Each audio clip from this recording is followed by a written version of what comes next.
Sir,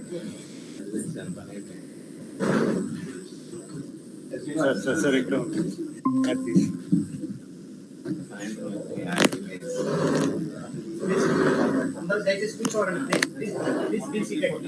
Request everybody to settle down quickly so that we can start the program.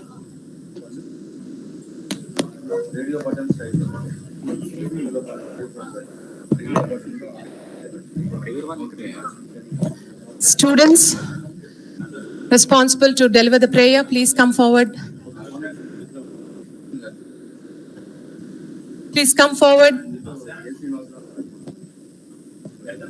Settle down.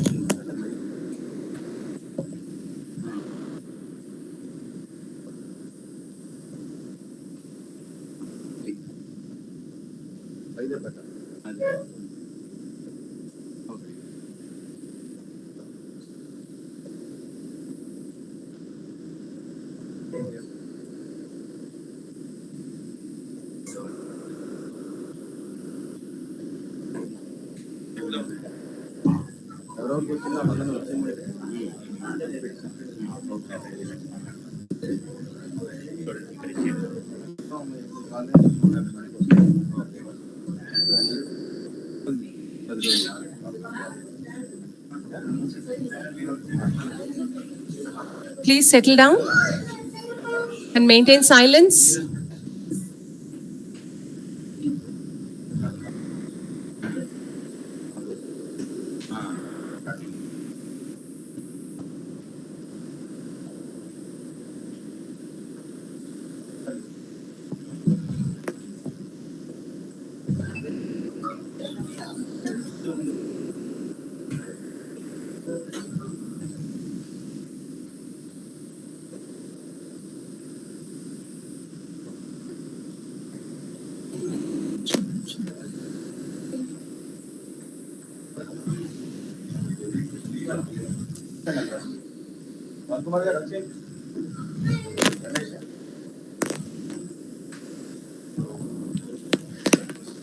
Malik.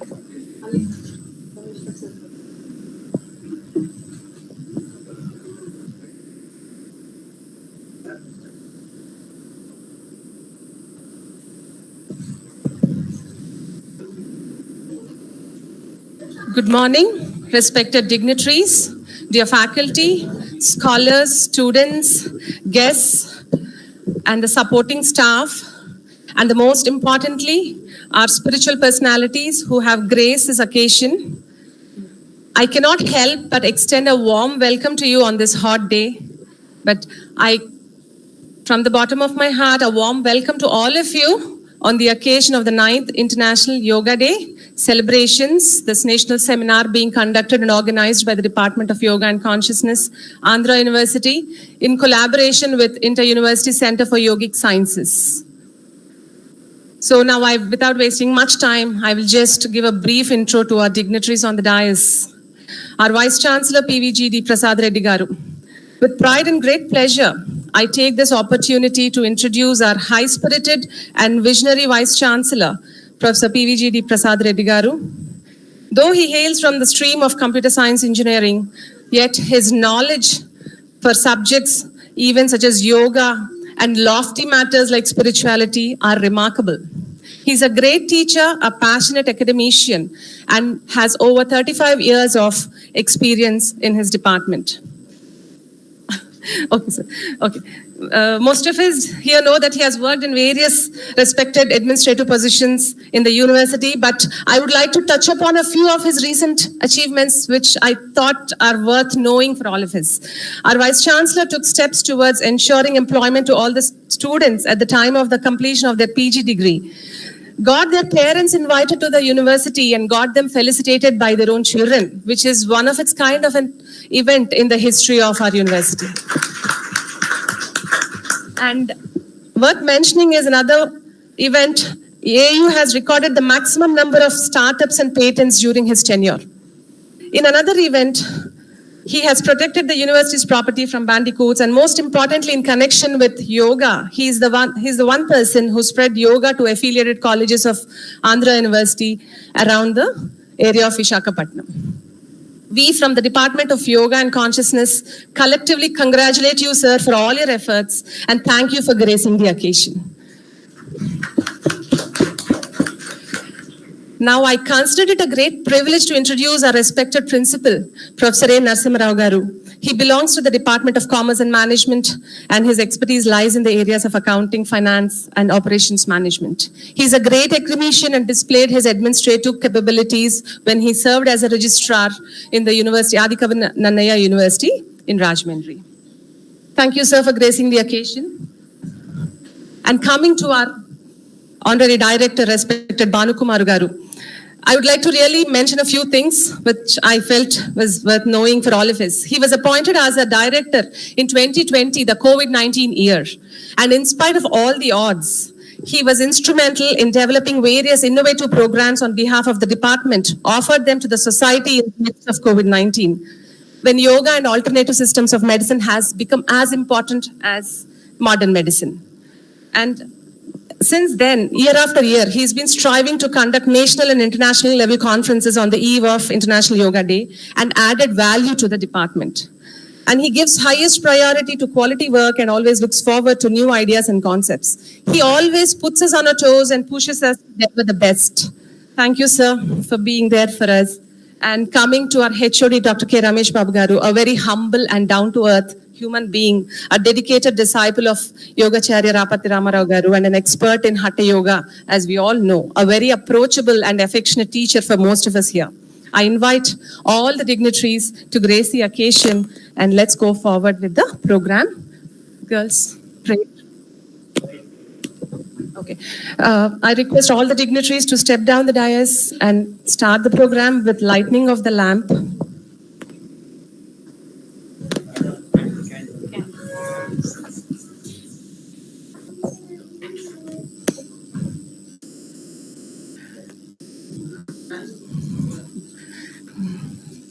Please, all of you, join for lighting of the lamp in your respective places.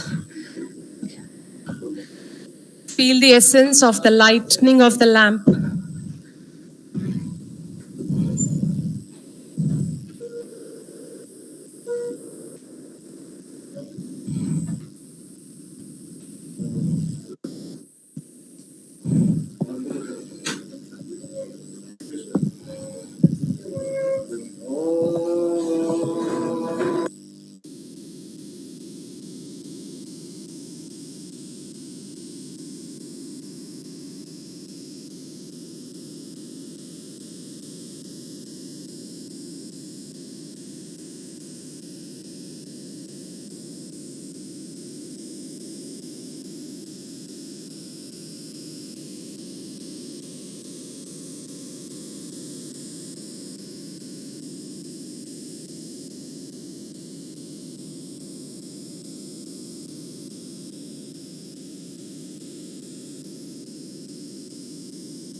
Okay.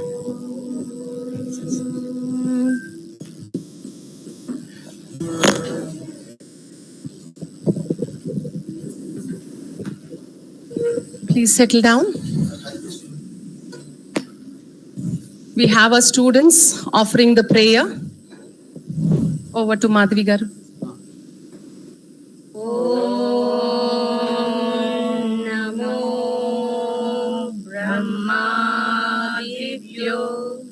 ब्रह्म विद्या संप्रदाय कर्तृभ्यो वंश ऋषिभ्यो महाभ्यो नमो गुरुभ्यः ओम असतो मा सद्गमय तमसो मा ज्योतिर्गमय मृत्योर्मा अमृतं गमय ॐ सहनावतु सहनौ भुनक्तु सह वीर्यं करवावहै तेजस्विनावधीतमस्तु मा विद्विषावहै ॐ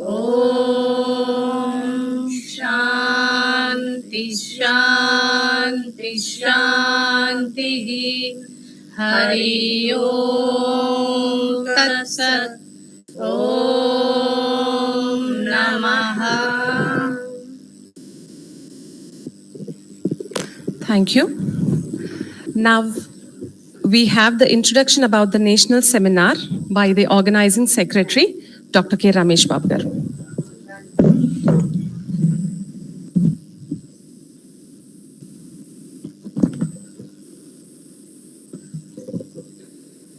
Our most respected chief guest of this national seminar and our beloved Honorable Vice Chancellor Sir, Professor PVGD Prasad Reddy Garu, and respected guest of honor of this national seminar, Professor A. Narasimha Garu, Principal, College of Arts and Commerce, and our respected Honorary Director Sir, Professor Bhanukumar Sir, and other dignitaries on the dais and off the dais, Swamijis, Antaramokananda Swamiji, Swamiji Vishamananda Swamiji, Professor Venkatrao Garu, dear students and scholars, very good morning to all of you. We are very happy to conduct this national seminar with the support of our Honorable Vice Chancellor Sir. Every day, every year, on occasion of International Yoga Day, we used to conduct either national seminar or international seminar. This year, with the guidance of our beloved Vice Chancellor Sir, it is a special kind of theme, national seminar, Yoga Consciousness for Universal Wellness. The main purpose selecting this theme is, generally, we, the practitioners of yoga, feel that so many people nowadays limit the yoga only for bodily practice, simple practicing asanas and simple breathing techniques and other mudras. They feel that it is itself is a yoga. But if you recollect the definition of yoga given by Patanjali Maharshi, who is the founder of this philosophy, Yogaha Chitta Vritti Nirodha. The real yoga is this. The Chitta Vritti Nirodha. Yoga means restraining or stopping the modifications of mind and senses. That state is termed as a yoga consciousness. Before that, practicing regularly asanas, practicing lifelong practice of pranayama, these are only parts of yoga. But real purpose of yoga is to experience the yoga consciousness. That is also termed as a self-consciousness or God consciousness or universal consciousness. The practitioners finally should reach this state of consciousness. Otherwise, to the normal people and to the yoga practitioner, there is no difference. And that is in my view. Because the yoga consciousness state, the person who is in that state, described in the Bhagavad Gita, Sarva Bhotastam Atmanam Sarva Bhothanisa Atmani Ikshate Yoga Yuktatma Sarvatra Samadarsana. So we, the practitioners of yoga, should develop this type of consciousness. The yogi, that means who has the yogic consciousness, he sees all beings in himself. In others, he sees himself. That is the state of Samadarsana. Yoma pasyati sarvatra sarvam samai pasyati tasyaham na pranasyami nachame na pranasyati. The person who has yogic consciousness sees me everywhere and everything in me. Sarvabhutastam yomam bhajatche kattamastitaha sarvadha vartamanopi sa yogi mai vartate. So these are the characteristics of the person or yogi who has the yogic consciousness. He is the perfect yogi. Sarvatra samapasyati yorjuna. Atlane adveshta sarvabhuthanam. The entire world is now to jealousy and differences Arishad Vargas are filled, the entire world is. The man who reaches, who experiences the yoga consciousness, Adveshta Sarvabhutanam, Maitra Karuna Evacha, Nirmoh Nirankara, Samadokka Sukakshami, Santushta Satatam Yogi, Yatatma Dhuranitsayaha, Mayarpita Mano Buddhir, Madbhakta Samepriya, Yasmano Dijite Lokaha, Lokano Diteyaha, Yona Hurshati, Nadveshti, Nasochati, Samas Chatrus Mitrus. These are the qualities of the person who attained the yogic consciousness.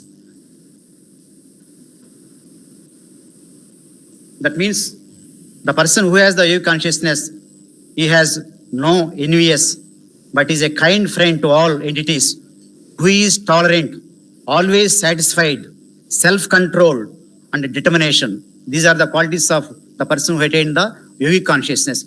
We have to test ourselves, check ourselves, whether we are real practitioners or not. He by whom no one is put into difficulty and who is not disturbed by anyone, he is equiposed in happiness and distress. One who is equal to friend and enemies, who is equiposed in honor and dishonor, heat and cold, happiness and distress. These are the main purpose of yoga is not get rid of diseases, not making the body slimness. These are the outcomes. These are the byproducts of the yoga practitioners.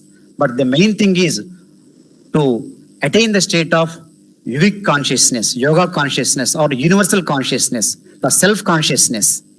This is the main theme of our national seminar. I invite all the speakers, nearly 16 speakers, eminent speakers are going to deliver their lecture on this theme. And nearly up to morning, 490 candidates have been registered, both online and offline. So I hope the speakers will especially emphasize their lecture on this yoga consciousness, not physical practice, yoga consciousness. Thank you very much.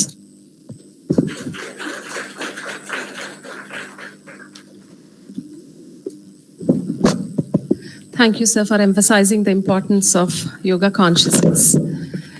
Now we have the opening remarks of our Honorary Director, Professor O.S.R. Banukumar garu.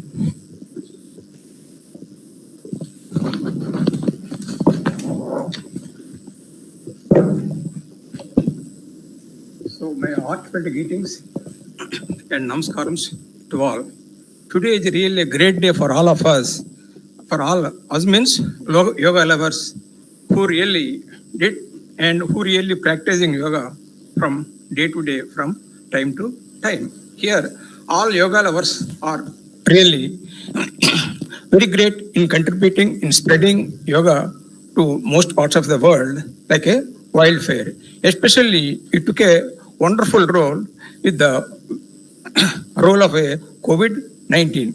Since then onwards, I think it has geared up and it has spread most parts of the world. If you go to visit any country, everywhere they are doing this yoga day. So in this connection, we have been designed and planned a wonderful program, Yoga Consciousness for Universal Wellness. Actually, the key man behind this is our beloved Vice Chancellor, PVGD Prasad Reddy Garu, and later supported by our Principal Garu, and who is also very keen about this yoga village, who visits this department very frequently to sort out any problems that arise. Similarly, Babu is there, HOD, who is all the time attached with us. ఎంతో మంది మహానుభావులు చాలా యోగీసు గురువుస్ ఉన్నారు. మీ అందరికీ నా నమో నమః and పాదాభివందనాలు చేస్తూ నేను మీకు పేరు పేరున చెప్పలేదు, ఎందుకంటే ప్రతి ఊళ్ళో కూడా they are great in their own spheres. For example, పేరు పురుష్ గారు ఉన్నారనుకోండి, ఆయన ఏజింగ్ ని బ్యాక్ తీసుకెళ్లాలని ఆలోచిస్తున్నారు. Is thought provoking things are really great. Like that, there are so many, everybody is having his own specialities in doing the things. So how better we can take the age back, that itself is a $1 million question. And I think in his address, he will tell about some of the techniques which can take the age back. So this is one of the interesting items which is going to address. Our Prasad Reddy Garu is really kind enough to spread this seminar, not only confined to Andhra University. In the last 4 years, we organized 3 national seminars and one international seminar. That is confined only to yoga village. But our VC this time says that let us have, or let us see, to spread this seminar culture to all the centers. Right now, after the took over the charge as a Vice Chancellor, he has given MOUs with 6 centers, and now we have 6 affiliated centers who are ready to spread this yoga through different people. This is another great remarkable thing which he has done. Not only that, he has given MOUs. He wants to strengthen them. That's why he has told that let us allocate some money to Bhimli Center, let us allocate to some amount to Anakapalli Center. This is a really first innovating idea, not only concentrating and spending a whole of the money at the university level, let us spread, and they will also have the feel about this university and its gesture in extending research culture to the centers. Another interesting thing is, this is something like వసుదైక కుటుంబం. అంటే మనం ఇక్కడ ఉన్నటువంటి 6 సెంటర్స్తో కలిపి ఒక వసుదైక కుటుంబం చేద్దారని. యాక్చువల్గా ఈ సంవత్సరం ఇంటర్నేషనల్ ఇయర్ ఆఫ్ 23కి మెయిన్ థీమ్ ఏంటంటే మన మోడీ గారు చెప్పింది వసుదైక కుటుంబం. So almost both our wonderfully coinciding about the వసుదైక కుటుంబం. సో ఈ వసుదైక కుటుంబానికి మనం ఏం చేయగలం అనే ఆలోచన VC గారు ఎప్పుడు చేస్తూ ఉంటారు. ఆయన ఎప్పుడు టైం టు టైం రకరకాల ప్రోగ్రామ్స్ ఇస్తారు. ఈ సెమినార్లో ఇంకా స్పెషాలిటీ ఏమిటంటే, లాస్ట్ టైం ఏంటంటే ఏదో ఒక లీడ్ స్పీకర్ని పెట్టి మిగిలినంత స్టూడెంట్స్తో ప్రజెంట్ చేసాం. Last 3 semester 4 times 4 international years. But we couldn't get much result. So this year he wants to give more emphasis to the students through most eminent people. Here we have stalwarts who can deliver a wonderful talks on things, and I'm sure definitely they will inspire the students by all means. And here also we have some cultural programs also. There are about, as our HOD told, 400 plus people registered for this conference, and we have been inviting a big stalwarts, towering personalities who are great in their own fields, about 16 people, and they are delivering, and it will be closing tomorrow by 7:30. So I request you to make this program wonderful, and for all the things we need the blessings of all the gurus and our beloved Vice Chancellor and our principals of and others. Apart from that, students should be much disciplined and in catering the needs or the respect that we have to give to all our gurus, to all our guests. So thank you very much for your operation of a great success in this yoga village. Thank you. Thank you, sir, for highlighting the universality of yoga and the presence, acknowledging the presence of the spiritual personalities around. Thank you so much.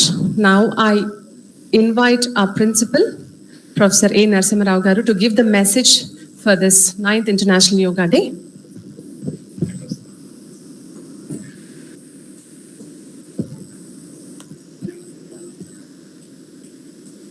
ఆపదామపహర్తారం దాతారం సర్వసంపదాం లోకాభిరామం శ్రీరామం భూయో భూయో నమామ్యహం. ఈరోజు చాలా సుదినం. ఒక చక్కటి కార్యక్రమాన్ని మన యోగా సెంటర్ వారు నిర్వహిస్తాం, చాలా ముదావహం. ఈ కార్యక్రమానికి విచ్చేసిన స్వామీజీలకి శిరస్సు వంచి పాదాభివందనం చేస్తున్నాను ముందుగా. అలాగే ఈ సభకి అధ్యక్షత వహించిన మా డైనమిక్ వైస్ ఛాన్సలర్ గారు ప్రసాద్ రెడ్డి గారికి, నన్ను ఆహ్వానించిన yoga centre director Ramesh Babu గారు, అలాగే భానుకుమార్ గారికి, అందరికీ కూడా నా నమస్కారం. ఇక్కడికి విచ్చేసిన పెద్దలు, మిత్రులు, స్టూడెంట్స్, స్కాలర్స్ అందరికీ కూడా నా ఆత్మాభివందనాలు. ఇలాంటి సెమినార్లు నిర్వహించడం చాలా ప్రముఖమైన విషయం. ఇది మనకి సొసైటీకి ఎంతో ఉపయోగం. అలాంటి ఈ కార్యక్రమానికి విచ్చేసిన ఈ పెద్దలకి మరీ మరీ నా వందనాలు. ఎందుకనంటే మనకి భగవంతుడు వివిధ రూపాల్లో కాలానుగుణంగా ఈ భూమి మీదకి వచ్చి వివిధ రూపాల్లో ఈ సంఘంలో ఉన్న చెడును తొలగించి మంచిని ప్రోత్సహించి సంస్కరించుతూ ఉంటారు. ఈ ఈ స్వామీజీలను చూస్తే నాకు చూడగానే అనిపించింది, భగవంతుడు ఇలాగా వివిధ రూపాల్లో వచ్చి మనల్ని సంస్కరించడానికి పూనుకుంటారు. మనం తెలుసో తెలియక మూర్ఖత్వంతో మనం గ్రహించలేం. వాళ్ళు ఈ భూమి మీద ఇలా సంచరిస్తున్నప్పుడు భగవత్ స్వరూపుల్ని గుర్తించలేం, ఏదో అనుకుంటూ ఉంటాం. కానీ వీళ్ళు నిజంగా భగవత్ స్వరూపులని నేను భావిస్తున్నాను. అమ్మగారికి నా పాదాభివందనాలు. ఈ ఎప్పుడూ కూడా సంస్కరించడానికి, సమూహంలో ఉన్న చెడుని సంస్కరించడానికి వీరు వస్తుంటారు, మనకి మంచిని ప్రోత్సహించడానికి వస్తుంటారు. అది మనం గ్రహించి వారు ఇచ్చిన దిశానిర్దేశం, మార్గనిర్దేశాలను మనం పాటించి మనం ఆచరిస్తే మనం కూడా చక్కగా ఉన్నత స్థితికి చేరుకోవడానికి చాలా అవకాశం ఉంది.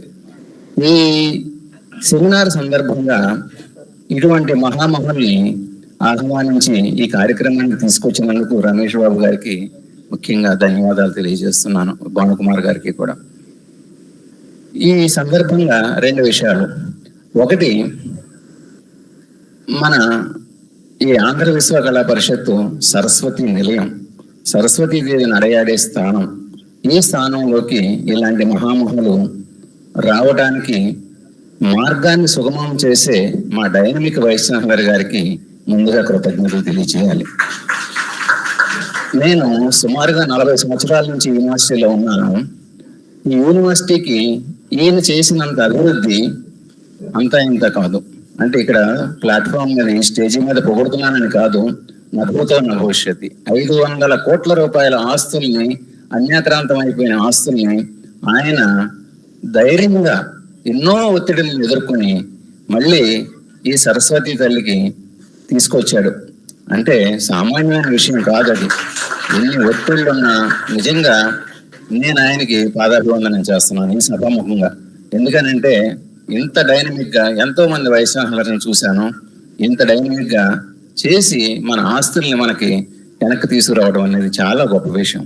అలాగే ఈయన ప్రోత్సహించే విధానం చూస్తే, ఏ డిపార్ట్మెంట్ వాళ్ళు సెమినార్ పెడతానన్నా, ఏ కార్యక్రమం పెడతానన్నా, నాకు తెలిసి ఈ 4-5 సంవత్సరాల నుంచి ఆయన ఆధ్వర్యంలో ఎప్పుడూ నో అంటూ నేను చూడలేదు. ఇది చాలా అవసరం. అలాగే స్వామీజీని తీసుకొచ్చి యూనివర్సిటీని, ఈ ఈ సరస్వతి నిలయాన్ని పవిత్రమయం చేస్తున్నారు. ఇది ముఖ్యంగా గమనించవలసిన విషయం. చిన్నజీర స్వామి గారిని తీసుకొచ్చి ఈ స్థలాన్ని పవిత్రమయం చేసి ప్రక్షాళన చేయిస్తున్నారు. ఇలాగా ఆయన చేసే కార్యక్రమాలని మరి మనం, మీకు అందరికీ తెలియదు అని నేను భావిస్తున్నాను. అది గ్రహించి ఆయన్ని ఇలాగే ఈ యూనివర్సిటీ అభివృద్ధికి, సరస్వతి నిలయాన్ని ప్రక్షాళన చేయడం కోసం భగవంతుడు ఇచ్చాడని నేను భావిస్తున్నాను. రెండోది, ఈ యోగా విలేజ్ బహుశా దేశంలోనే ప్రముఖమైన యోగా విలేజ్. ఇలాంటి చక్కటి వాతావరణంలో, సముద్ర తీరానికి దగ్గరగా ఇలాంటి పచ్చటి వాతావరణం, చక్కటి వాతావరణంలో ఒక యోగా విలేజ్ని నిర్వహించడానికి 1980-85 మధ్యకాలంలో కోనేరు రామకృష్ణ గారు ముఖ్యంగా ప్రముఖ పాత్ర వహించి ఈ స్థలాన్ని గుర్తించి ఇక్కడ ఈ యొక్క డిపార్ట్మెంట్ స్థాపించడానికి ఆయన ఎంతో కృషి చేశారు. ఇంత చక్కటి ప్లేస్ లో మనం ఇక్కడ ఉన్నాము అంటే అది భగవంతుడిచ్చిన వరం. ఈ ప్లేస్ ని సద్వినియోగం చేసుకుని యోగా, ప్రాణాయామం ఇలాంటి ఎన్నో ప్రక్రియలని మనకి పూర్వీకులు, ఋషులు అందించారు. ఆ రోజుల్లో ఈ వైద్యాల విధానాలు, ఆయుర్వేదం లేకపోతే అలోపతి, ఇవన్నీ బహుశా తక్కువ ఉన్న రోజులు. ఆయుర్వేదం ఉండేది, చరకుడు, సుశ్రుతుడు వీళ్ళు చేసేవారు వైద్యాలు. అలాగే ఋషులు మనకి చాలా ప్రక్రియలు అందించారు, యోగా ప్రక్రియలు. దేనికి? మనం శరీరాన్ని కాపాడుకొని ఆరోగ్యాన్ని పెంచుకోవడం కోసం. మీరు చరిత్ర తీస్తే, వేదాలు తీస్తే, మొదటి యుగంలో మనిషి 1,00,000 సంవత్సరాలు బతికేవాడంట, సత్యయుగం. అలాగే తర్వాత 50,000 సంవత్సరాలు బతికారంట రెండో యుగం. మూడో యుగం 25,000 సంవత్సరాలు. ఇప్పుడు కలియుగంలోకి వచ్చేసరికి 100 సంవత్సరాలు కష్టమైపోయింది. ఎందుకని ఇలాగా మనిషి యొక్క ప్రాణకాలం తగ్గిపోతుంది అనేది మీరు గ్రహించి ఈ యోగాలో ఏమన్నా మంచి మార్గాలు ఉంటే తెలియపరిచి ప్రజలకి చైతన్యం చేసి ఈ అనారోగ్యాలు, రకరకాల అనారోగ్యాలు వస్తున్నాయి, ఈ అనారోగ్యాల్లో నుంచి బయటపడవేసి మనుషులందరినీ కూడా చక్కటి ఆరోగ్యవంతులుగా, మంచి సంఘంగా, సొసైటీగా తీర్చిదిద్దాలని ఈ గురువర్యులకి, మిగిలిన పెద్దలకి అందరికీ కూడా నేను కోరుకుంటున్నాను. ఇలాంటి చక్కటి సెమినార్ ఆర్గనైజ్ చేసి ఇలాంటి ఎన్నో మంచి మంచి విషయాలని ప్రజలకు తెలియచెప్పాలని ఈ సెమినారు విజయవంతంగా నిర్వహించి అందరికీ కూడా చక్కటి ఆరోగ్యం, అలాగే ఐశ్వర్యం అన్ని వచ్చేటట్టుగా, సమకూరేటట్టుగా, ఆరోగ్యమే ఐశ్వర్యం సమకూరేటట్టుగా మీరు సహకరించి సహాయం చేయాలని భావిస్తూ ఈ సెమినార్ సక్సెస్ఫుల్ గా జరిగి అందరికీ కూడా మంచి ఉపయోగంగా ఉండాలని, అలాగే ఈ స్వామీజీలు వీలైనంత తరచుగా ఈ సరస్వతి నిలయానికి వచ్చి మాలాంటి వాళ్ళని ఆశీర్వదించి మంచి సహకారం అందించి మమ్మల్ని ముందుకు తీసుకెళ్లాలని ప్రార్థిస్తూ అందరికీ నాకు అవకాశం ఇచ్చిన అందరికీ కూడా నమస్కారం.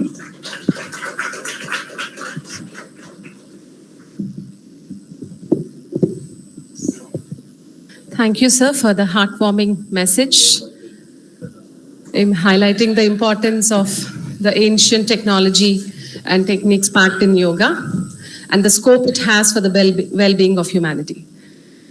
Now, I request our Honorable Vice Chancellor, Professor P.V.G.D. Prasad Reddy Garu, to deliver his message for our International Yoga Day National Seminar, the most much awaited talk. He's a great advocate of yoga, so let's all hear him.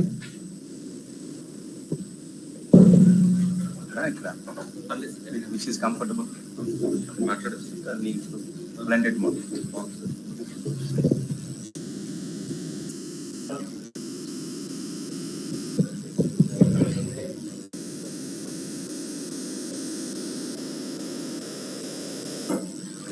So good morning,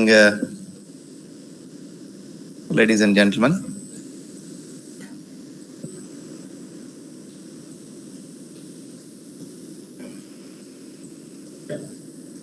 My colleagues,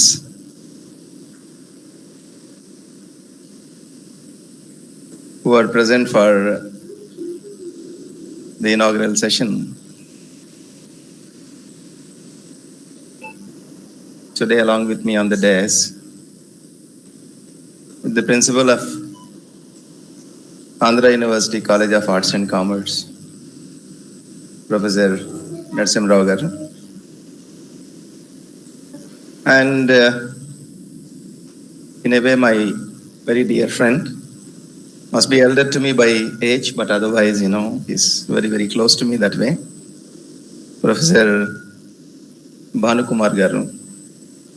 He's a famous meteorologist and currently the honorary director for the Yoga and Consciousness Department of Andhra University. And the head of the department, Ramesh, who has been doing great work to this center. And the beauty today, we also have a professor of practice who recently joined this center, Yoga Siromani, right?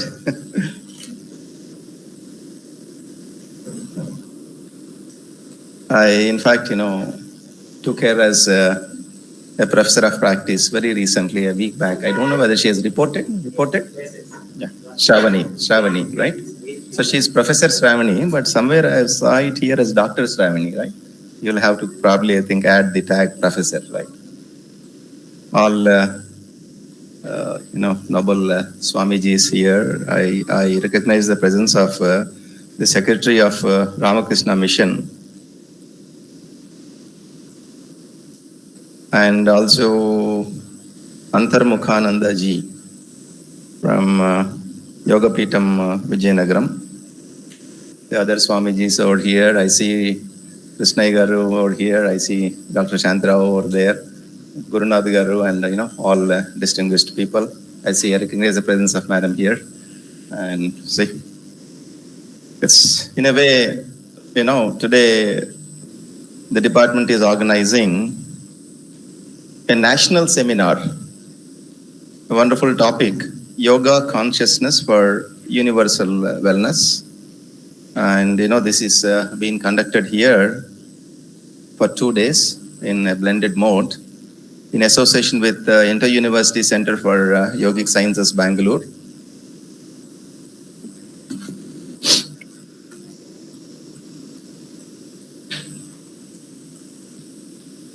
We all know that next week,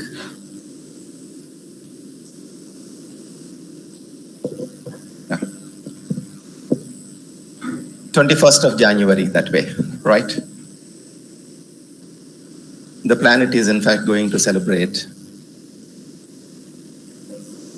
the day of yoga. In a way, all the countries, UN has declared this. UN has declared almost 9 years ago that a day has to be dedicated and to be recognized as International Yoga Day. And about 177 countries, if I'm correct, they all voted for this philosophy, to promote this particular philosophy. That means the globe as a whole, recognized the importance of the yoga, the consciousness, the well-being, and everybody voted for it. And the beauty being none other than the superpower of the country, that is the Prime Minister of India. He talks about yoga. He's trying to promote the concept of yoga, and wherever he goes, he will always make a mention about the yoga. That means that is in a way trying to spread the importance of yoga. And at Andhra University, because this particular department has been there for almost several decades. Yes, almost 40 years, right? 40 years. And through this university also, we are in fact, trying to promote this particular day in the sense, trying to create more awareness about the yoga and the importance of yoga. Because, so many things we as a human being, we always do every day. Right? Day in and day out, we do so many things. And, each one of us, we define our own way of, looking for success. So many things that we do, we always, look for success at the end of the day. Success at the end of the day, it is always, depends upon, your body and your mind. How well you are going to make use of your body, how well you are going to make use of your mind. These two things always count, right? So when so many things, when the human, when he is able to do it, why yoga? This is always a question. Why yoga? You are doing so many things, right? So in spite of that, why? What is the importance of yoga? So many wonderful videos are there. In fact, today you can have access to all of these things or listen to all these people. Why? Essentially, whatever that you do, for example, today I'm speaking to you. I think, appear to you as a speaker from here. And somebody, who's sitting there and trying to listen with rapt kind of an attention, he is a great listener. Or somebody who is probably, doing a morning walk almost every day, right? He is really good at walking. So every time, whatever that you do is nothing but an expression of who you are, right? You are trying to express yourselves. All these people are teachers. And some of you probably, some professionals outside. So essentially, whatever that you do, that means we are only just trying to express who you are. But what is this yoga? Completely diagrammatically opposite in the sense, totally opposite. Trying to understand, as to who you are from within. If you could access from within and understand, as to what you are, who you are, essentially because this is the body, the karmic substance, right? So, genetic substance, and followed by, our own experiences, memory, interactions, relations, all these things. Today, there is substantial scientific evidence to say that, by practicing the methods of yoga, all these Swamijis probably, will talk about the methods of yoga. People, talk about meditation. People talk about, various practices, the exercises, whatever, the bending movements, all these things, what for they are. Essentially, it is all these things are giving you some kind of a mechanism or a technology to go within. Because we always try to go externally. We always try to find happiness from outside. You look up and you look down, trying to understand happiness outside, looking for help from outside. And you feel that, somewhere in that heaven, some happiness is there. But when you listen to all these people and you understand that, happiness is not elsewhere. Happiness is not there in some kind of heaven. You don't know whether it is there or not. Today, people only just vote for you provided you give them evidence. And that kind of a scientific evidence is also there. There is substantial data available. And scientifically, it is proven that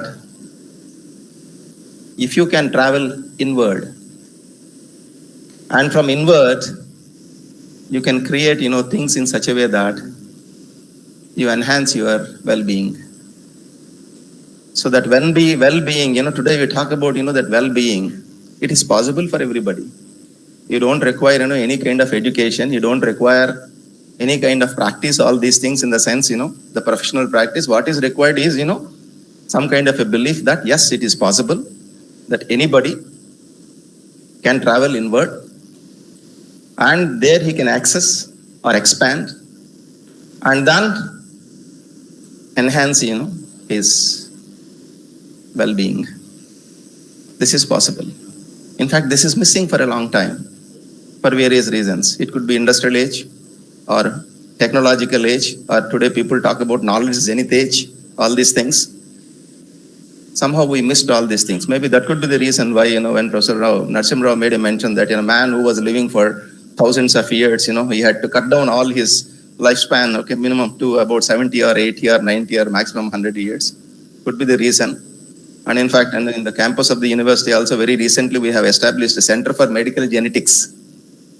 We received some grant from RINL, about 1.5 crores, and I also gave about 50 lakhs from the university, Center for Medical Genetics, and they are in fact trying to conduct some experiments to see to it that whether it is possible to enhance the onset of old age by about plus 5 years. In the sense, instead of getting old at 60, you become old at 65, something like that.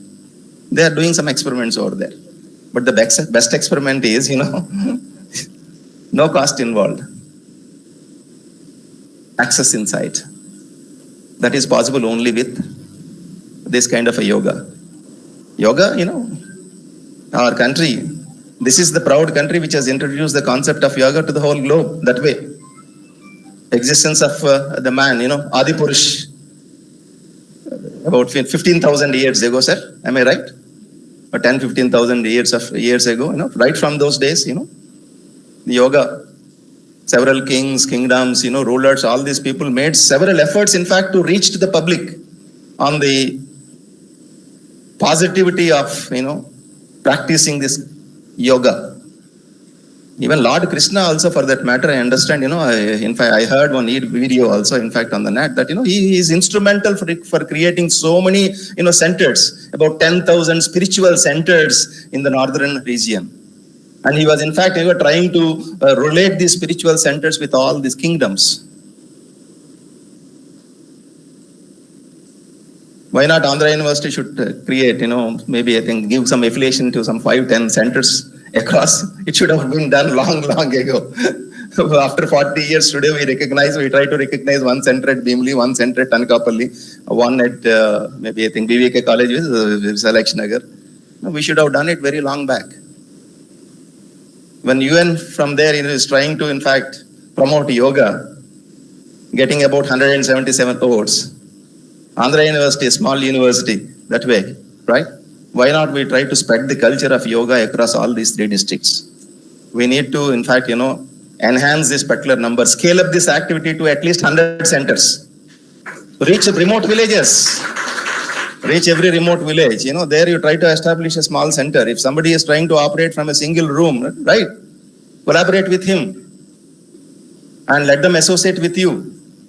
No rule that, all the centers as a hub and spoke model should come and connect to only the university. Let them go to Bhimli.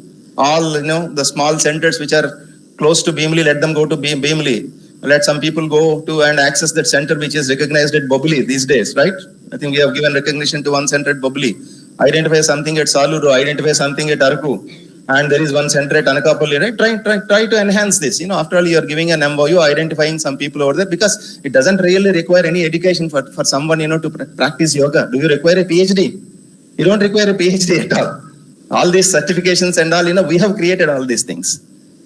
Right? So this is time, because, International Yoga Day, when we are celebrating this particular day, the message should be, instead of limiting this to a particular region or to a particular set or section of people, whether it is possible to scale up this activity and reach many people, and this is possible only through hard work. Not just maybe, I think, trying to interact or join all of us on a particular day, on and off, trying to do something, and later on you forget all these things and limit ourselves to this particular practice, morning 6 to 7 or evening maybe 7 to 8, something like that, doing some kind of, bending exercises. No, not like that. We need to, in fact, promote the philosophy of this particular yoga everywhere, and that is possible. And it is the duty of the university center also. The duty of the university center, according to me, is to empower all our, sub-centers. And our sub-centers should deliver. And we should manage from here. And we should not run activity from here. You should only just, try to advise them, advocate them, empower them, so that, they flourish. And it is easy for them to access. For someone to access you, they'll have to travel a lot. Not all the people except, city elite could reach this particular place. This is really, really important. And, just yesterday, after doing an exercise of about 1.5 years, we came out with a document and submitted the document to National Accreditation Council for the 4th cycle of recognition to Andhra University, because every 5 years we'll have to submit this particular document, and a lot of process is there. And each cycle, when you upload the document, in the document, the last 10 pages should be dedicated to the best practices of the university during that particular cycle. Right? Generally, the vice chancellor will write that. Even though, he may not have served those, those 5 years, but, fortunately, I am also there for the last 3 years.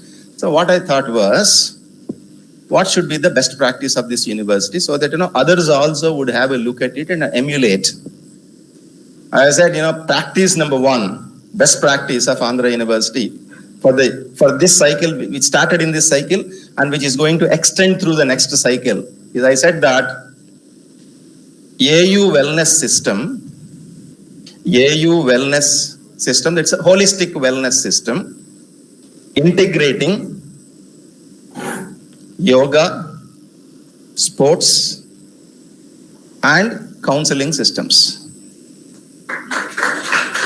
This is what I have proposed. Because through yoga, that means through this particular center, I wish to do, a lot of things to this particular center. The document, you can download the document and see, what I have proposed in that particular, corresponding to yoga, and, how to expand this particular center, and through this particular center, connecting this particular center to another center that is coming up in the campus of the university, Mahabodhi Society from Bangalore, and along with the support from Mekapati Rajmohan Reddy Garu, who in fact very recently visited the university and showed interest to invest about 2.5 crores to establish an international Buddhist meditation center, right? So Andhra University Yoga Center, in collaboration with the upcoming Buddhist center, should promote all these, yogic practices. It could be meditation, or it could be, the bending exercises, what you call it as Hatha Yogi, okay, all these things, the different geometry, we only look at it as a moment, but I understand, from the video lectures that, if you practice one single, one single yogasana in the right spirit, right direction, and, that means in a way you are trying to equate your geometry with the geometry that is existing in the cosmic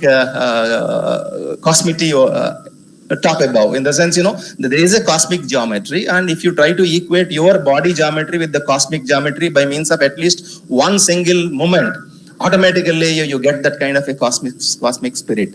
This is what, in fact, Dakshinamurti also, in fact, he talks about, right? Because, 21st of June is nothing but the starting of Dakshinayana. So Dakshinayana, in the sense, Adi Purush, as an avatar of Dakshinamurti, he talks about the cosmic geometry and importance of cosmic geometry, equating that to human geometry, all these things, right? If you try to understand, then this becomes a very powerful cosmic being. If you don't understand, this becomes a tiny little particle which is useless, right? So we are in fact trying to promote this culture on the campus. Here, we try to advocate the geometry.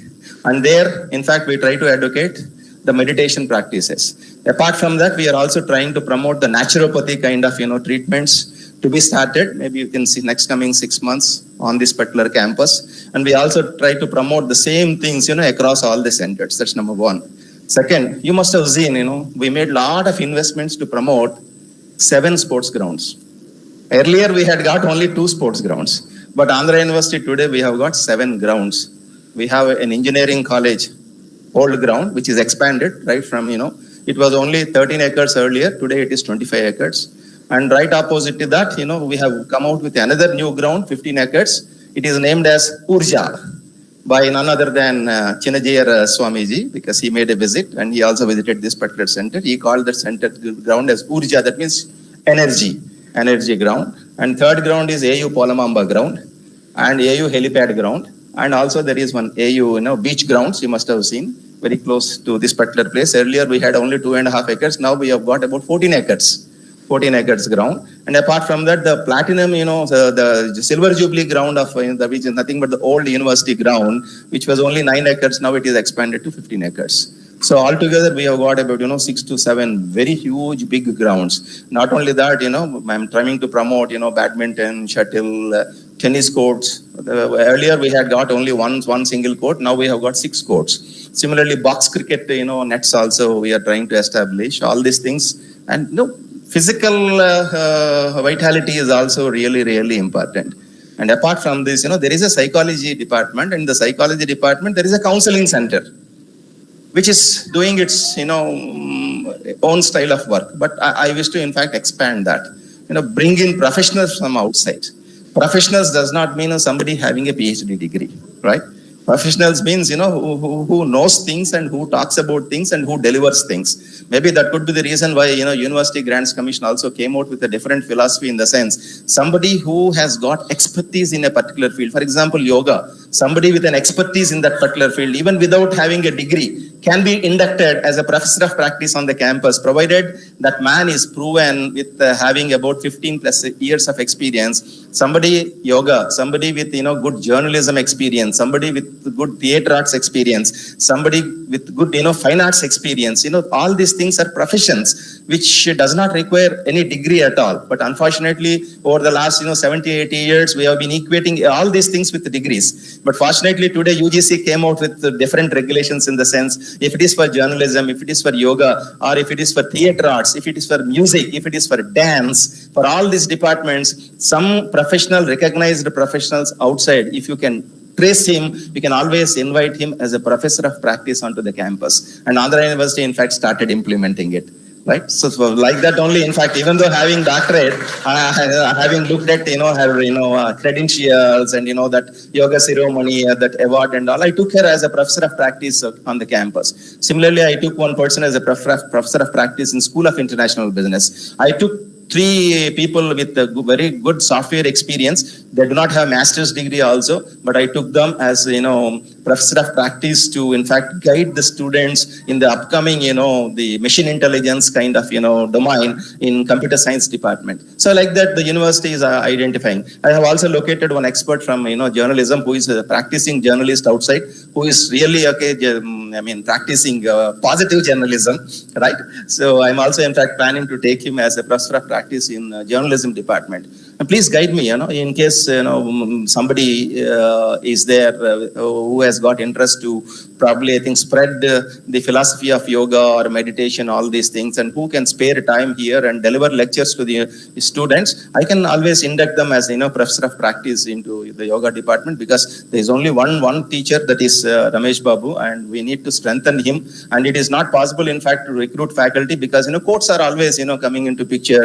And in case if right now 479 positions have been cleared for Andhra University 4 years back by Honorable CM Jagan Mohan Reddy Garu. But over the last 4 years, we are not able to, in fact, release an advertisement, because the moment I release the advertisement, somebody will go to the court, and a court immediately will give a stay order. So thereby, the universities, not only Andhra University, even including national institutes like IITs and NITs, are also finding it difficult to go for recruitment for various reasons. So only thing is that, we will have to look for, alternative kind of, mechanisms. One single solution is, long run. One single video lecture will reach all the people. That could be the reason why Honorable Prime Minister Modi is talking about creation of a new university called Digital University. One single digital university can handle all the people across. You don't require these universities also in the long run. So honestly speaking, in the long run also, you don't require many faculty members on the campus. One single faculty member for one department would be able to reach all the students across, provided he is good in teaching. Otherwise, nobody listens to his videos, right? But that could be the future scenario. But otherwise, my small request to all these, elegant personalities, and also Swamijis who are over here, because you will have a lot of connectivity, and you have been doing a lot of exercise with reference to this, yogic awareness. If some of you are interested, or some of your disciples are interested, and on whom you have got a lot of trust, you please, refer them to Andhra University, and I would be very much willing to induct them as professor of practice onto the campus, so that, through them, we will be able to definitely do a better awareness program and better service to everybody, across, if not to the whole globe, at least these 3 districts which are close to us. So thank you so much for giving me an opportunity, the head of the department, as well as director and the professor of practice and the principal, inviting me to this national seminar inaugural. And just now, in fact, Bhanukumar Gara is also requesting me to join on the 21st, because, 21st officially they celebrate International Yoga Day. Definitely I would be present, sir. And let us try to promote this culture, and let us also make this particular practice of Andhra University, that is the yoga center of the university, the Buddhist meditation center of the university, the wellness center from the psychology department, which will be strengthened from, outside experts, and the sports grounds. All these things should generate what is otherwise, the country is missing all these days, the holistic, promoting the holistic wellness of an individual, so that his personality from outside as well as from inside, both should get the required strength, and he should become a right citizen, especially during this, today Honorable PM is talking about Amrit Kal for the next 25 years for the country. During this Amrit Kal, we need to strengthen the personality of individuals, so that, the demographic dividend, whatever that you call, we have got all this youth power, and this youth, in fact, should become the very righteous persons who would spread the right message to the whole planet. And India should become the Viswa Guru that way. Thank you.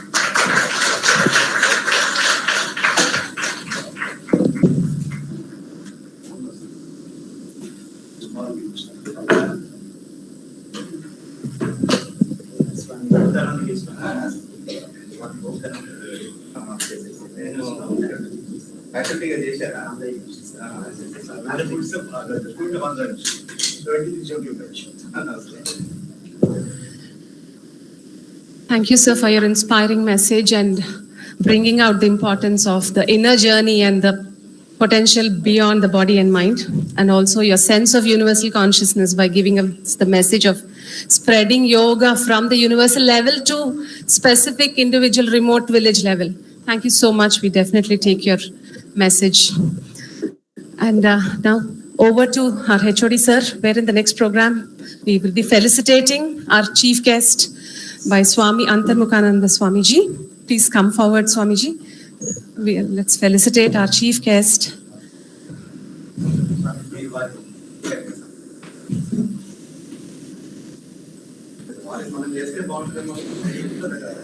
Request everybody to stand up in your respective places and join the felicitation. We are all here today because of our dynamic Vice Chancellor. Thank you so much, sir. A big round of applause.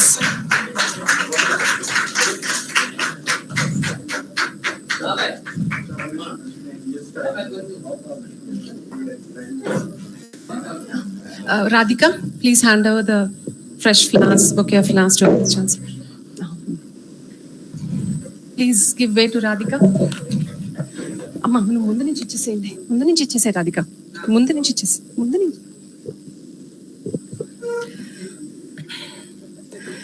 Next we have the felicitation for our guest of honor, Professor A. Narasimharao Garu by Swasamedhya Nandaji of Ramakrishna Mission. Swamiji, please come forward to felicitate our principal, sir. Ayo.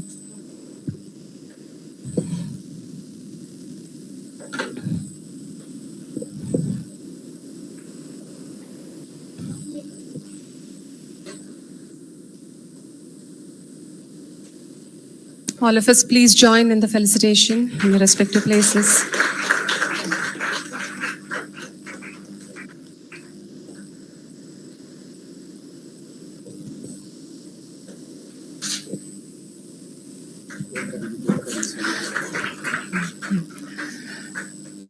I request Omkarananda Swamiji to come forward to felicitate our honorary director, Professor O.S. Arya Bhanukumar Garu.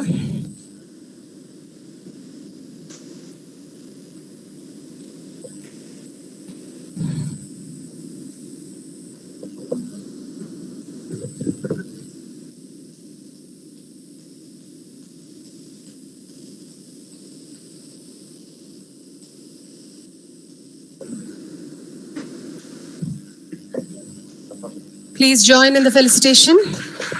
He has been the driving force behind all the activities in the department.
అవుతుందండి, please be attentive. Yeah,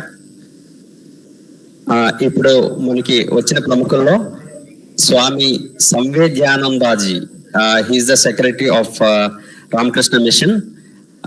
స్వామీజీ, మీ యొక్క విలువైన సందేశం ఇవ్వాలని కోరుతున్నాం.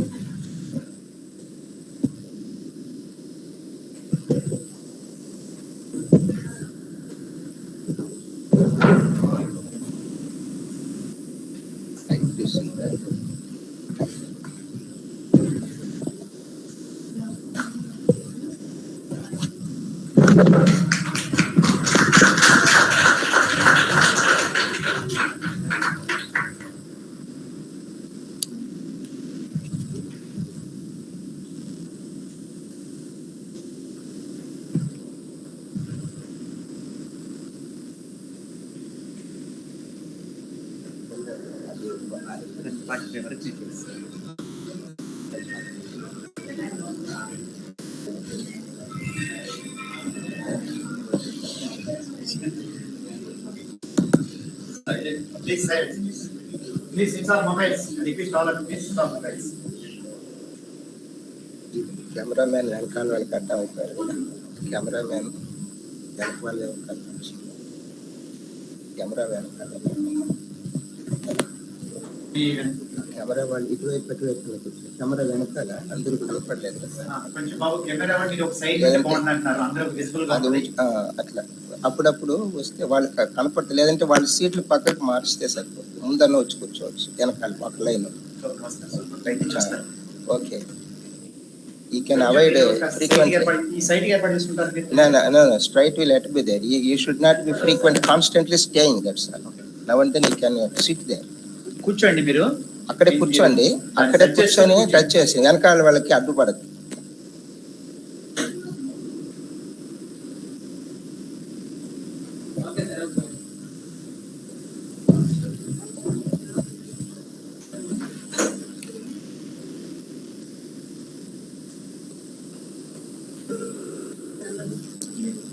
ఓం survey భవంతు సుఖినః,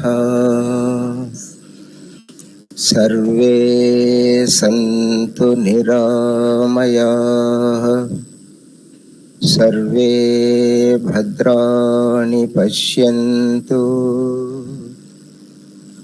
మా కశ్చిత్ దుఃఖభాగ్ భవేత్. ఓం శాంతి శాంతి శాంతి.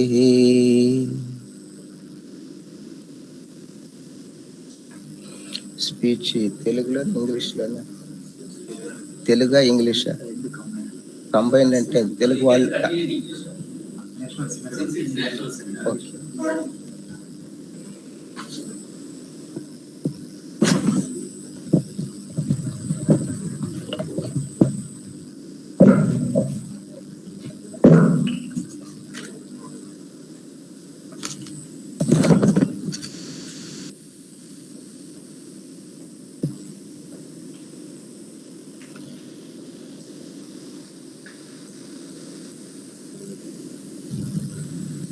Dignitaries who are till now on this dais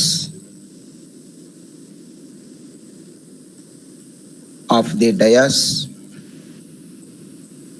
and respected yoga acharyas, swamijis,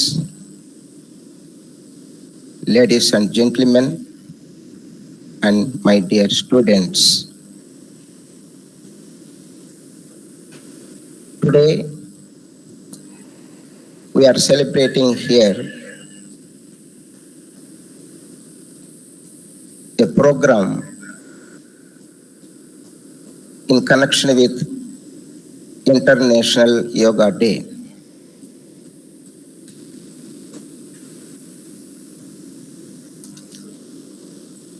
Relating to this convention of Andhra University, the topic is very, very inspiring and holistic and very meaningful heading, that is yoga consciousness for universal wellness.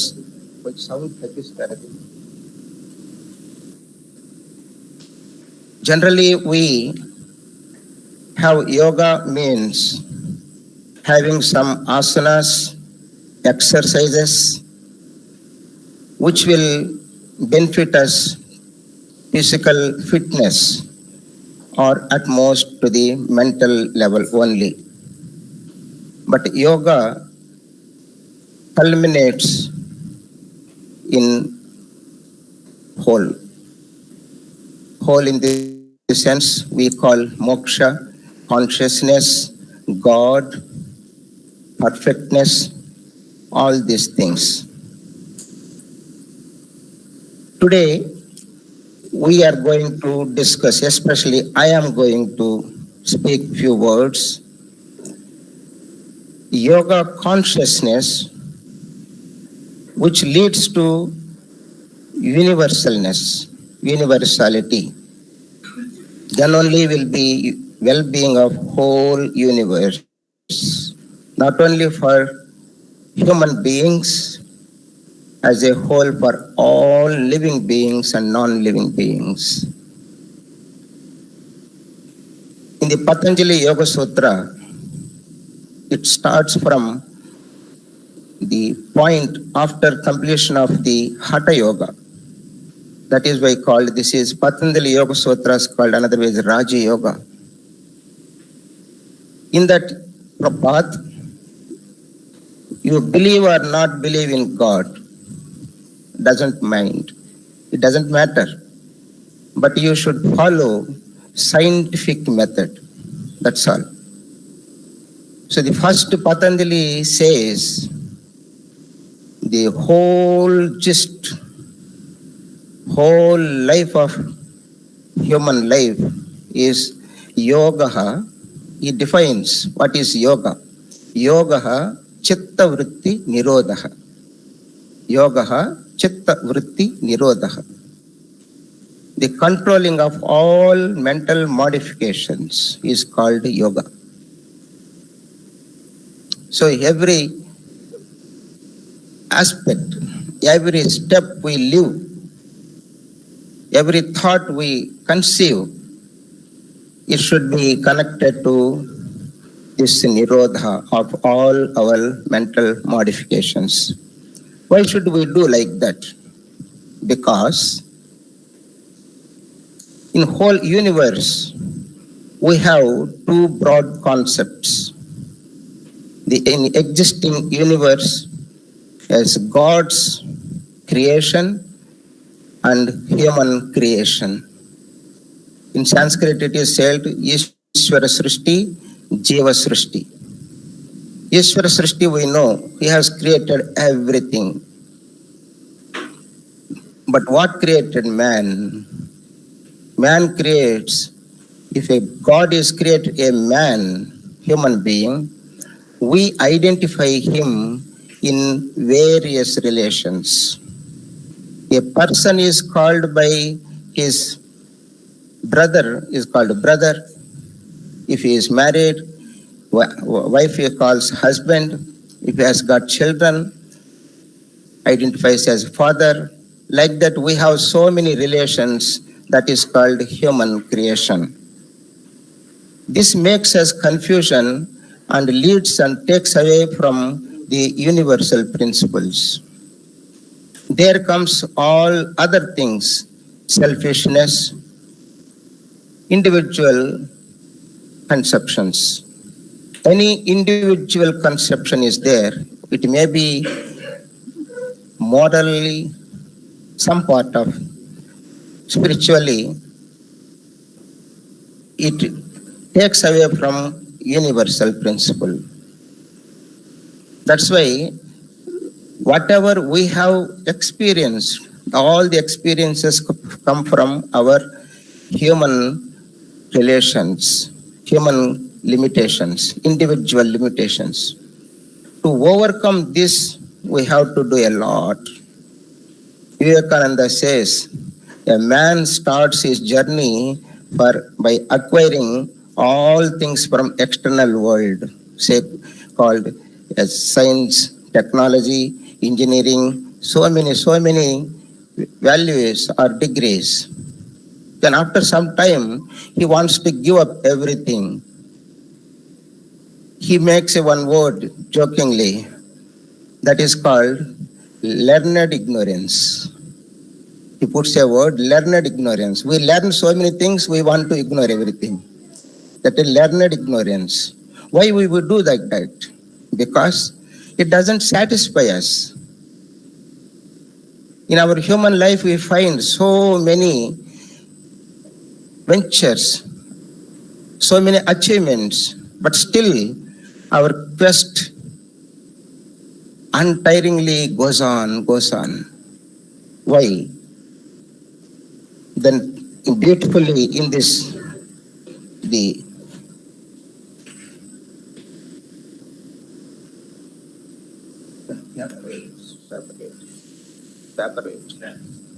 separate.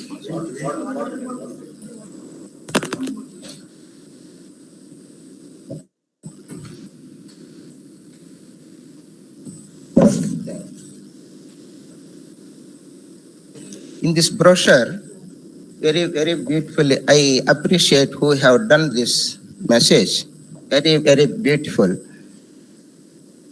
Whole just in few words they have put, especially in the second paragraph. Please, all of you go through. Very, very beautifully as mentioned. It is a whole gist of our yoga concept. Why? Our whole journey, especially our Sanatana Dharma, in our day-to-day life, is every work called yoga. Every work is called yoga. Actually, yoga means generally one word, it is combining, uniting. Uniting between what? It uniting what? It unites as a whole Jivatma to Paramatma. Before that, what is Jivatma, Paramatma? In general, it is consciousness. The consciousness reflects in our chitta is called Jivatma. As a whole is called Paramatma. So that's why the chitta vrittis makes deviation from our originality. Our originality is Brahman, Paramatma, consciousness. To unite this consciousness from individual to universal is called yoga as a whole. For that we practice in various methods, various religions, various conceptions of our likes, our temperaments. The result or aim for this all things is one, uniting from this individual to the universality. In Bhakti Yoga, Karma Yoga, Raja Yoga, Jnana Yoga, broadly 4 yogas we find. In every word back is yoga. If you do any karma, that should be as a yoga. If you do without the concept of uniting these two, that becomes bhoga. Bhoga again takes away you from the reality. So any work you do that is told yoga when it consciously is done. That consciousness is important. How you find in this karma by doing every work conscious, because the nature of law of karma is an individual is karta and bhokta. He does, he gets result. He has not a right to give phala. Phala gives universe that is governed by Lord, God. So karma phaladhata is God. So every one of us should have awareness that I do according to the law of karma, I get my result. I cannot decide this I want, that I want, it must come, because individual has no right to provide karma phala. Karma phala comes from universal principle. With that attitude, any work we do, that becomes yoga. Bhakti Yoga. Bhakti Yoga is uniting devotee to God. Karma Yoga, doing work, uniting with humanity. There should not be any selfishness, then only that will be working. In Bhakti Yoga, we go to God, don't pray, but we pray constantly, oh God, give me for that, give me for this. Me or mine, always we mention in our prayers, that you remove, always include we, oh Lord, give for us, we and us, instead of me and mine. That becomes the yoga. For every devotee becomes yoga. There are plenty devotees in India, but why we don't find peace of mind, happiness in society?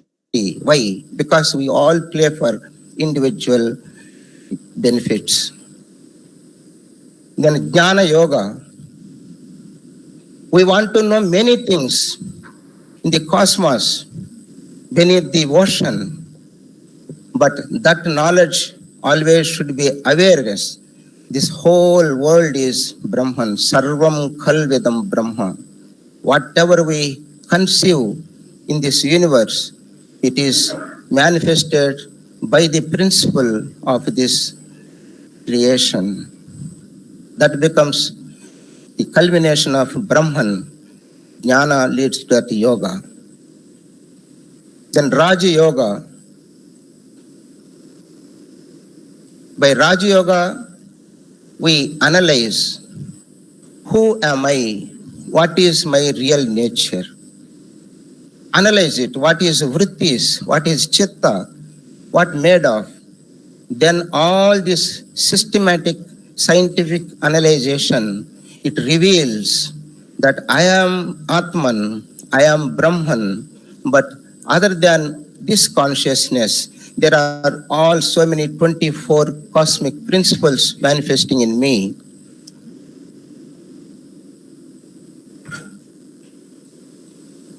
Pancha pranas, pancha jnanendriyas, pancha karmendriyas, panchikota pancha mahabharatas, combination, 4 mano buddhi chitta ahankara. These 24, other than I, the consciousness, analyze it, be witness to everything, don't involve, don't identify with these things. That is Raja Yoga. It makes the awareness, oneness with yourself. If we do only for miracles, some only for physical fitness or mental concentration even, it doesn't called yoga. So Bhakti Yoga, Karma Yoga, Raja Yoga, Jnana Yoga, part and parcel of our life. Everyone have these 4, not one after another, simultaneously. This all will help us. That is holistic yoga. That's why I find in this brochure, very beautifully mentioned here. That is why yoga consciousness. Yoga must be conscious. Conscious means the always aware of minus plus universality. My, I am, I-ness. I-ness or my-ness, not minus. Now, the point comes, this is okay. Very nicely we analyze. But how to experience it? Theory is okay. How we can practice, how we can possess. The first of all, one should have, as in Patanjali Yoga Sutra says, Yama Niyamas are most important, fundamental principles. If these are not there, Yama Niyamas, what are Yama Niyamas? In brief, I explain. If these are not there, there is no foundation for our life. What are the Yamas? What are the Niyamas? Yamas are, as Patanjali said, I just quote,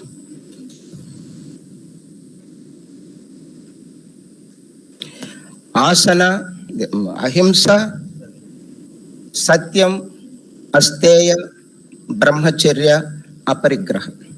Ahimsa, shall not injure, shall not kill, shall not harm. Manasa vacha karmana ahimsa. Physically, you should not manhandle. Orally, you should not abuse or hurt by words. Mentally, don't think ill of others. That is called ahimsa. Means yamas are shall not. Cheyyakodadu. Second one is satyam. You should not tell lie. Shall not lie. Shall not tell lie. Be always truthful. Truthful means what? I don't know truth. What is the definition of truth? When we are going by car or bike, something going on before 1 year, 1 hour, after 1 hour also after we pass there, we just a moment, we just 2 minutes witnessed. Some galata is going on. Somebody is beating, that we saw. But that fellow has got 10 beatings, next he is beating only one mild beating. We claim that fellow bet him. Is it true? Apparently it's true because your eyes witnessed, your ears witnessed. That is apparently is true. As per my senses, my consciousness, this is that much you have to add the clause. Should not claim that this is true. That is Satyam. Always, other way also introspect. What is truth of my experiences? I had boyhood days. I am going to have youth. I am going to have old age and death also. Then again birth. This all changes are there, but behind all the changes, there is what I had boyhoodness, I have youthfulness, I am old age, I am going to die, I am going to have birth. That I-ness is truth. Unless you practice in small matters the truthfulness, you cannot conceive the highest truthness. Truth is God, Satyam Brahmam. Satyam Anantam Brahma. In day-to-day life, for everything, we should be truthful. Carelessly we say where we can avoid the telling lie. Many things are there we can avoid.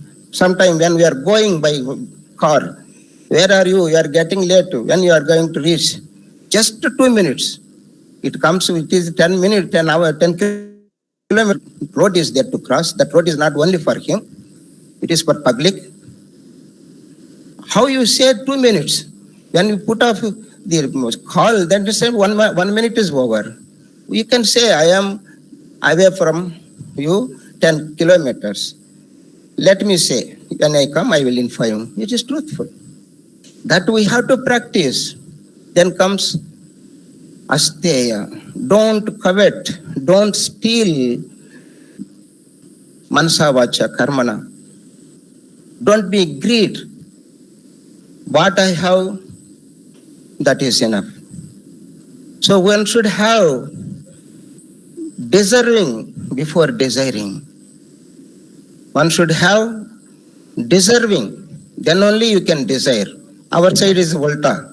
I desire, I don't want any deserving. That is called Asteya. Steyam. Steya means dongatanam. Coveting, grabbing, stealing. When we steal, because I don't have capacity to possess. If I earn 1 lakh rupees per month, I don't steal any 10 rupees, 20 rupees on roadside person who is begging. If I don't have job, I will steal that. Even empty water bottles also. So there must be that one. Shall not steal. Then comes Brahmacharya. Brahmacharya means not only unmarried persons. It is only a small part of that meaning. Brahmacharya means Brahmani charati iti Brahmacharya. Brahmani, Vede. Veda means the instructions given in the scriptures. Brahmani, Vede, charati iti Brahmachari, Brahmacharya. That means for all ounce, drop of our energy, physical, mental energy, should be utilized for that cause. That is called Brahmacharya. You see how much time, energy we simply waste away. So many gadgets we use which are not at all necessary, especially in college days. But a student, what is the principle? What is Veda say? Chhatranam adhyanam tapaha. Be austere. Contribute all your time and energy for your chosen education. Learn future life's problems and solutions. Be prepared for future. That is the great work in front of every youth. Not only college student, for every youth. That is the awareness. So one should not waste his energies. That is called brahmacharya. We are energies wasting means abrahmacharya, we can say. Akara we can add to as negative. Then comes aparigraha. It is most important in our human life. Don't accept any gifts. It is very strange statement. Don't accept any gift somebody give. That means gift means is not legitimate gifts, lansam. Lansa is also called gifts. A person goes on one week he comes and one day gives half kg grapes, another day 1 kg mango, another day 1 kg apple. Why you are giving? I feel to give you, please take it. You should shun, don't accept. Once you accept without reason, without your deserving there, indirectly you are becoming slave to him. I have to repay him any time, any opportunity. That person will make you to do great blunders for the sake of his selfish motives. That is called in a way openly lansam, bribe. Aparigraha means don't accept any gifts which you are not demanding, we are not fit for that. That means don't tell lie, don't hurt anybody, don't steal, don't waste your energies, don't accept unless you deserve, unless you have legitimate claim. We are taking salary. Again, why should we bribe, have a desire for bribe, accepting? It is a great loss for us because that makes us guilty. It covers our reality, our Atma, Swarupam. So this all to be followed. Another says Yama, after Yamas and Niyamas, should be, shall be done. What are these? Shaucha, Santosha, Tapaha, Swadhyaya, Ishvara Pranidhana. Shaucha, Santosha, Tapas, Swadhyaya, Ishvara Pranidhanani, Niyamaha. Shaucha, you must be clean, clear, physically, mentally, morally. Santosha, you must be the content always. Content means not that you should only be, as I am LKG, I am studying, I am quite happy here. I got first mark in the school. Mother, I don't go for UKG. Or 10th class over, state rank you got, then you say, mother, I don't want to go to college. Not like that. You should do all efforts, but you know your limitations. You can have all the privileges before you do, but the result is not in our hands. Karmanyeva adhikaraste ma phaleshu kadachana. Adhikaraste akada, that there, not that adhikara, you have only this much, not that. Adhikara means the privilege. You have so many options before you do. A student, 10th class student is going to appear for exam. Before 3 months, he demands in his house, mother, father, I want to go to tuition. Granted. It is privilege for him. Mother, I want to get up morning 5 o'clock. I want to what?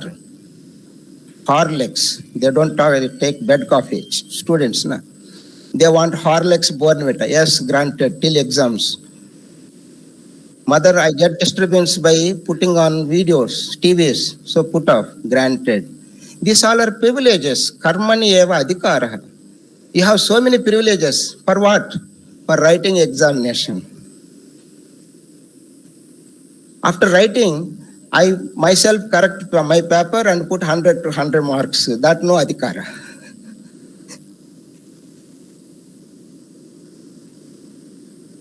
So the saucha, the santosha is contentment. You do whatever you did, but remaining you be aware that result will be given not you, some governing principle of this universe. That is karma theory, karma siddhanta. So this then comes tapaha. Physical, mental, moral. Because time is short, I am not going to elaborate. Tapas, the discipline, timely taking food, timely getting up, moderate taking food, keeping body neat and clean, keeping our books and room, clothes, everything neat and clean is physical saucha. Vak suddhi, you always talk truth, talk good words, chant God's name, praise Lord for the well-being of whole universe. Then mentally also, as we just sarve jana sukhino bhavantu sukhinaha, you pray mentally everybody. That is called tapas. Swadhyaya, self-study we just interpret. Self-study is not. Self means only yourself studying, not like that. Swadhyaya means Swadhyaya pravachanabhyam na pramaditavyam. Swadhyaya pravachana means, Swadhyaya means you learn systematically anything. Material things or moral things or spiritual things, systematically you learn, understand the truth. Then pravachana. Pravachana means telling to others, putting into practice. Not simply telling. Put into practice, preach. Anusthana upadeshena. Pravachana means anusthana upadeshena. Then comes Ishvara Pranidhana. Ishvara Pranidhana makes the solutions of all problems. There we should know 3 points. We should be aware of that. One is Vivekam. There are so many problems in our life which you can handle, which you can solve with your own individual effort. Another is which you cannot, that you first segregate. But that is called that Vivekam. Which you can solve individually, you can immediately try to solve, get help from external. There are certain things you cannot. For example, some diseases are there. Many experts, doctors are there, but they say we don't have medicine. We have to pray God. If any miracle happen, he may be cured. Otherwise, he will lose his life. There we should be clear. Pray God. There we should not be so much anxiety, tension. We cannot. So that is also one way solving the problem. Where you can solve individually or taking help from outside, immediately jump into action, solve the problems. If you cannot solve, surrender to God. Ishvara Pranidhana. So these yamas, niyamas make us the clear idea of moral values. For yoga, why I am telling all this background is, unless we have yama, niyamas, we cannot have the yoga. Yoga is basically needs moral values. Moral values in Sanskrit is called naitika viluva. Naitika is niti, nayati iti neti, naitikam, which leads the universe. The universe is led by these moral values. If you have moral values, you can unite physical level, mental level, moral level, spiritual level. That is holistic yoga. Yoga conscious must be there. Yoga means this is consciousness. With this consciousness, if we live, surely we can provide universal wellness. We cannot go on simply implementing so many so many external things. Those are necessary, but basically moral values necessary. Moral values means this do's and do nots makes every part of our life as yoga. That universally everybody doing collectively, that wellness will come. So we should unite first with our principles of nature, law of nature. So all the rivers flow for river's sake not, that water for other living beings. All the trees give fruits, not for eating tree itself, for the others. Similarly, our body also not for only for us, for other service, for humanity. So this all basically, the yoga means uniting our individual to universal God, Paramatman, or this microcosmic to macrocosmic, micro to macro. For that link is moral values, that is called yoga. Yoga consciousness leads to universal wellness. So let us hope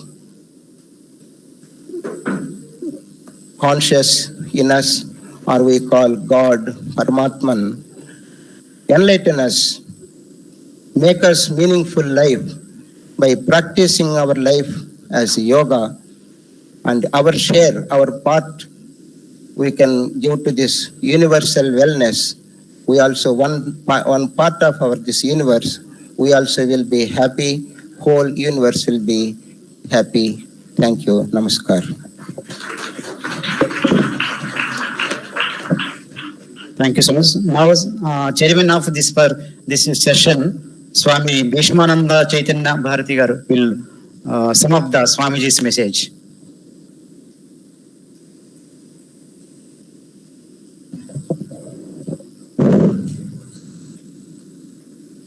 When Swamiji started very well with the, learned ignorance. Means the people who have the knowledge but don't put into the practice. They call learned ignorance. And again, he has just defined what are the four different, yogas. Raja Yoga, Bhakti Yoga, Karma Yoga of Vivekananda's.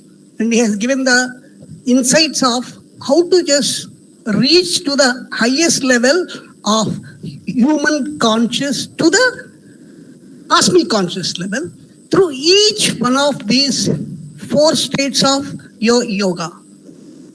All defined four yogas are equal. They're all immediately connected, in fact. One leads to the other. And finally, human consciousness, which is the first and the foremost, with your own this thing when it starts with the yoga itself. And finally, it has to just end up with the universe itself, with the cosmic consciousness. And then he comes in, he's given elaborations of each and every part specifically. Final, this thing, what comes is your own attitude, whatever you have to do it, you have to put it into the practice, and then you have to realize yourself, you have to promote yourself to the highest level of consciousness. There is no separate thing which practice makes a man perfect. With these few words, I thank the Swamiji very much for his giving a good lecture on the practical aspect of it. Thanks a lot. Thank you very much.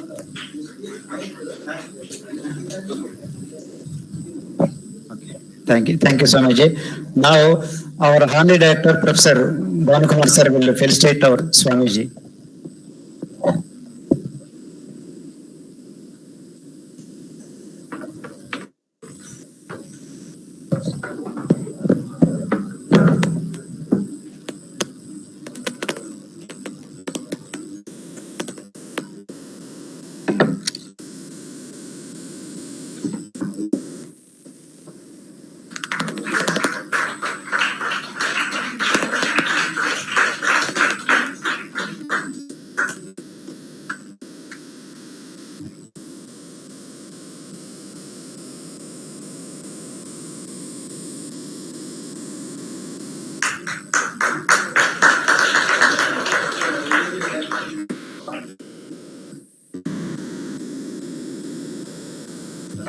Thank you, Swamiji, for your valuable inputs about yoga and consciousness. It's really a great beginning today.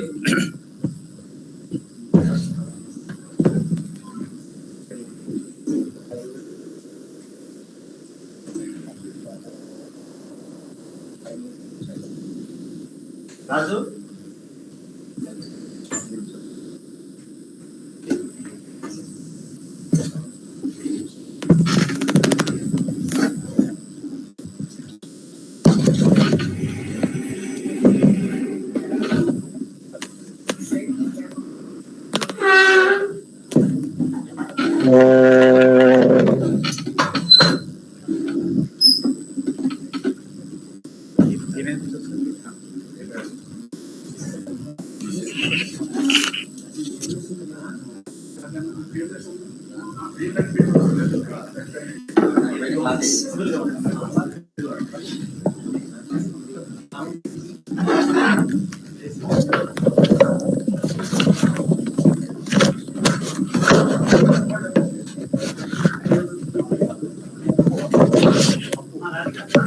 Yeah, hello all.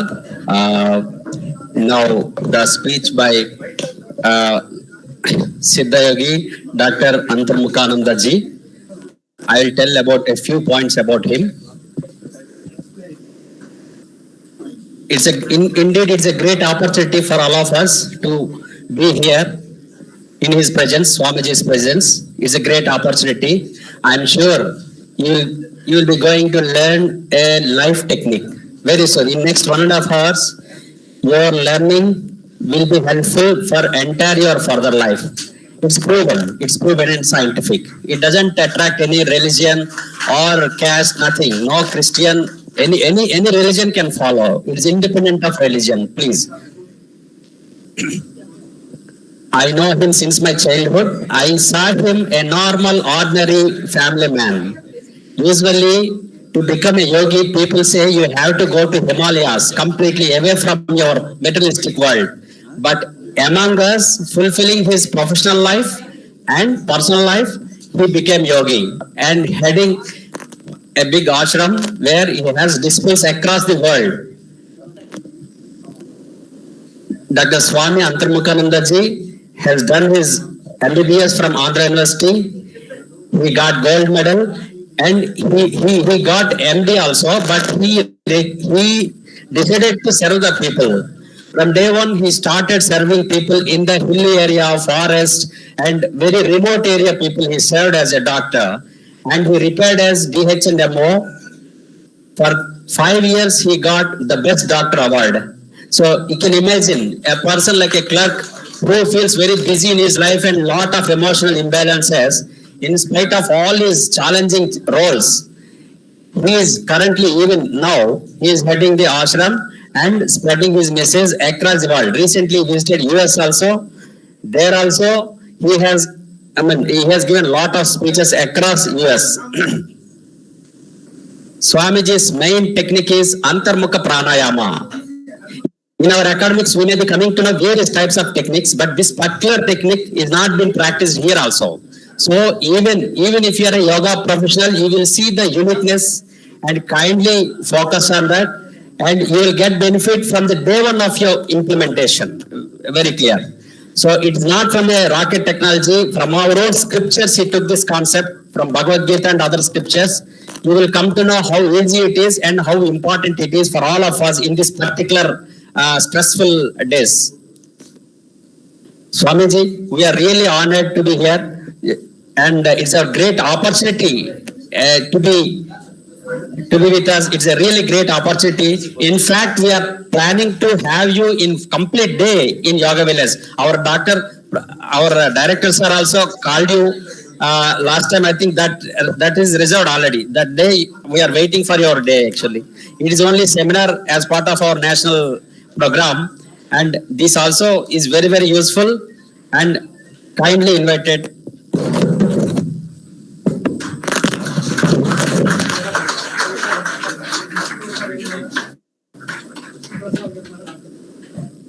Sorry, sir. Due to his emergency calls, he had to leave, but he said he will go through your video. I'll explain him.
నాకు రాలేదు connect అవ్వలేదు.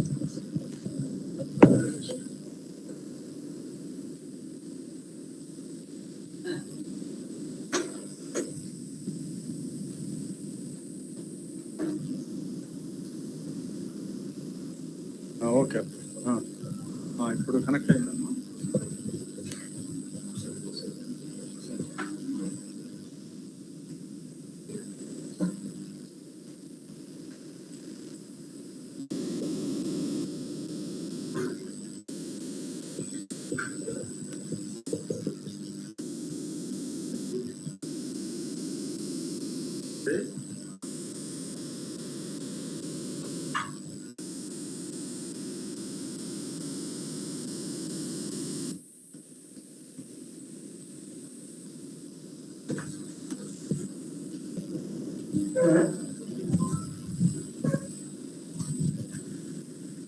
Yes.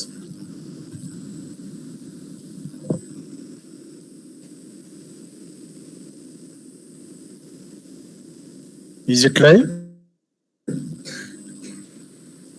I will start.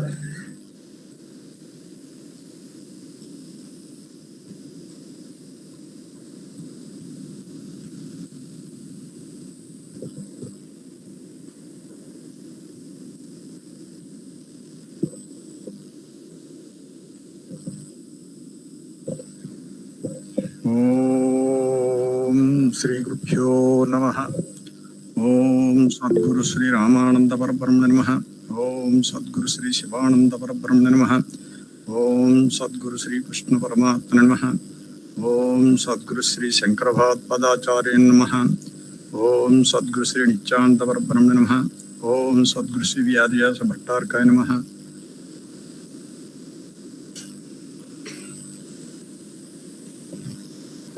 గురుస్వరూపులకు ప్రేక్షక మహాశైలకు మరియు నా సిద్ధ విద్యార్థి లోకానికి నా యొక్క హృదయపూర్వక ఆత్మ నమస్కారం. And my respects to all the dignitaries on the dais. Today, the topic is the Antarmukha Pranayamam related to yoga and consciousness. these words, except Antarmukha, most of the words, yoga, consciousness, pranayam, all these are universally known words. Everybody knows, very fond of all these words. But the exact definition of all these words should be proved by scriptures.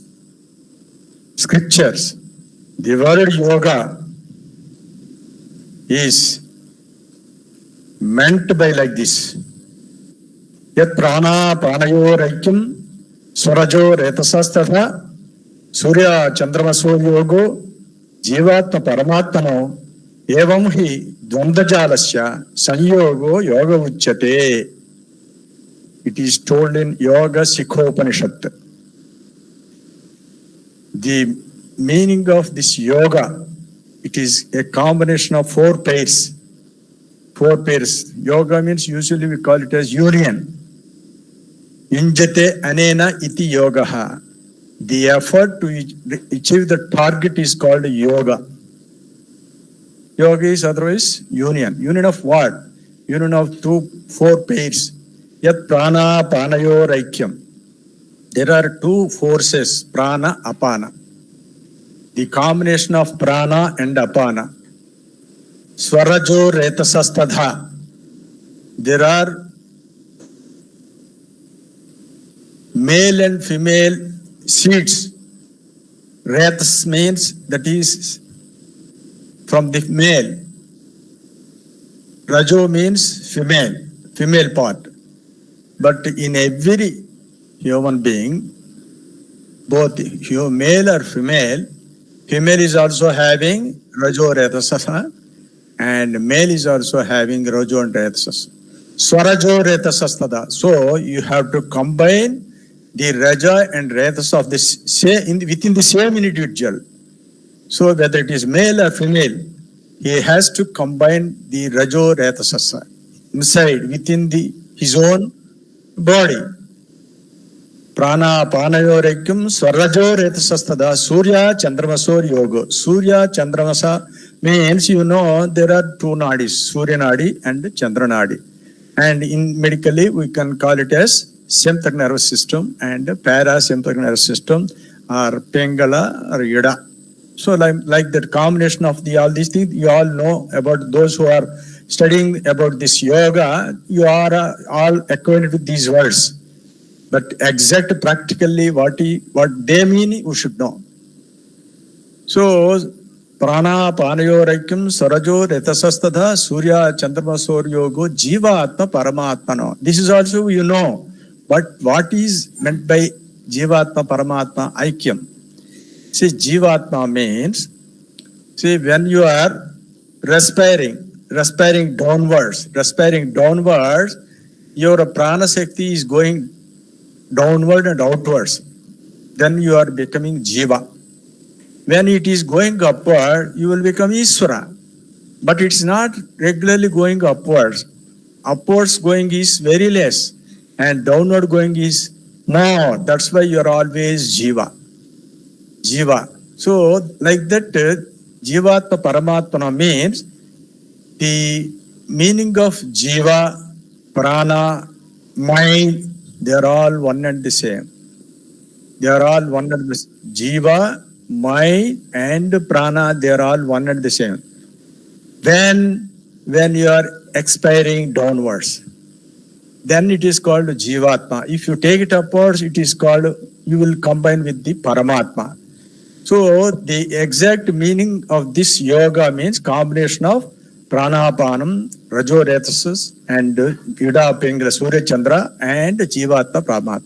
Now going into details, if I explain about the combination of prana and apana, the rest of the three pairs are the same.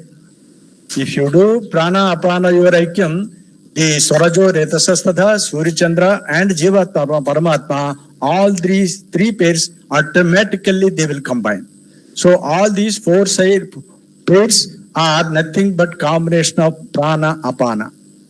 The prana apana is told in Bhagavad Gita like this. Apane juhvati pranam prane panam tadha pare prana apana gatirudbha pranayama parayanaha. There are two forces in our body. which are responsible for our respirations. That which we are expiring is called apana. That which we are inspiring is called prana. Prana and apana. These are expressed in terms of respirations. But there is another force within the Sushumna. When it is coming downwards, that is called really apana. And it is going downwards only, you are expiring. When it is going upwards, you are inspiring. So these are the forces that is told in Bhagavad Gita, apana prana. This apana is nothing but the heaviest portion of the prana. Heaviest portion. Heaviest, there are Panchabhutas. Panchabhutas, Akashaham, Akashaha, Vayuhu, Agnihi, Jalaha, Prudhivi. There are Panchabhutas. Out of Panchabhutas, the lowest two bhutas, that is Jala, water, and Prudhivi, means earth. These two bhutas are the part of the apana. The rest of the Agni, Vayu, and Akasha, they belong to prana. But these Panchabhutas are, the creation started like this. When you are coming from our mother's womb, our first expression starts. But in our medical field or any other field, we say that everybody takes first breath inside. Is it not? What do you say, Bhishmananda? You don't know. I will prove it. I will prove it now. So, see, first of all, you have to apply your common sense and also physiology also. In our mother's womb, we don't have any respirations. Is it not? We don't have any respirations. When you are coming out, we say that our first breath starts inside. But it is not so. Why? Because unless there is some negative pressure, sucking force inside the body, the external air will never enter into the lungs. Is it not? So that sucking force is prana. That sucking force is prana. When we are coming downwards, first the fluid that is there in the lungs, that is called alveoli. The air cells of the lungs are filled with some fluid that is called sphingomyelin fluid. That fluid, unless you vacate that, you cannot take the external air inside. That vacation of that fluid from inside to outside is called first expiration. First expiration, that means an impulse coming from the brain, and it will come through the nose to the lungs on the pleural cavity. That will squeeze the alveoli, squeeze the fluid, thereby creating some empty space. That space will be filled up by the external air. So first expiration starts, then inspiration starts. That the first expiration is called birth. Like that you are going on expiring. See, that's why always the expiration is more predominant than inspiration. It is just like this. If you throw a ball from a terrace onto the ground, it will fall down and jump again. And again, it will fall down, but don't jump to that extent. So it goes on falling down like this. Ultimately, it will become standstill on the ground. Is it not?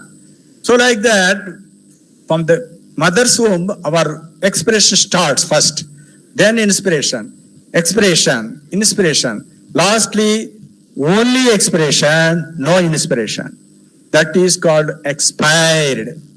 Expired, the exact meaning of expired is we are losing our vital prana shakti through the last expiration is called expired. In Telugu we call it as Tudiswasa Vidichipetyamu. We call it as Tudiswasa Vidichipetyamu. So we are losing our prana shakti through the last expiration is called expired. That last expiration is expired and the first expiration is called birth. Within these two expressions only our life is taking place. Understand? And not only that, so much physiopathology is going on. What is that? When you are expiring more, you are expiring up to 30 centimeters from LA NASA, from the NASA, LA NASA, from the NASA Putam. From here, you are expiring up to 30 centimeters and inspiring from 20 centimeters only. That's why in medical terminology, is there any doctor? Our doctor is there. Any other doctor? Vishnu Prasad, you are also doctor. So any other doctor? So you can understand. Our inspiration is active. Expiration is passive. Why? Because we are not able to take it upwards easily. You are taking against some resistance during inspiration. Is it not? That resistance is occurred from the birth onwards. When you are coming from mother's womb, when you are losing out, the heat energy is being lost, thereby the body becomes cooled down, thereby accumulating phlegm or kapham. That the phlegm or kapham is responsible for not allowing your inspiratory phase to go upwards freely. That is the hindrance. That the kapham is accumulated since birth onwards. And thereby your body is going on increasing both horizontally and vertically also. Because of that tissue building. In tissue building, and ultimately there will be kapham also. This kapham is due to the accumulation of the impurities that are coming from the food you are taking. Is it not? That the kapham is like butter. That is called like butter. Mucus secretions, you say. That butter-like kapham should be dissolved. Unless you dissolve it, you cannot take it upwards. You cannot take it upwards. If you don't remove that, you are going on losing like this. How? In one respiratory cycle, 10 centimeters extra. In 1 minute, 15 into 10 centimeters. In 1 hour, 900 times into 10 centimeters. And in 24 hours, 21,600 times into 10 centimeters. It amounts to 2 kilometers, 160 meters of energy you are losing per day. Not only that energy, you are losing divine knowledge, divine happiness, divine light, and divine power. All these 4 qualities of our life force, Prana Shakti, we are losing through this expiration. This is what is happening in a normal so-called healthy individual. When you are losing like this, our brain activity, our digestive power, our remembrance, everything will be gone. Is it not? From childhood onwards, we are losing so much. We are so active in the early age, but not now. Even then, we are taking physical food. To compensate the energy loss, we are taking food. Is it not? You are taking food. But that food, physical food, is never recouping the energy loss. That is divine energy loss. That energy has to be regained and generated by means of churning process of pranayama. That churning process of pranayama is called Antarmukha Siddha Yogam. That is told in Bhagavad Gita, Buddhi Yogam. Patanjali Maharshi and other people told this Yogaha, Buddhi Yuktaha, Buddhi Yogaha. All these words are meaning that you have to take the life force upwards to the seat of origin. Our life force, Prana Shakti, originated from here. From here means Brahmajyam. What is that Brahmajyam? Doctors will never agree. What is Brahmajyam? What is Brahmajyam? That is hypothalamus. That is hypothalamus, below that pituitary, and ultimately there is a third ventricle in the brain. You know that the third ventricle is the ultimate seat of the uniting this Prana Shakti when you do yoga upwards. That taking upwards your life force is measured in terms of consciousness. Everybody says about consciousness. What is consciousness? Consciousness means it depends upon the alertness, awareness of your mind. How For example, during your sleep, you are unconscious. When you get up, what will happen? From tomorrow onwards, please observe. You get up early and observe the other person who is going to get up before you. Please observe. When you get up, you will take deep breath inside, like this. Unless you take the deep inspiration, you will never get up. This is what is happening in everybody. So unless you breathe inside, you can never get that consciousness. What is that consciousness? This is worldly consciousness. When you are in sleep, you are unconscious. When you are dreaming, you are subconscious. Is it not? When you are doing meditation, or that is when you are doing yoga sadhana, then you are going to become, you will enter into the stage of semi-consciousness. And you reach here, you will become super conscious. There are 4 states of consciousness. Everybody talks about consciousness, but what that consciousness is depend upon? It is totally depending upon the level of height of inspiratory phase. So, during sleep, you are unconscious.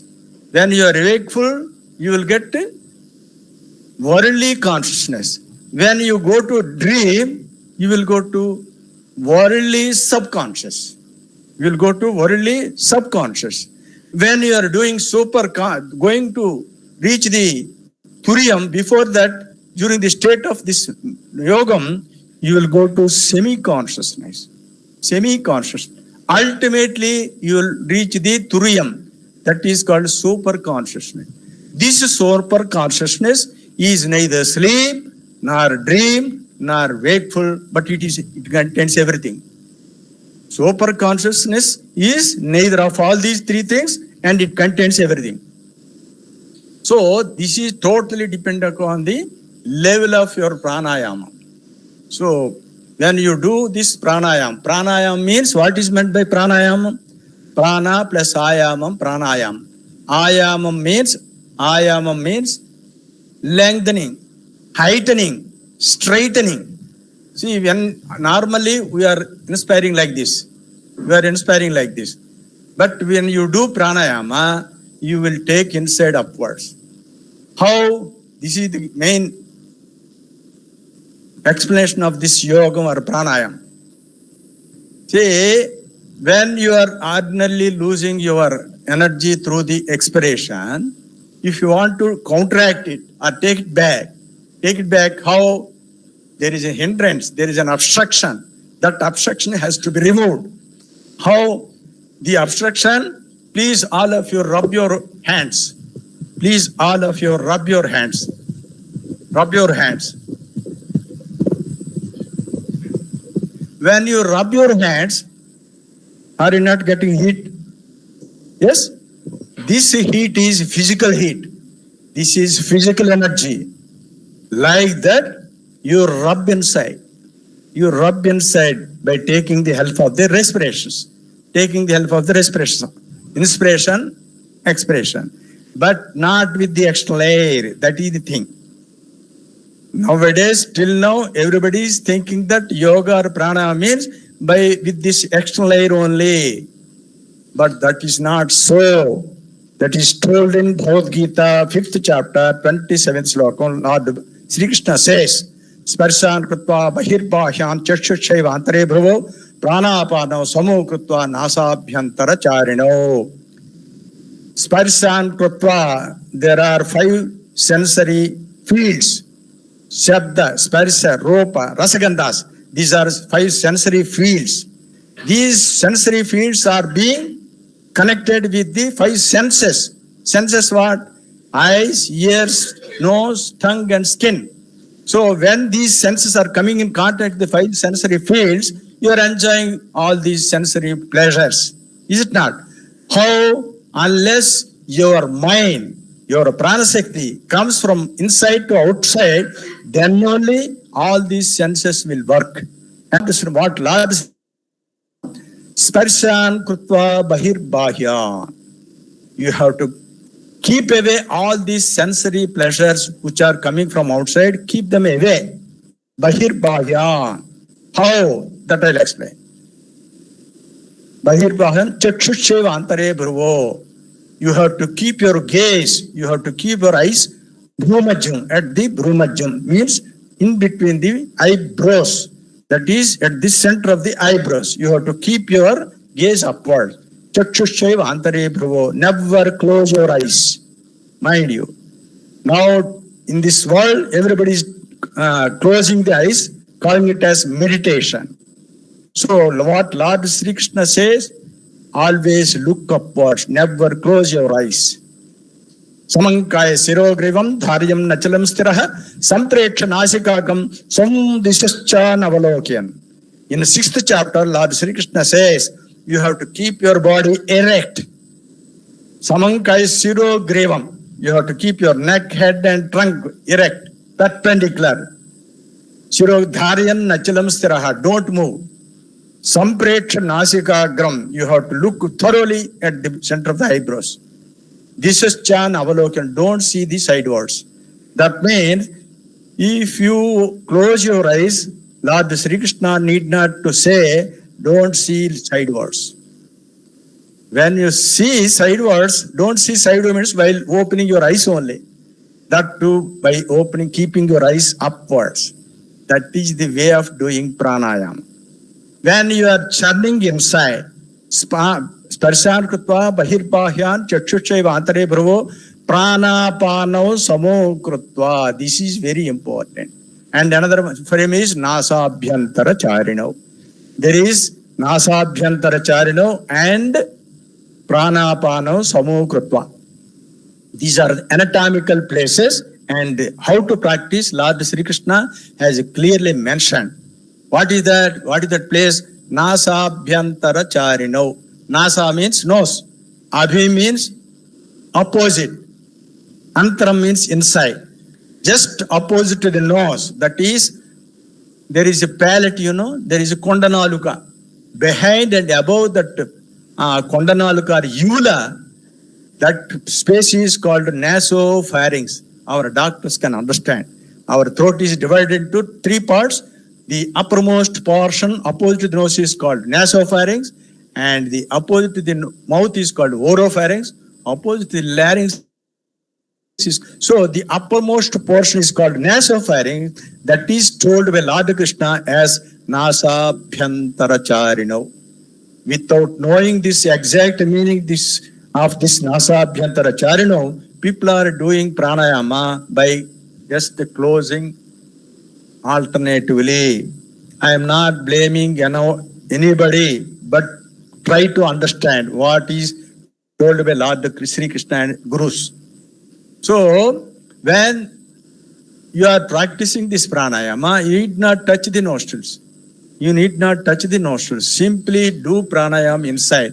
When you are doing pranayama, the external air entry will be reduced gradually. External air entry will be reduced gradually. Till now, we are taking respirations 15 times per minute.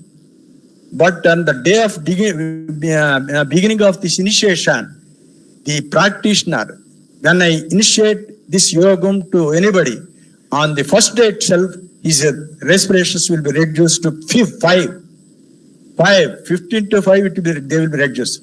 If you go on doing like that, they will be reduced to 2 or 1 or 3, like that, per minute. How? When you catch hold of the internal pranashakti inside, then there is no need of external air outside. That is the main clue behind this pranayama. See, everybody thinks, without external air, how can you do pranayama? Many people think like that, without external air.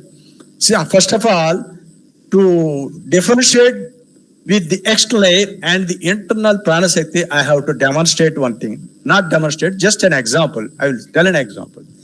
I will keep one dead body here. and a living body here. This living body is sleeping. This dead body is not taking any respirations. So the atmospheric oxygen, which is about 20.1% in the atmosphere, is available both for the dead body and for the living body also. Is not. But why this dead body is not taking? We say that we are living with this oxygen. Dr. G, we say that we are living with this oxygen. That oxygen is available always. Why this dead body is not taking? Can you explain? Why? See, we are respiring. We say that till now we are living with this oxygen. Is it not? Why this dead body is not taking? Not left the body. Huh? Not left the body. No. Say, even though this oxygen is there, there is something is necessary to take the external air into the lungs. That force is called pranam. That force is called pranam. That pranam has gone outside into this body. Whereas some amount of pranam is there in this living body, which is sleeping, which is taking involuntarily. So to take respirations, inside pranam is very much necessary. Is it not? So you have to differentiate between the external atmospheric prana shakti. Both are not same. They are quite different and distinct. We are losing our prana shakti, which is divine, which is knowledge, which is the happiness. All these things we are losing through the expiration at every respiratory cycle. 10 centimeters extra we are losing in every respiratory cycle. Like that we are losing from birth onwards. You have to take it back. How to take it back? You have to remove the obstruction. How to remove that obstruction? You have to dissolve the phlegm. How to dissolve the phlegm? You have to heat it up. How to get heat? Do churning. That churning process of this life force is called pranayama. Understand? So the exact meaning of pranayama is prana plus ayama. Ayama means extending upwards. When you are doing pranayama, churning, the heat is generated. That heat is not physical heat, but you are getting out of your churning of palms. That is spiritual heat. That is mental heat. That is mental energy. Divine energy. That energy in the form of heat will dissolve all the impurities. In the impurities, thereby cleaning all the nerves. All the nerves. That is called Nadi Sodhana. Sarva Nadi Suddhi. But unfortunately, by doing superficial methods like this Anuloma, Vinuloma, Kapalabhati, Bhastrika, these are all external Nadi Sodhana only. They will never clean the 72,000 nerves. That is proved by scriptures. I am going to tell you. There is one Upanishad. That is one Upanishad in Trisika Brahmana Upanishad. Nadi Suddhincha Krutvado Pranayamam Charet. Please don't think otherwise. I am telling the facts. If there is anybody is being otherwise hurted, please pardon me. But I am telling the fact. See, Nadi Suddhincha Krutva Ado Pranayamam Charet. That is told in Trisiki Brahmana Upanishad. Nadi Suddhincha Krutva Pranayam Charet. That means Nadi Suddhi is different from Pranayama. This external Nadi Sodhana will clean the superficial respiratory tract, whereas the internal Pranayama is cleaning all the 72,000 nerves. That is proved in another Upanishad. That is proved in another Upanishad. Yama Nemabhyasa Yuktaha Pranayamam Charet Tena Nadaya Suddha Bhavanti. With that pranayama, all the nerves are being cleaned up. That internal process is now what I am telling is Antarmukha Siddha Yogamu. That is told by Buddhi Yogam in Bhagavad Gita by Lord Sri Krishna. Whatever you call yoga means this should be the only. So doing this, leaving this, we are trying to do all these superficial methods. These superficial methods were criticized in another Rigvedam. In Rigveda Samhita, it says like this: Bala buddhi virangulangul stam nasika chidram aurjha yah pranayama krete sakala sistais chajyaha. There is Rigveda Samhita. Bala buddhi virangulangul stabhyam nasika chidram aurjha. Those who are practicing this pranayama by occluding the nostrils alternatively, they are called child-minded. Sistais chajyaha, the great people, they will leave it. So that means the pranayama is something different from the sectional nadi sodhana. This world should know. This world should know without knowing. Why? Because we are totally basing on the external air, thinking that is with that we are living. That is only an inorganic gas. What you call oxygen? Oxygen is only an inorganic gas. It contains 8 electrons, 8 protons. Is there any mind, knowledge, or happiness, or any light in that oxygen? No. But why we people are depending upon this oxygen? Oxygen and our prana shakti have got 2 equal qualities. One is heat nature. Identical qualities, heat nature. This oxygen from the cylinder, you can collect it in a cylinder, but you cannot collect it in the cylinder. This divine pranashakti, you can never collect it. This oxygen collected in the cylinder, if you put into a nose of a patient, he will get some relief. Is it not? We are getting relief. How you are getting relief? Because if you put it inside, it will give rise to vasodilatation, bronchodilation. So this oxygen from cylinder, if you administer inside through your nose, temporarily it will cause vasodilatation and bronchodilation. With that, the internal prana will go upwards to some extent. So the result which you are getting with this oxygen is by pranam inside, but it is giving way by this. In that way, this is useful. Is it not? In that way, this is useful, but if you want to go upward, you have to catch hold of your life force within you only. That is called antarmukha pranayam. So why we call it as antarmukham? When your expiration is more, you are bahirmukham. When your inspiration is more, not inspiration means not from the external air. You have to take it from within. When you do pranayam within, when you are doing pranayam within, you will get sound. You will get friction. You will get sound. That sound you call it as Om. That is Om, not by uttering Om. See, when you are uttering Om means you are losing energy through expiration. See, I will give an example. Wherever you are getting sound, in this space or anywhere, sound means there is loss of energy. When you are getting sound means there is loss of energy. There is only one sound through which you will get energy more. You will generate energy. That is by doing antaramukha pranayama. So during inspiratory phase, when you are getting sound means that is pranam or omkaram. Without knowing this, people are uttering Om like this.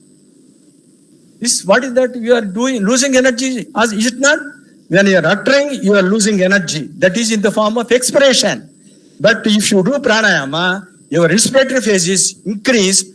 The energy or the sound which you are getting during inspiratory phase is called pranayama. Ayam means extending. And the pranashakti, where you are uniting, that is called yogam. So, uniting your own life force within the bhrumajyam or at the center of the eyebrows or the third ventricle or first at the hypothalamus, then ultimately into the third ventricle, that is called yogam. You previously, the yogam means this yogam only. Yoga means this yogam only. But Unfortunately, this exact method of doing pranayama is forgotten. It is undermined. Now simply external methods like yogasanas and all these external superficial nadi sadhana put together, you call it as yoga. Now I say this yoga is different from that yogam. So all the world, all the people who are now familiar with this yogam should know about this yogam. So do asanas, do external nadi sadhana, but ultimately you do this internal antarmukha siddha yoga pranayama. Without knowing that, without doing that, you will never be conscious. So yoga and consciousness means consciousness is totally dependent upon the concentration of your pranashakti you are gaining inside. During sleep, our respirations are feeble. You are respiring in the spine, in the lower part only. During sleep, our respirations that take place in the lower part of the spine. The respirations are very feeble, shallow, and you don't have concentration of the brain. That's why you are unconscious. When you get up, these level of respirations will be elevated to some extent. When you are awake means they are elevated. But even then we are in subconscious state. We are not in real consciousness. This is not consciousness. This is only worldly consciousness. Super consciousness means you have to still go higher up. How to go higher up? Through Sushumna, by doing this internal antarmukha pranayama. Without doing this, people are fond of this yoga and consciousness. I am not blaming anybody. First thing, what done me? I am not blaming anybody. Try to understand. I am trying to prove through the scriptures. Through the scriptures. Yamanima abhyasa yuktaha pranayamam charet. Tena nadya suddha bhavanti. Sandalya Upanishad. There is another great yoga system. Pranayama drudabhyasa yukchacha gurudattaya. Asana yogena pranaspando nirujjate. That is told in Annapurna Upanishad and Yoga Vasishtam. Pranayama, not this pranayama. What I am telling this antarmukha pranayam drudabhyasa yukchacha. Guru Dattaya, that should be initiated by learned guru. Asana yogena. You have to practice initially according to Ashtanga Yogas of Patanjali Maharshi. Asanam, that means you have to become Sthira Sukham Asanam, and Asanam means you have to control the diet. So control your diet and have fixed asana. Asana yogana pranaspando nirujjate. Then only you will have control over your life force. This is the way of doing pranayama. Dirgham pranavam uchcharya manorajyam vijayate. That is told in Yoga Vasishtam. Pranavam, dirgham. When you do pranayama, you have to start from here to here by lengthening. That is called Dirgham Pranavam Uchcharya. Say all sorts of pranayamas. Any pranayama you call, any yoga you call, you are not getting any sound. Is it not? Anywhere are you getting any sound? No sound anywhere except this pranayama. When you practice this pranayama, you will immediately get sound because there is a friction happening between the external air and the internal pranashakti. That the friction is happening at the brumajyam. You are getting sound, thereby generating energy. That is called pranavam or omkara.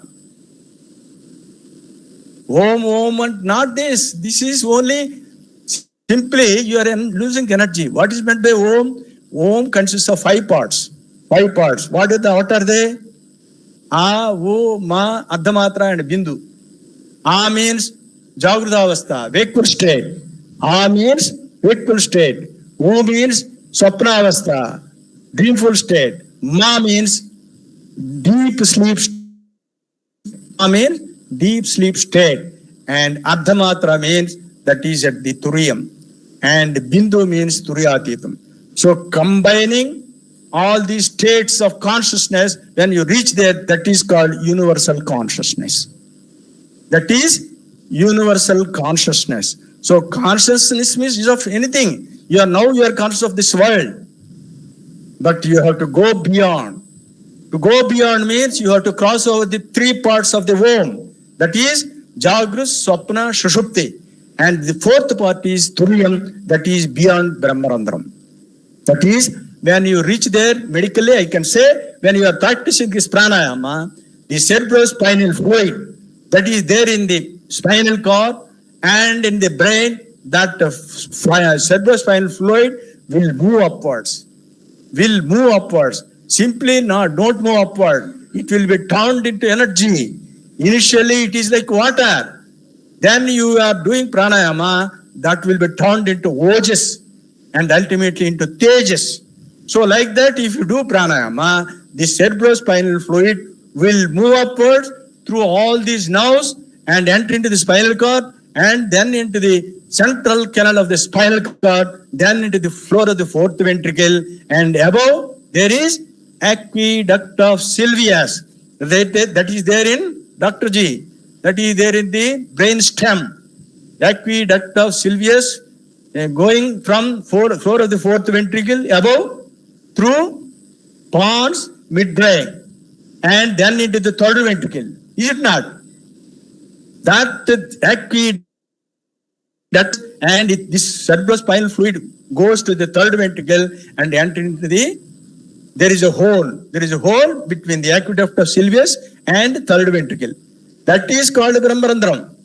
Unless you cross over that, you can never get universal consciousness.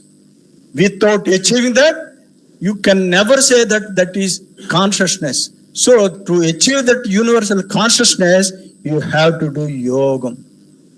This is yogam and consciousness. In that way, this antarmukha pranayama, siddha yogam is related. Understand? So, not only that, physically you will get so many benefits, because when you are doing churning process of this pranayama, you are getting enormous spiritual energy, heat, mental energy. With this energy, you are dissolving all the impurities. Thereby, you are cleaning all the nerves. Sarva nadi suddhi. When you are cleaning all the nadis, suddhi clean, you will be sound both mentally, physically and mentally. You will get sound health and sound mind simultaneously by doing this pranayam. Natasya rogo najarana mruchyahi praptasya yogagna mayam sariram. That is Sweta Svataropanishad. Natasya rogo, a yogi will never have diseases. Najarana jamruchuho. Jara means vardhakyam, the old age also. Namruchuho. He will conquer death also. How? Death is happening by losing our pranashakti outside only. When you are conquering the pranashakti and putting it here, you will conquer death also. That's why that Upanishad says, Natasya rogo najarana amruchu pratasa yogagni mayam sariram. To get rid of all these diseases, your body should be getting enormous yoga agni. Agni by what? By churning. So without doing churning process of pranayama, we all thinking that we are doing something yoga. So that's why my intention is we have to separate between the yoga and yogam. Till now we are thinking that this is yoga with asanas and some external nadi swadhana. But there is something above and beyond, that is yogam. That yogam is a must for everybody nowadays. It is a must for everybody. First you should know the difference between the yoga and yogam. Then come to, till now you are doing yoga. Now come to yogam by getting initiated by a learned guru and practice. You will get enormous, tremendous results from the first day onwards. Dr. Murali Krishna is doing practice. Let him tell. He is initiated. He got initiated into this pranayama. Of course, there are so many our devotees are there. Even anybody who wants to get it, very easy to practice. Even not at all difficult. You need not do kumbhakas, asanas, bandhasana, all these things. Susukam Kottume, Lord Sri Krishna in the 9th chapter says, Rajavidya, Rajagusyam, Pavittam, Yadavattam, Pratchakshava Gamam Dharmyam, Susukam Kottumavyam. Rajavidya, Rajagusyam. It is the topmost of all the efforts. Rajagusyam, it is the secret of all the secrets. Pavitram, it is very pious. Yadavattam, it is very great thing. Energy yielding. Pratchakshava Gamam Dharmyam. That means you will get spontaneous result. Why? Because when you are doing charni, you are going from grosser to subtler. When you are doing charni, your life force, you are going from grosser body to subtler state. So, subtler state, then you say, I am not this body, I am not this mind, I am not this, not this. How? By going inside, depth, by turning your life force into subtler part. Soshmaya, Soshma Darsivhi, Yesha Sarveshu Bhuteshu Gudatma na Prakasate, Drusite Tvagriya Buddhya, Soshma Darsivhi, that is told in Kathopanishad. Yesha Sarveshu Bhuteshu Gudatma na Prakasate. The Atma is there everywhere. It is equally everywhere. But na prakasate, it is not being illuminated. That is not being exhibited out. Drusyate, it will be seen. How? Pragriya, Soshmaya, Soshmadarsavi. There are two words, adjective words told in Upanishad, Kathopanishad. Agriya, Buddhya, Soshmaya, Soshmadarsavi. That is concentration and meditation. Concentration and meditation. Concentration is by doing pranayama. Meditation is by doing jhanam. So first do pranayama, then do jhanam. Without doing this internal pranayama, everybody is straight away starting this meditation. This meditation is nothing but meaningless. Why? Because when you sit in meditation without doing pranayama, simply you will go to sleep. You will bend your head. Is it not? Is it not? 99% are bending head because they are not doing pranayama. Why it is bending? Because there must be some science behind this. There must be some science behind this. You know? Oh, no, yeah, that's correct. That scientifically I will do it. See, there are brain stem structures. Midbrain, pons, medulla oblongata. In that, there is a good network of fibers that is called ascending reticular activating system. You know, ascending reticular activating system, ARAS. That ascending reticular activating system should get sufficient prana shakti or oxygen into that. That is situated in the neck. So, when you are doing meditation, simply, you are not trying to take your life force upwards, simply close your eyes. This part is not getting adequate blood supply or oxygen. Therefore, you will close bend your head. When you do pranayama, you will be always erect. Both the trunk, neck, head, whatnot, everything will be erect. Smankaya sirogramam dharyan nachalam stira, told in Bhagavad Gita. So when you are doing pranayama, every part of the body is being supplied with enormous blood supply. You are Dr. Vishnu Prasad. He expressed some doubt. When you do pranayama, there may be chance of getting fibrillations or something, tachycardia, something. No, you have totally misunderstood. See, when you do pranayama, first you are catching hold of the heart and lungs. When you do pranayama, the negative pressure in the lungs, that is in the pleural cavity, that is being increased by doing this pranayama. When you do this pranayama, the negative pressure is increased, thereby peripheral venous return is increased. And you push it downward, there will be more cardiac output. So more cardiac output, more peripheral venous return, there will be thorough blood circulation to every nook and corner of the body, including your brain cells. Every neuron will be getting adequate blood supply by doing this pranayama. If you do this external pranayama like this, you are not catching hold of the apanam. You are not catching hold because the apanam is apana chandraha, gude apanaha. That apanam is at the anal vag. You are not catching hold of that. But if you do this internal pranayama, you are first trying to catch this apanam. This apanam is trying to get upwards and it is going to be merged with the pranam. Then thereby you call it as prana pano samo krutva nasa bhyantara charino. That is Lord Sri Krishna is a great scientist. He explained this yogam in terms of anatomy and physiology, everything.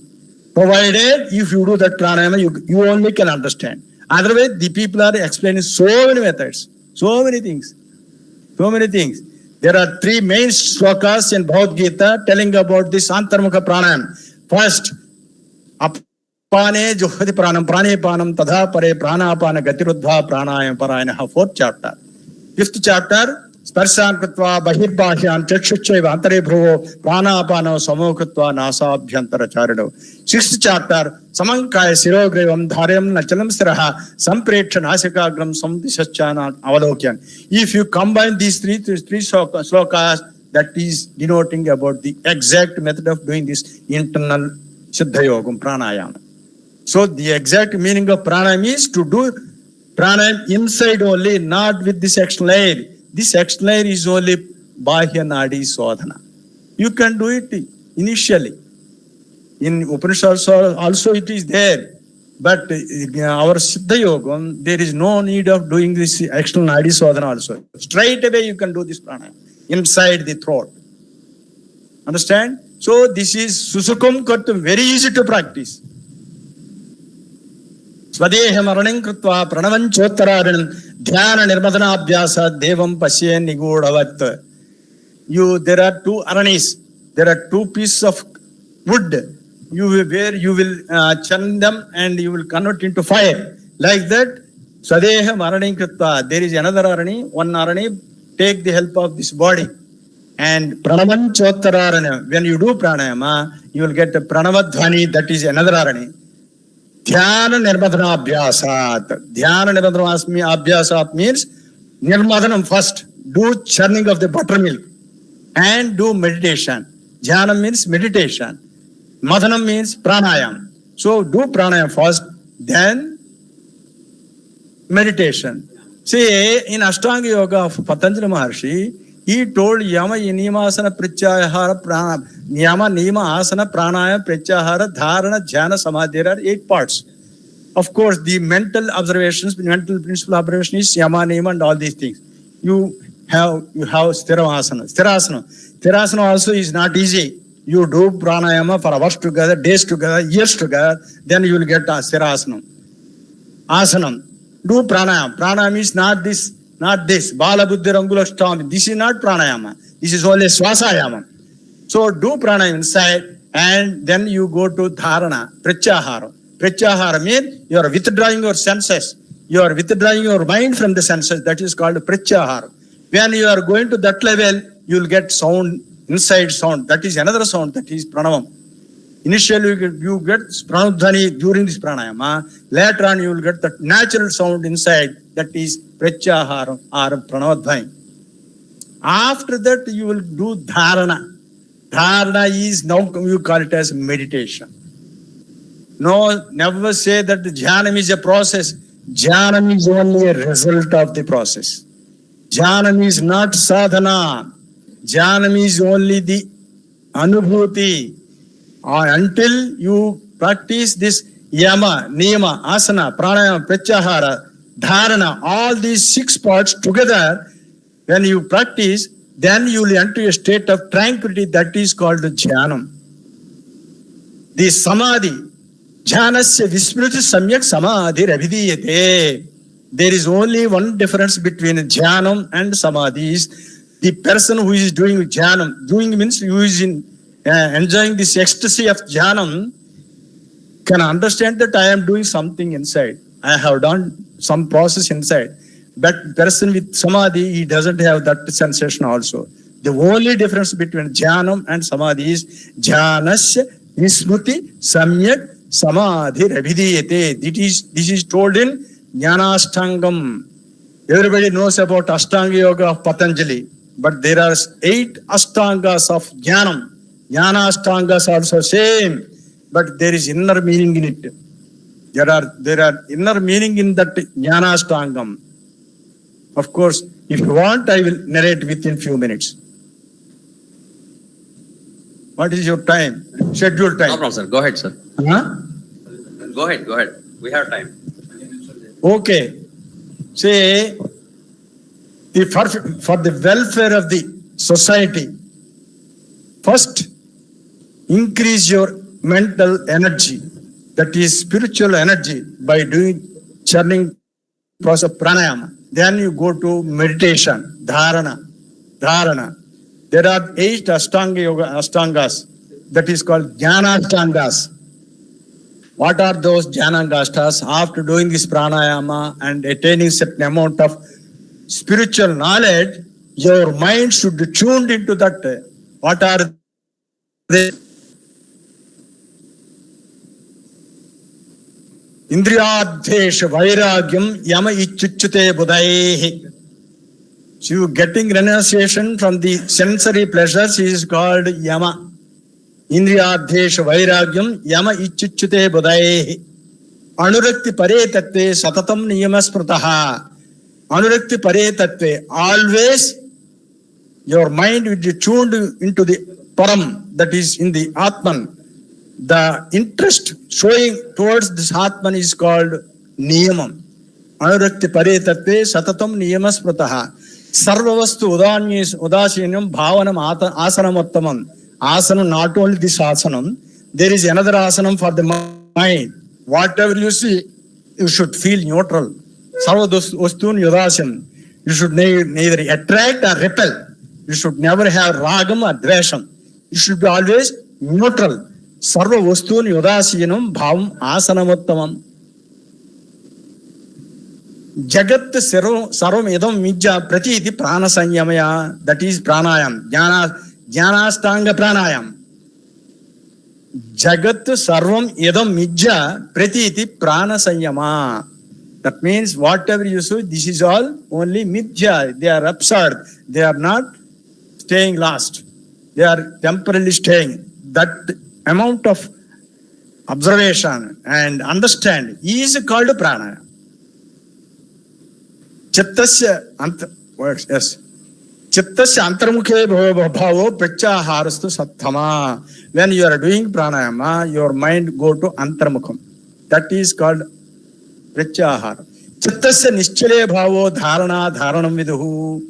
When you come to stand still about the, then you call it as yoga chaturthi nirodha. By doing all these things, that you ultimately you will come to conclude that yoga chaturthi chittasya nischale bhavo dharana dharanam viduhu. That is dharana. When your mind, you during pranayama also, when you observe do dharana, you have to keep like this. Don't do pranayama. Then observe your breath and keep always at the center of the eyebrows. Your mind will be there only. That is called dharana. Soham chanmatrame veti chintanam jhanam uchyate. Jhanam means so aham chanmatrame veti. Whatever you see outside and myself, they are only one. That is chinmatrameva. Soham chinmatrameva chintanam jhanam uchyate. Jhanasya vismruti samyak samadhi ravidiyate. That is the final step of samadhi. That is the equilibrium state of both individual consciousness and the universal consciousness. You don't have any body consciousness, but you will live with the body. Mind you. You will live with body, you will function with the body, your karacharanas, your hands and eyes, everything will work, but you will be in samadhi. That is told in Jnanastangam, that is in Mandala Brahmanopanishad. So there are so many scriptures, Bhagavad Gita, everywhere, even 701 slokas, all these slokas told about this Buddhi Yogam only.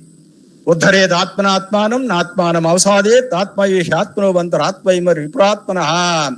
In the 6th chapter, Lord Sri Krishna says, Uddhared Atmanatmanam, Natmanam Avasadet. Most of the people, they will explain like this. Yavarikavaru uddharinchukovalanu. Yavarikavaru uddharinchuko. What is that uddharanu? Uttu dharet. Ut means upwards. Dharet means keeping it. You have to keep your life force upwards. That is called uddharet.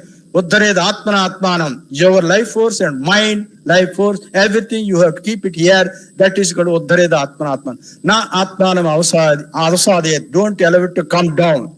When you allow it to come down, that your own Atma will become enemy to you. When you take it upward, it will be a friend of you. So the friend and enemy is not outside, but depends upon your life force, which is above or below. That is explained in Bhagavad Gita. And in 15th chapter, యతంతో యోగినశ్చైనం పశ్చంచాత్మన్యవసతం యతంతో ప్రకృతాత్మానో నైనం పశ్చంచ చేతసః. పురుషోత్తమ ప్రాప్తి యోగం. యతంతో యోగినశ్చైనం, ఓన్లీ బై మీన్స్ ఆఫ్ యోగం, నాట్ యోగా.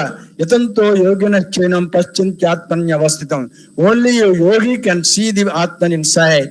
యతంతో ప్రకృతాత్మానో, whereas other process akrutatmano, even they do practice nainam pasyancha chetasaha, he will never see Atman. That's why in Upanishad, Maitreya Upanishad, it says like this: Uchchastram sasritam cheti paurusham dividam srutam tatra uchchastram anabdhaya paramadhaya sasritam. That is told in Maitreya Upanishad. What is that? There are two types of efforts. Everybody will do some effort, but efforts should be righteous way. Uchchastram sasritam cheti. There are two means. That is according to scriptures and beyond scriptures. The scripture, those who are not following the scripture, they are called Vedabhahyulu. They are not observing the Vedam. They are not following the Vedas. Uchchastram sasritam. Sasritam means that is leading to the Paramartham. That means you have to go inside and reach there. That is told in 9th chapter. Ananya chintayanto amam yojana paripasate tesham nityabhyuktanam yogakshamam mahamyam. You do pranayama within yourself. Anyam means outside. Ananyam means the Paramatma is here, whereas you are here. You are here, Paramatma is here. You go there. Ananya chintayanto amam yojana paripasate. When you go upwards, naturally Paramatma will look after your yogam Kshemam also. Yogam Kshanam is of two types. Yogam Kshanam means material yogam and material Kshanam. Material yogam, material Kshanam. That is told in 2nd chapter. Traigunya Vishaveda, Nistrayunyo Bhavabjana, Nirdvando, Nityasapvastu, Niryoga Kshamatman. In 2nd chapter, Paramatman, don't worry about your material benefits. Yoga Kshamam, get it off that. But there is another Yoga Kshamam. That means aprapya prapanam yogaha kshamastath rakshana evacha. When you practice this antarmukha pranayam, I will keep you aprapya, I will keep you steady, and ksham rakshana evacha, I will safeguard you. So whatever you effort do inside, I will safeguard you and keep it steady, and I will protect you from the world, and protect you from the body, mind, everything, and yogaksha moham, something like that. He is telling. So there. Do you make us any technique of pranayama, or do you? Right. Say. Idante na tamaskaya na bhaktaya gharachana nacha sushoshavevacham nachamam yo abhyasveti. That is told in 18th chapter of Bhagavad Gita. Adevantante, you should initiate this practice of pranayama confidentially. I will initiate each and everybody, provided if you observe three things. One, you should get rid of this smoking, alcohol, and non-vegetarian. If you are free from these three things, I am ready to initiate now itself, but not in public way. I will confidentially take the oath from all these people in front of our gurus and initiate here now itself. 29 years back, Dr. P.V. Krishna Rao, professor of parapsychology, he asked like you only in front of Gopala Krishna Reddy, he is vice chancellor, who invited me. I have given lecture in Ambedkar auditorium. It was full in the year 1994. So we are ready to give, but the thing is, the receiver should be in a receiving position. They should practice, they should get rid of all these three conditions. Is it not? Okay. Anything? Dr. Ji? Sir, in modern medicine, we are having the sensory, motor, and mixed now. Yes. But in yogic aspect, we are having the 72 nadis. How you define? 72 nadis, na? 72 nadis. Right. Please. Yes. Because he is a doctor, he has asked a question like this. We anatomically, yogically, we say that there are 72,000 nerves. They are flow channels of prana shakti. They are flow channels of prana shakti in the subtle body. In the subtle body. In the subtle body means Soshma Sarinam. In that subtle body, there are three nadis, Ida, Pingala, Sushumna, and 72,000 nerves. But physically, we are being doctors, we have physically seen this. That's why we are trying to correlate this physical anatomy and physiology with that yogic anatomy. Say, for example, there is sympathetic nervous system. Sympathetic nervous system is correlating with this Pingala nadi. Pingala nadi, that is dealing with the adrenaline, noradrenaline, all these things. So thereby, there will be more blood circulation to the left side of the brain, and there will be cleaning of the right nostril. That is sympathetic nervous system, Pingala nadi. There is another nadi, that is Gudya nadi, that is the left side, that contains more acetylcholine. The parasympathetic nervous system is dealing with the secretions of the acetylcholine. We die of this acetylcholine only. So everybody dies with the acetylcholine only. So at the time of death, there will be a lot of congestion in the lungs. That the congestion is due to accumulation of the parasympathetic dominance with the acetylcholine.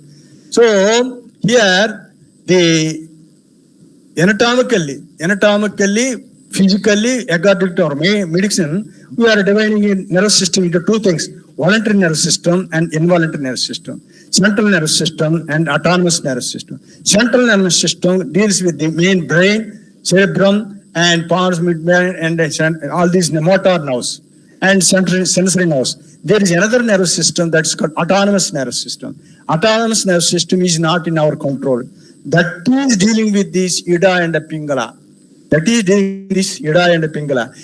you do this pranayama, see, because you are a doctor, you can understand. See, there are 5 vayus. That is pancha vayus. Prana, apana, vyana, udana, samana. All these pancha vayus, they are not under our control. They are not under our control. They are involuntarily. But God has given a gift that you have got partially control over the prana and apana. Prana and apana. If I ask you to stop your breath, can you stop or not? You can stop for a while only. Afterwards you cannot. So you have got some partial control of the prana. You can stop your urinary motion for a while. Afterwards you cannot. So there is a partial control of the prana and apana. Taking help of that partial control of this prana and apana, you do pranayama. With this doing pranayama, you can have control of all the 5 vayus, pancha pranas. That is the science behind this yoga. Okay. Anta time aindi? Time ante. Any questions? Vishmanan Sivaji.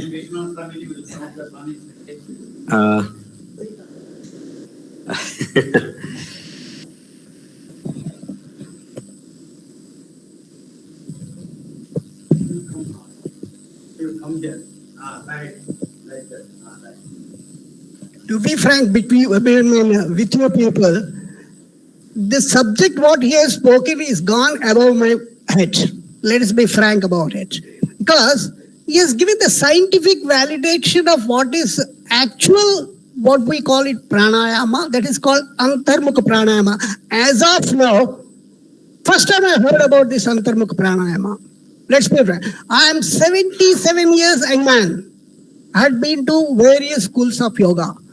But Antarmukha pranayama, first time I am hearing it, and That's what I told in the beginning. I'm yet to experience it. Without experience, nothing comes out of it. Any other pranayama you call me, I can just give you a lecture for 1 hour. But here, I'm a student. I'm still a student. I'll continue to be a student to the last. But this pranayama is first time I'm hearing it, and only few these things like you all. I don't know. You all might be knowing better than me, or you might have got something insights into that. This thing is something which can be done within, not outside, where you can have a control over your exhalation more and more. So you have a control of the total brain, this thing, and this helps in Antharmukha Pranayama to go to the highest levels or peaks of human in any field of your activity. That is what I could sum up. But I'm not in a position to sum up the Guruji because he got a valid documentation. Where from you have come? Where from you have come? What we are practicing? What you are practicing? I am actually, to be frank, I went to various schools of yoga. Finally, I went to Maharishi Mahesh Yogi, transcendental meditation. Everybody says, I'm the Hatha Yogi. 1975, I went to Swami Rama directly. I learned pranayama directly from Swami Rama as a bachelor. 1975, most of you might not have born. I'm practicing that. I got the full benefits. Now, for information, I am an athlete also. I am representing India in my age group. And for information, I got recently 3 gold medals, 100 meters, 200 meters, and 5 kilometers race. Yeah. So, what I mean to say, this yoga got such a kind of enormous benefits, which I am experiencing it through one particular yoga, but this one is the first time I am hearing in any way. But what I want to tell you is, any yoga, for information, that leads you to the higher levels, but a comparison may be there. But we are yet to just know that. This thing is, Maharishi Maheshwari transcendental meditation, that's only meditation we call it. Your Ashtanga Yoga says, Yama, Niyama, Asana, Pranayama, Pratyahara, Dhyana, Dharana, and Samadhi is the last. Maharishi says Samadhi is the first. You start with Samadhi, all of them will fall in line. So that is the difference. So I went to that, I'm enjoying it, and I'm doing research into that. The research work, you can see it on my own body at the same time. This thing, what I want to say, every yoga got its own importance, and everything is connected with your nervous system and body. So obviously it has to have its own effects. Now, as the time is very short, we had to cut short of it. And these practicals and all that, you have to go to the Guru directly, and then only Guru Mukha only, you have to just learn all these things. So I expect, in a brief, whatever I could, in my own purview of it, I could just define the Swamiji. Now let us just call for the next this thing. With these few words, for giving me this opportunity of speaking before you all. I am very thankful to this Andhra University's this yoga asana. Thank you very much. Thank you, Guruji. Thank you, Swamiji. Thank you. And thank you, Guruji. It's a wonderful speech. By now, people may agree with me that is a unique technique. Even though we are from yoga background, this is the day where actually we are enlightened, we can say, to the extent of basic principle. If you practice it, you will be really enlightened by following your day-to-day materialistic world. You need not to go to Himalayas, I am saying.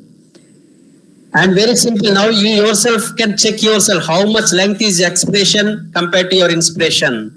Your expression is higher than your inspiration. You have to balance it. In a small kid, you can observe he balances, but we can't. So Swamiji's technique will give us very good result, and you will be really touch the super consciousness. Thank you, Guruji. It's a wonderful opportunity for all of us. Okay. In our department, the students who wish to have this type of to get initiation from Swamiji, if you give your names, I will arrange. Not today, just some other day. Okay, thank you. Now the felicitation to Swamiji by our humble sir, Professor Bhanukumar sir.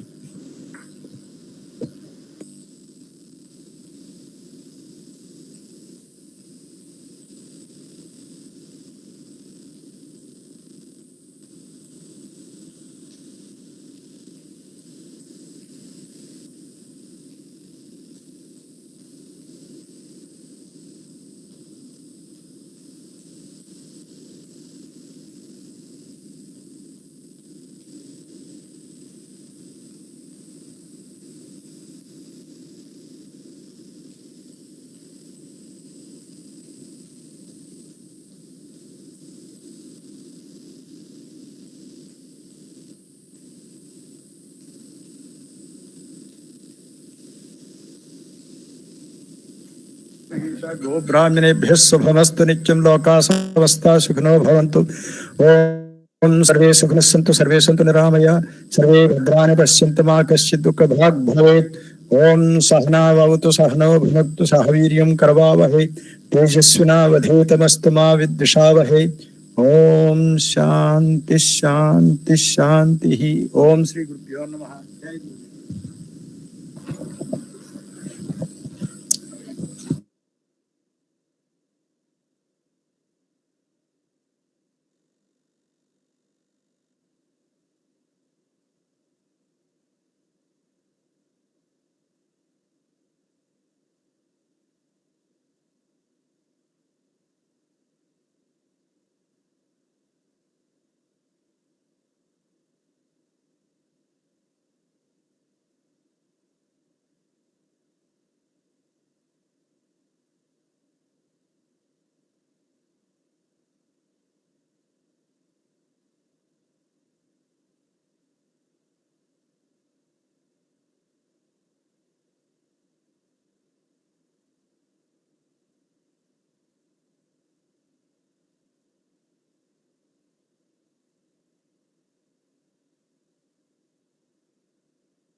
Whether the session is over and adjourned for lunch. Is the next spiritual guru. He is from. He has done MA Philosophy and PhD also from Mumbai University. He has done 23,000 sessions across the globe, and he is very almost top 100, one among the top 100 yoga gurus in India.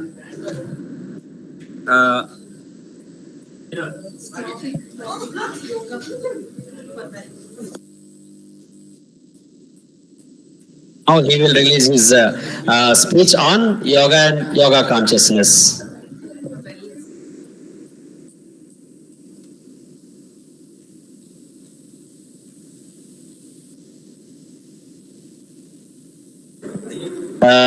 Dr. Ganesh Garu, please unmute, sir. We are all awaiting.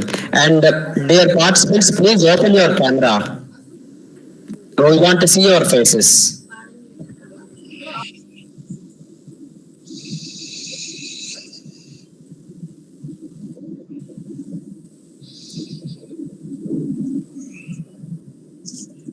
Should I start, Dr. Ramesh Babu? Yes, sir. Please start the session. Okay. Before I begin my talk, I wish to convey my thanks and gratitude. Sir, please start the lecture, sir. Dr. Ganesh, sir. Yeah, Yes, please start the lecture. yeah. Are you able to hear me? Yes. Clearly, we are able to hear you. Yeah.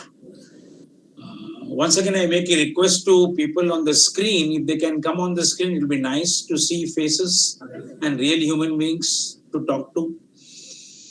Just a request.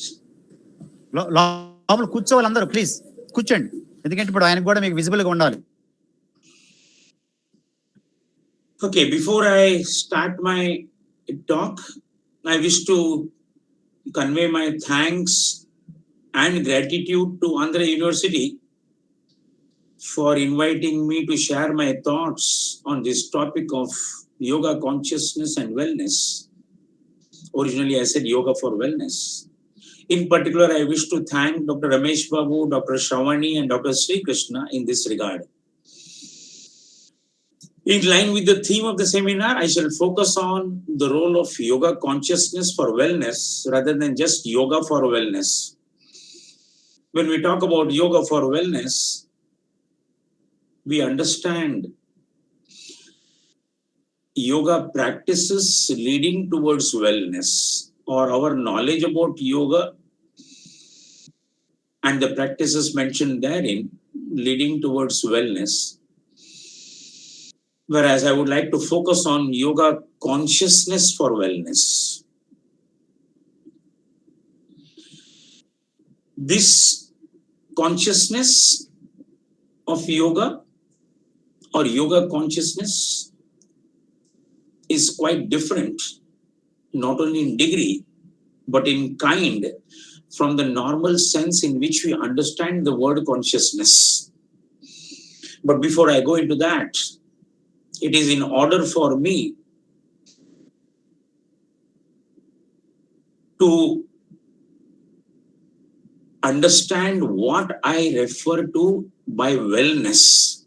This term wellness has been inspired by the definition of health given by WHO, World Health Organization, where it is a holistic definition, positive definition, talks about physical, mental, social, and spiritual health, and not merely an absence of disease.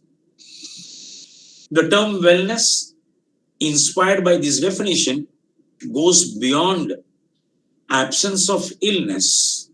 In fact, it tries to optimize on the state of well-being and orient itself to a state of functioning of the human being where we are able to realize our potentials to the maximum.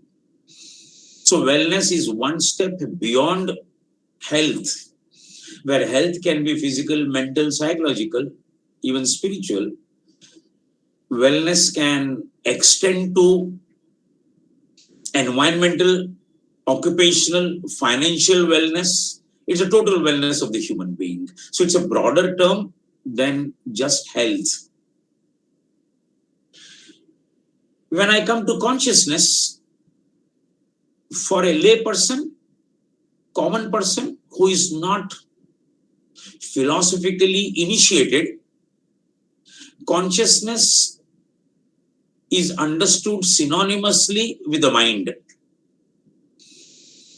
Lots of time when we are rigid in our scientific approach, we try to explain consciousness as an offshoot of the brain. To add to the complexity and complication, Sigmund Freud, the father of modern psychoanalysis, uses the word consciousness as an adjective of the mind. And therefore, he talks about three layers of the mind: conscious mind, subconscious mind, unconscious mind.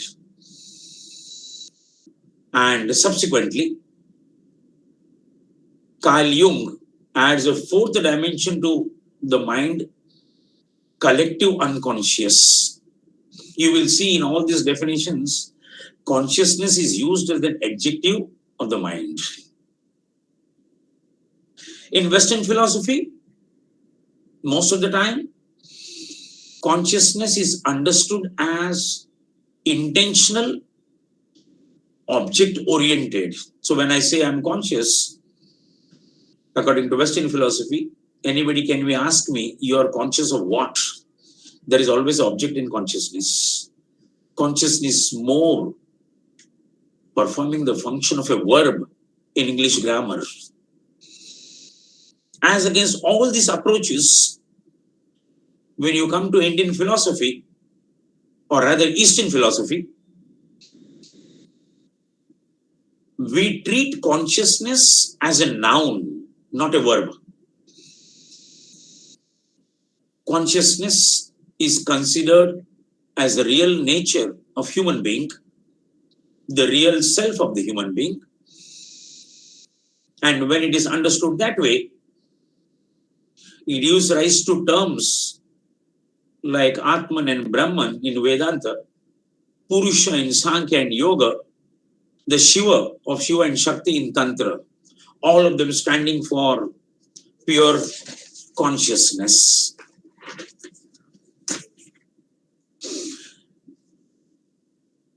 In most human beings, most of the time, this consciousness, the real self, gets identified with the body and the mind. But if you look at Indian philosophy, Eastern philosophy, this consciousness with its dynamic aspect, which is the prana or the energy, which manifests as the stula and sukshma sharira in the human being, the stula sharira being the physical body, the sukshma sharira being the antakarna or the mind, Gyanendriyas, Karmendriyas, the subtle body, the gross body and the subtle body manifestations of energy, and that energy is the dynamic aspect of consciousness. So Shiva and Shakti in Tantra, Purusha and Prakriti in Yoga, Yin and Yang in Chinese philosophy, and if you take psychology, the masculine and the feminine energy, everywhere you will find these two parts, these two principles. Everything in the universe is comprised of these two, consciousness and prana or energy. From an inanimate substance like a stone, in which one can very well say consciousness approaches zero, matter approaches infinity. From that stone, when we move to plants, there is a rise in the level of consciousness, the plants grow. And in our culture, we have been taught as children not to touch plants at night because they are sleeping. We grant them life and existence, both. And from the plants, when we move to the animals, the consciousness develops further, where in addition to growth, there is mobility in the animals. And from animals, if you take one step further and come to the human beings, now the most important question arises in trying to understand what we mean by yoga consciousness. Externally speaking, when you look at an animal, a human being, the animal does everything that the human being does. Of course, we can add intellect to the human being in addition to the instinct of the animal. But the animal also moves, is mobile. The animal also grows. The same thing happens to the human being. So what is the difference between animal consciousness and human consciousness? Before I go into the difference, we have to appreciate at this point that evolution is on the path of consciousness. When we talk about a human being evolving, becoming more and more mature, we are talking about evolution on the path of consciousness. Till we reach the level of normal human being, human life, evolution grows in degree, but not in kind. The consciousness in animal and the consciousness in human being is almost the same consciousness. Then what is the difference between human being and animal? The difference is the most momentous difference, monumental difference. And the difference is not on actuality, but on potentiality.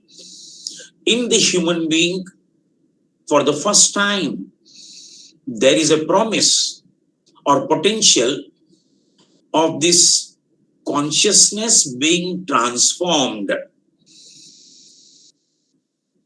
And without playing upon words, if I have to talk about what is the possibility or promise in the human being as far as consciousness is concerned, then that promise or possibility is the capacity in the human being to become conscious of his or her own consciousness. An animal can never become conscious of its own consciousness. It is totally instinctive. Whereas in the human being, there is a promise, a potential, a possibility of he or she becoming conscious of his or her own consciousness. This consciousness becoming conscious of itself is what is called as awareness. It is what is called as Sakshi Bhav in Indian scriptures, is what is called as the witnessing aspect, is what is called in modern stylish jargon mindfulness. And this is the consciousness that we understand as yoga consciousness. In most human beings, this consciousness is 99.99% of the time identified with the body and the mind. So you can see our language. We use phrases like, I am angry, I am happy, I am old, I am lonely, I am sick. What are we saying? That I, in Indian philosophy, is the consciousness in me. And when I say I am angry, that I gets identified with the anger in me. The I gets identified with happiness in me. The I get identified with sickness in me.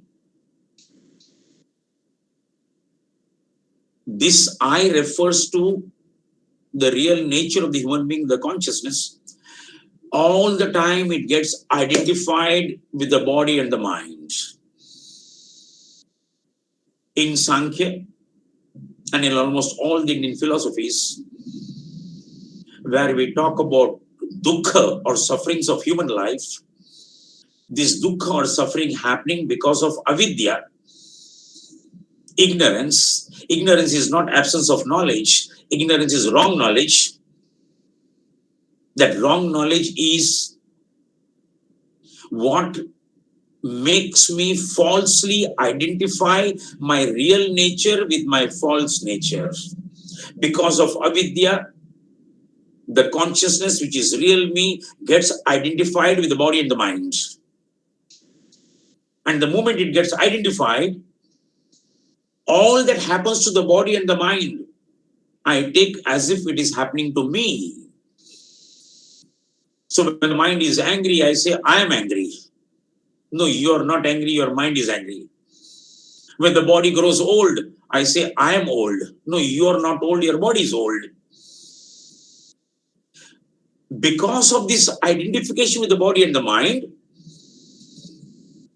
all my sufferings in life, And we are coming to the point, the theme of the conference, my not being well, non-wellness is because of not realizing the real consciousness, the yoga consciousness, and falsely identifying that yoga consciousness with the body and the mind. This happens habitually, life after life. 99.99% human beings, 99.99% of the time, the consciousness is totally identified with the body and the mind.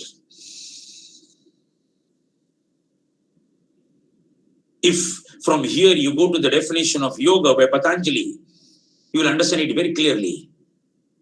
Patanjali says, Yogaha Chitta Vritti Nirodha. Yoga is the restraint to the point of stoppage of Chitta Vrittis. Vrittis are a modification of Chitta. Chitta is mind with M capital for the time being, without going into detail. Vrittis are modifications. The Chitta modifies when it has an experience. Patanjali says, Vrittayaha, Panchatayaha, Klishta, Aklishtaha. 5 types of Vrittis. So what is the definition of yoga?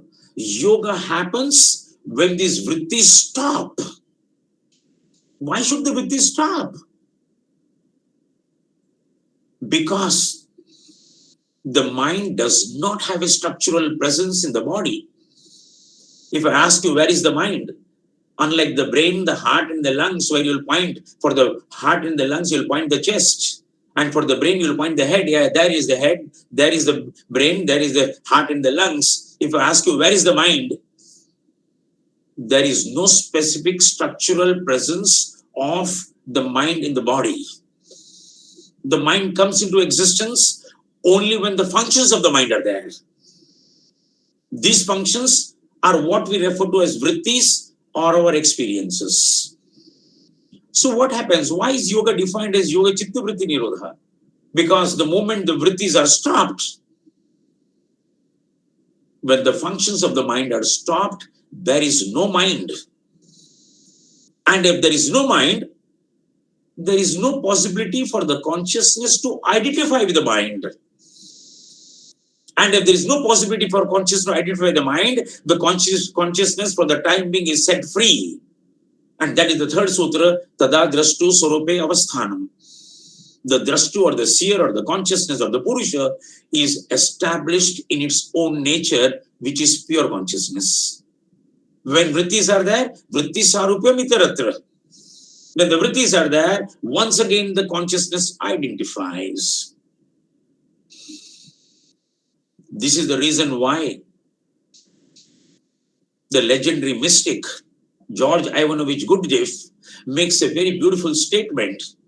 And the statement is, man is born in sleep, lives in sleep, dies in sleep. Life is only a dream from which he never wakes up. What is this sleeping? When he says man is born in sleep, lives in sleep, dies in sleep, life is only a dream from which he never wakes up. What is this waking up? Coincidentally, if you notice the word Buddha, Buddha is a generic word. It was the first time used to refer to Siddhartha Gautama when Siddhartha Gautama attained to Nirvana. After attaining to Nirvana, Siddhartha Gautama became Buddha. What is Buddha? Buddha refers to the awakened person. What do you mean awakened? Was Siddhartha Gautama sleeping for 40 years when he attained to Nirvana? Yes, in one sense he was sleeping because awareness had not yet born in that Siddhartha Gautama. When you start becoming aware, there is an awakening in you. When we have a nightmare of a dream, sometimes, and when we wake up, we say, we are so relieved that it was only a dream. Because the dream and the wakeful state are worlds apart. Let me tell you something more. The difference between the dreaming state, Swapnavastha, and the Jagruta Avastha, that difference is less compared to the difference between your Jagruta Avastha and your state of awareness, your state of yoga consciousness. That difference is much more than the difference between dreaming and waking up. Awareness refers to the yoga consciousness. Awareness is what stands for yoga consciousness. All of us are conscious, but none of us can make a claim that we are aware all the time. Sometimes, when we pinch ourselves, remind ourselves, yes, I want to be aware, we can become aware for a few moments. But we lose it very easily because the mind takes over. When I am talking to you, I ask, let some people be there on the screen so that I can see on the faces of the people and speak. That is necessarily a request made so that I can be aware when I'm speaking to you. I'm definitely conscious when I'm speaking to you. Without consciousness, I cannot speak. But at the time when I'm speaking to, whether I'm aware, whether I've got yoga consciousness, is a big question mark. Because like all lecturers, teachers, I can prepare myself, my talk, and can speak or give my lecture by memory. And then, if I do that, it does not matter to me whether people in front of me understand me or not. Because I am just giving out the lecture. I prepared something by mechanically or by robotically, I am just giving out the lecture. But if I have awareness, then if people are sitting in front of me listening to me, when I see the expressions on their face, some smiles, some frowns, some body language that they're enjoying what I'm saying, when I see these expressions on the face, what I am talking, I keep on changing real time. That real time change is possible only if awareness is there. That real time change to the stimuli which comes to me, that real time change is what is called as responding. If you have awareness, if you have got yoga consciousness, you will respond to a situation. If you don't have awareness, you will react. There's a big difference between reaction and response. For the first time, awareness makes you respond to situations. If you don't have awareness, then for most of us, it is the clock that decides what is the lunch time, what is the dinner time, what is the breakfast time. 1 o'clock, the clock says 1 o'clock. I say, okay, lunch time. But if you have awareness, for the first time, when the clock shows 1 o'clock, you will ask, am I hungry? And if you're not hungry, then there's no point in taking lunch. The clock cannot decide for you. Your circumstances, your environment cannot decide for you. But if you don't have awareness, that is what happens. You become totally mechanical. And now you will see animals are mechanical. There's always reaction. Human beings have the possibility of awareness, of responding. Mystics from time immemorial have been talking about transformation of consciousness. They have not talked about transformation of mind for solving human problems. Human problems cannot be sorted out by mind. We are seeing what is happening today around our world. The mind, with all its powers of intellect, is bringing about more and more problems. And if I talk philosophically, then the mind, human mind is limited. Why it is limited? Because the human mind can work upon content which has entered into it through the sense organs. And the sense organs are limited. Our eyes cannot see beyond the spectrum, violet, indigo, blue, green, yellow, orange, red, infrared, ultraviolet, it cannot see. My ears can hear sound of only a particular frequency, range of frequency. If it is very shrill, I cannot hear. If it is very loud, I cannot hear. My ear is limited. My sense of smell I've already lost. Human beings have lost the sense of smell, 90%. So my sense organs are limited. The mind which works upon the content which enters into me through the sense organs will naturally be limited. The mind cannot fabricate even one single thing of its own. It only does permutation combination on the things which enter into it through the sense organs.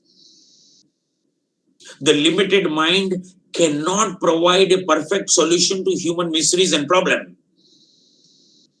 Not only the mind is limited, the mind also naturally, without fail, distorts all my experiences.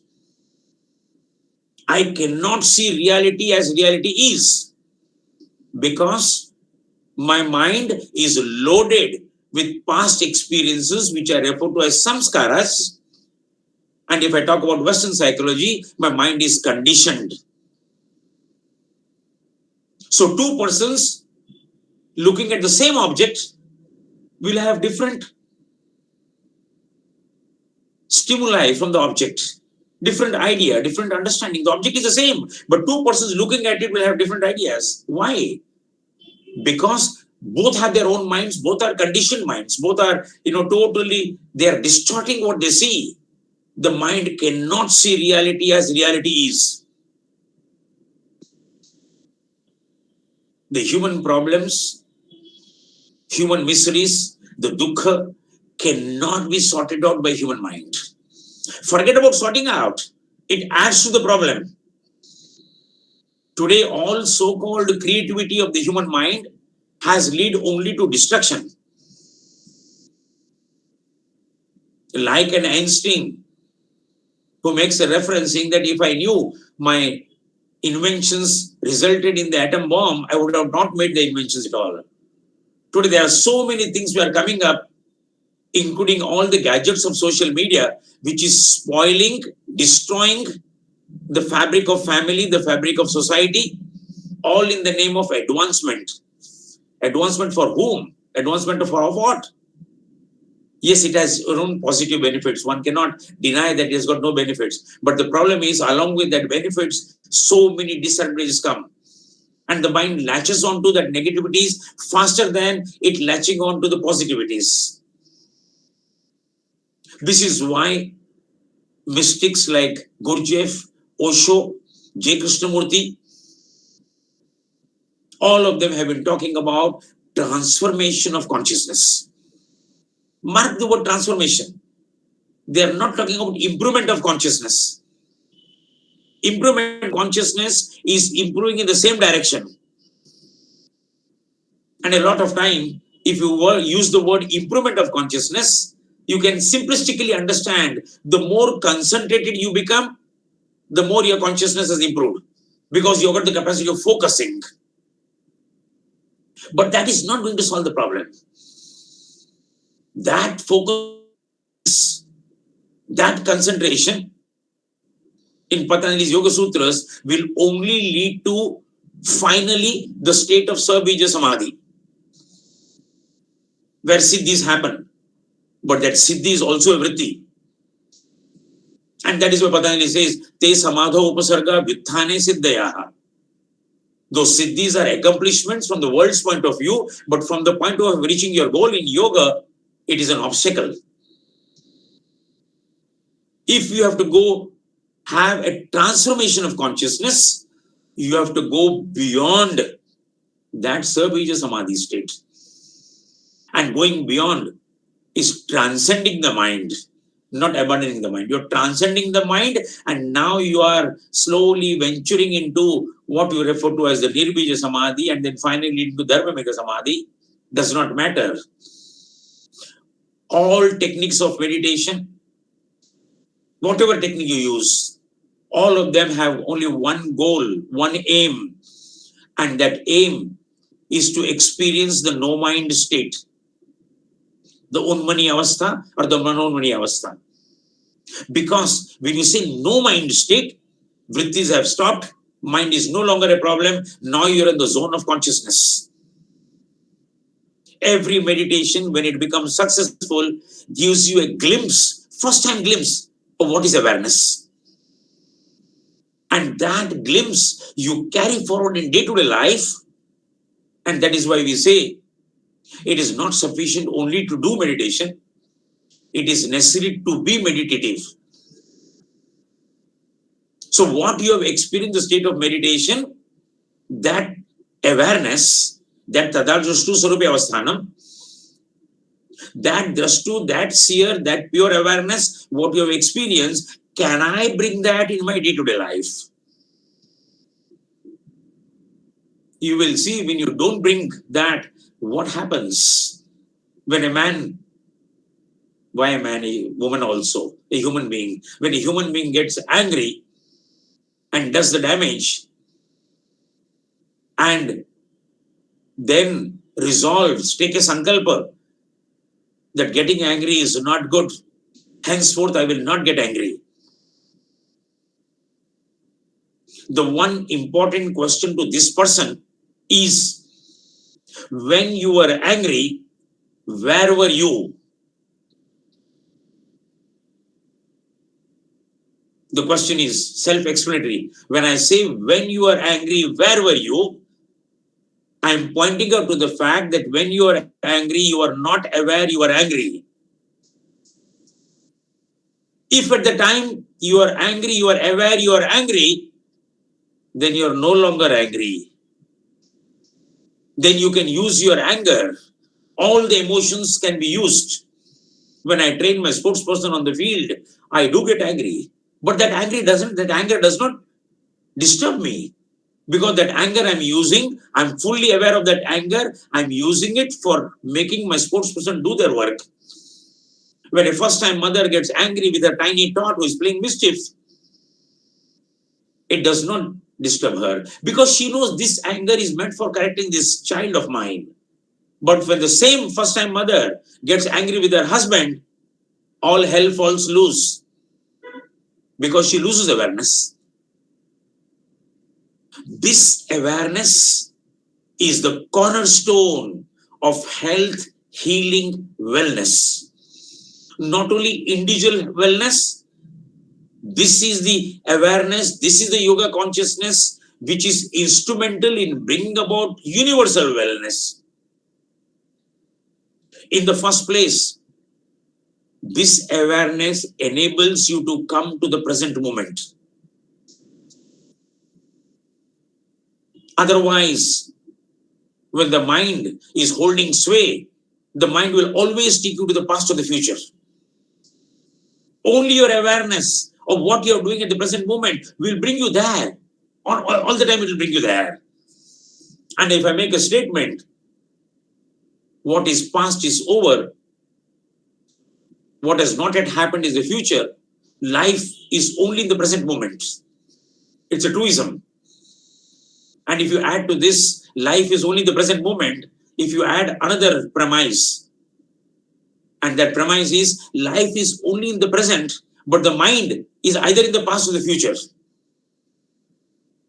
The conclusion that you derive is gloomy. The conclusion is we are not living at all. This is actually the case. When we are having lunch, we think about what is there for dinner.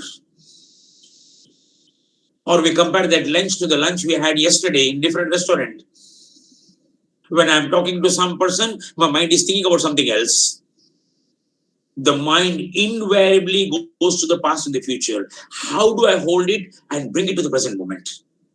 That is Atha Yoga Nishasanam. Now the discipline of yoga.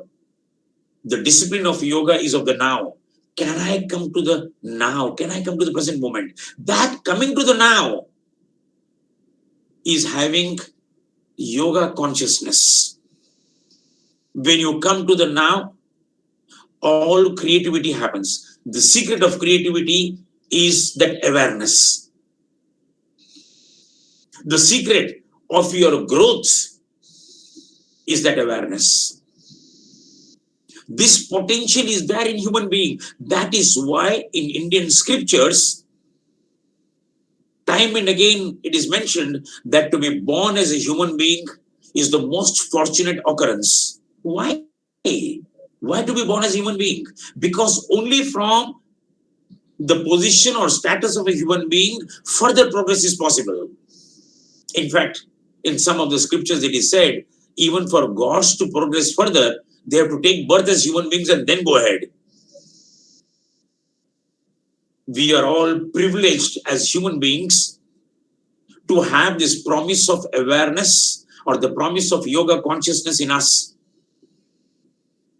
Unfortunately, habitually, through samskaras of so many lifetimes, we fall back and lose our awareness. We are in the domain of only the body and the mind, total identification of the body and the mind. It's high time we wake up to this possibility.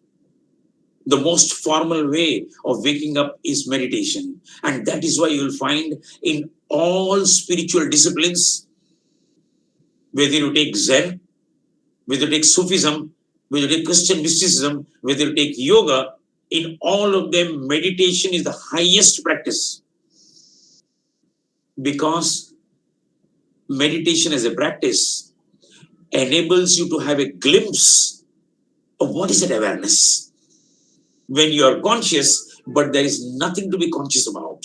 Tada drashtu sarupya avasthanam. The consciousness establishes its own nature. Otherwise, the consciousness gets identified with the body and the mind. When you have awareness, you don't have to think what is right, what is wrong. You don't have to think satya, asatya, steya, asteya, himsa, ahimsa. You don't have to think. Your awareness automatically takes you to the right path. The mind can make mischief. In fact, the more the mind is developed, the more mischief it plays. But when the consciousness evolves and develops to the state of awareness, the consciousness does not make any mischief. This consciousness, yoga consciousness, this awareness is the secret of universal wellness. Not easy, but not impossible. You take any school of yoga with all its accompanying practices, each practice has its own specific benefits, but that is not for what the practice is done. The practice is done for finally leading to the goal of so-called self-realization, self-S capital, realization of yourself, that self-S is that you are pure consciousness. Even if you take last point that I'm making, then I will end. Even if you take the sutras on Pranava Japa, Patanjali says, Tataha Pratyak Chetna Digamaha Api Antaraya Abhavacha. Pratyak Chetna, the Chetna turning upon itself. Unfortunately, commentators, lots of commentators talk about Pratyak Chetna Digama as becoming introspective, becoming inward looking. No, inward looking introspection belongs to the mind. Whereas awareness belongs to consciousness. It is the Sakshi Bhav. I am talking to you. At this moment, I am aware I am talking to you. I am aware what words I am using. I go on changing the words depending upon the response at this moment, what I get from the people sitting in front of me. I am responding to the live real-time situation. And that is how creativity starts happening. Only when you are totally in the present moment, creativity will start happening. It enables you to respond to a situation, whatever is the situation demanding. It is not coming from your, second-hand mind, which is conditioned. So yoga consciousness, the theme of the conference, yoga consciousness for universal wellness. Yes, this awareness, this yoga consciousness, this Sakshi Bhav, this mindfulness definitely leads to wellness of the human being.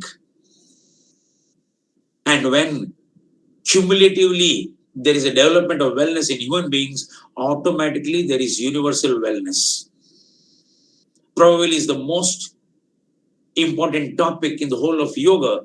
You are neither doing asanas for having a beautiful body in front of the mirror, neither are you doing pranayam practices to ensure that the prana, pancha prana, make your physiological systems very healthy. Yeah, these are only byproducts. The goal finally is reaching the state of yoga consciousness or pure awareness. With this, I will end my talk. And if there are any questions and if time permits, then I don't mind attempting to answer the questions. Thank you very much. Sir, one question, sir. Yeah, please. Good afternoon, sir. Good afternoon. Let me introduce myself. I am Professor Sunana, retired from Andhra University. Yeah. So I have two questions. Yeah. One question, Yeah. you mentioned in your lecture that most of the people, 99.9% of the people are towards the outside consciousness, that is body, mind, intellect consciousness. Yeah. But theoretically, we know that we are, consciousness, but not attached to body, mind, and intellect. Yeah. But how to get back to the original side? That is the whole problem. Yeah, I understand that. That is why no Buddha has come for the last 2,500 years. But still, ask your question, then I will try to attempt. Yeah. It is difficult. Yeah. What is your second question?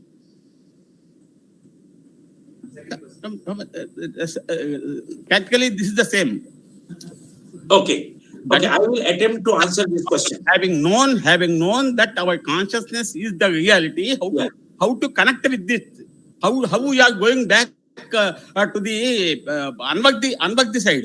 Okay, I will try to attempt answering this question and give you hints.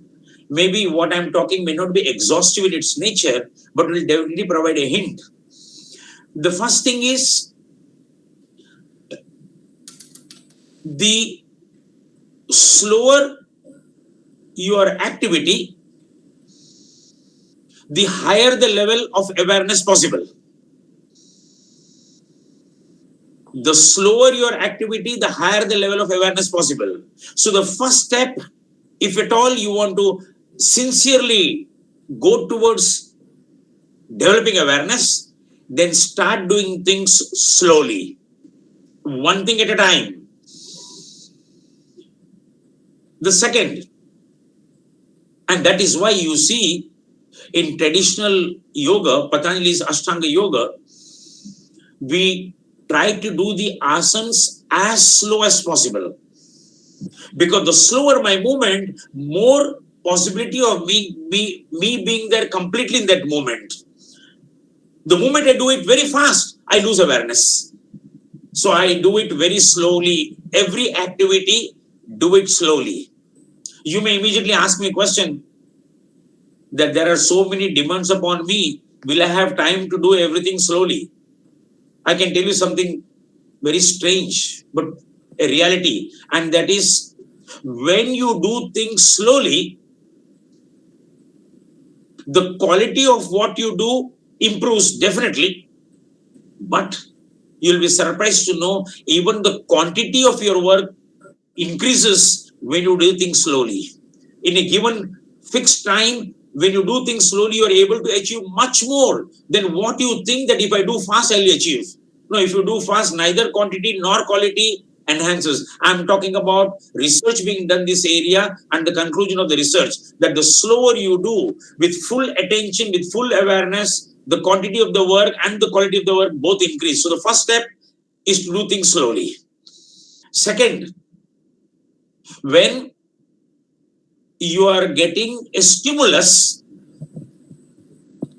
the gap between the stimulus and your response, that gap determines how much awareness you have. When I will give you an example what I'm saying. You sit a little bit away and watch two people talking to each other. They are supposedly talking, But what actually happens when you look at them properly is that when one person is talking to the another person, before that person finishes the talk, the other person replies. Before that other person's reply gets over, the first person again speaks. So actually what is happening is when one person is talking, the other person is not listening to the person, the other person is preparing his reply. We are not having a communication, we are not having a dialogue ever, we all the time have monologue. We think we are communicating, but we are not communicating at all. Your awareness level, if you want to practice awareness, then when the stimulus, say in this example, somebody is speaking to you, let the person finish the speaking, do not immediately reply back. Give time. Absorb what the person is speaking and then reply. You will see your awareness automatically going up. The gap between the stimulus and the response is your level of awareness. So one, make the mind go slow, activity is slow. Third, gap between stimulus and response. The third point which I want to say is that every now and then in the midst of your work, for 5-10 seconds, start watching your breath. Okay. Thank you, sir. Thank you, sir. Thank you very much. Yeah. Next, I request Bhishmananda Swamiji to sum up our speaker, Dr. Ganesh Rao ji. Dr. Ganesh Rao garu,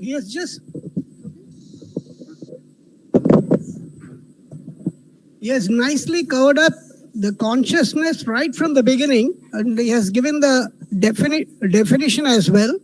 And then finally, how the mind and body, which are relating themselves as a consciousness, thereby you are losing the actual fact of the thing which you have to just have it, awareness. Once you just come out of this, the awareness, just when it develops, that awareness actually says what your mind and body, which are just implicating yourself into the total gamut of what you are seeing or what you are writing, what you are saying, it's all just like falsehood. It's only like sleeping. What he says, right from the sleeping, we are sleeping all through the life. When are you waking up? Waking up state comes once your awareness starts. Before the awareness, it's all consciousness related to the body and mind. Once you are related to your consciousness to the body and mind, you are stagnated there. The wisdom has not yet started. Once this awareness just comes into, this consciousness builds up to the awareness, whereby you know that the work is being done. Here, this is way. Somebody is speaking and all, but you are not attached to that.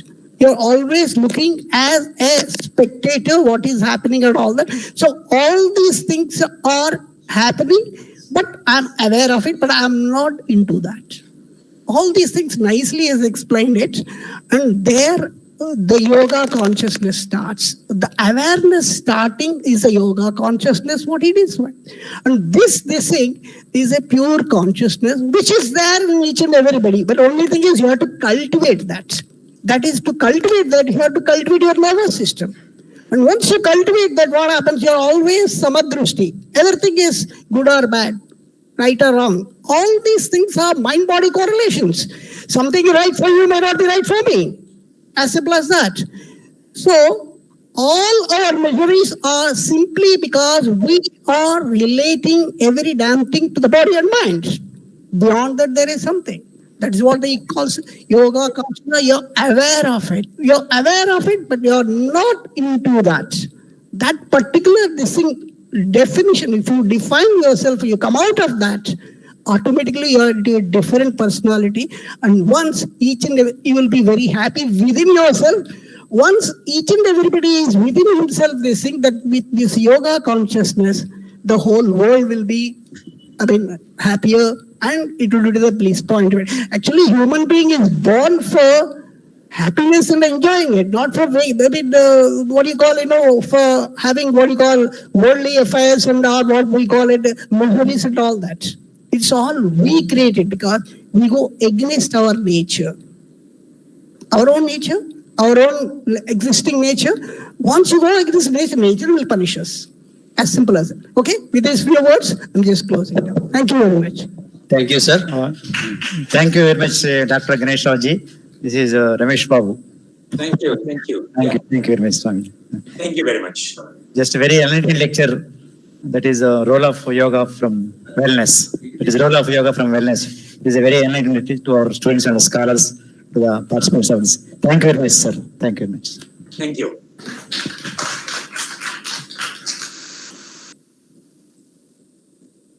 Sir, I will be in touch with you, sir. Okay. Okay. Thank you, sir. I will exit, yeah? Yeah. Yes, yes, yes. Okay. Thank you, sir. Thank you, sir. Thank you, Thank sir. you so much. All of you, best wishes. Yes. Participants online, this is a lunch break now. Again, we'll assemble. Meanwhile, you start writing your opinions about the programs ongoing. Thank you. Okay, next we will meet Lunch again proceed. after lunch by at 2 o'clock. Okay.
did his yoga from the very prominent school in Bihar School of Yoga, Munger.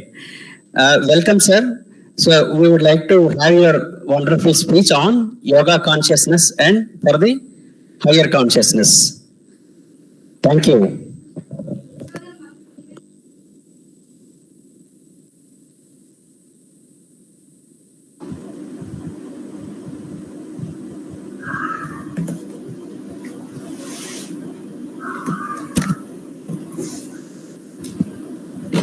Hari Om Tat Sat. Can you see me? But I can't see the audience, only a couple of people. Can you hear me?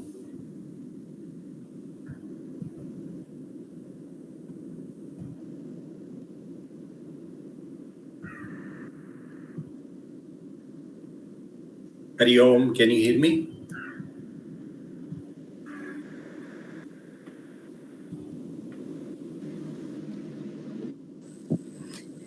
Yes, sir. Now we can hear. I think you missed the introduction about you since it was under mute till now. Just I'll tell about you a little word and then we can start the program. Sure. Dear participants, let's welcome Dr. Devanand. He is basically yoga professional and spreading his yoga news, yoga consciousness across the world. Basically, he is from Bihar School of Yoga, Munger, very prominent school in India, you can say. Currently, he is based in Bengaluru and he is teaching yoga at Atma Darshan Yoga Ashram since last 19 years. Welcome, sir. We would like to hear you about yoga consciousness.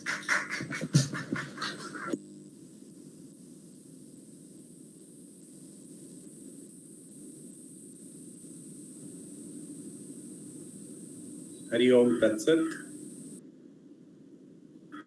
Can you hear me? I can see only 3 or 4 people.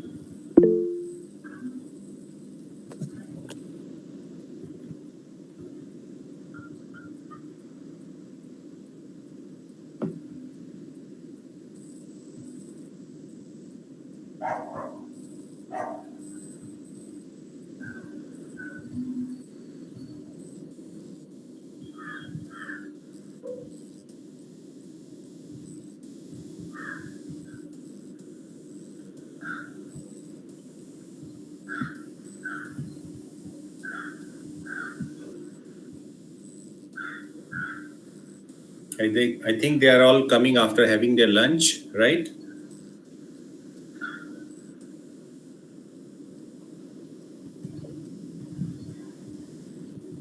Okay.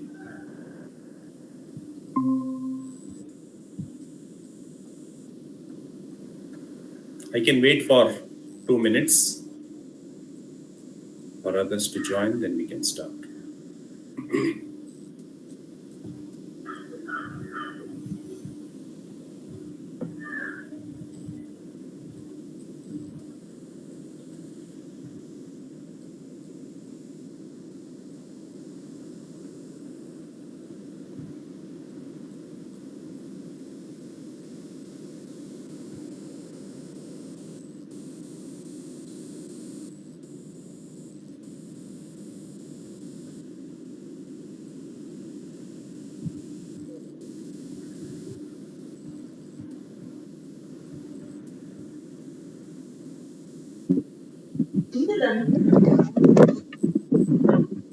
Whether the session started?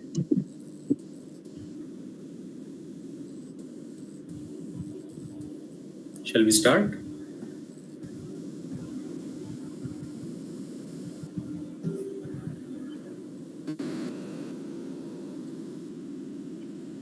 Hari Om Tat Sat. Hari Om Tat Sat. Hari Om Tat Sat. A warm, heartfelt greetings to all of you. And I'm very delighted and happy to be part of this and sharing the understanding and experience, whatever I have about yoga with all of you, and I hope that will be useful for you. So with that expectation, we will start.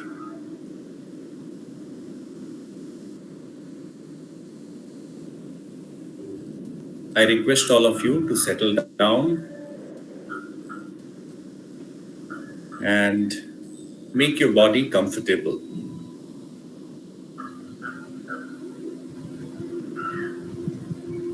We'll begin with the Shanti part.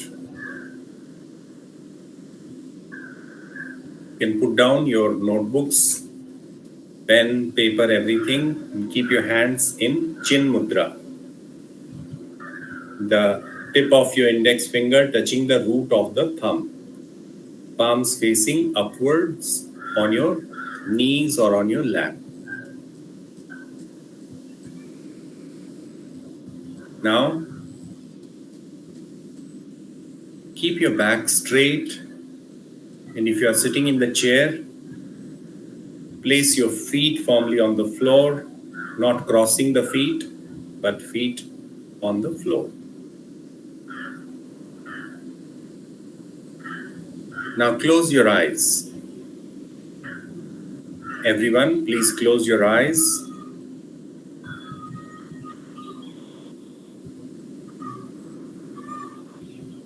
Once you close your eyes, internalize your mind. Make your body still, just like a statue.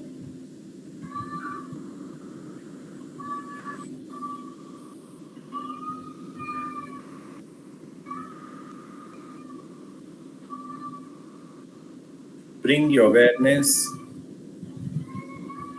to the eyebrow center, point between the two eyebrows,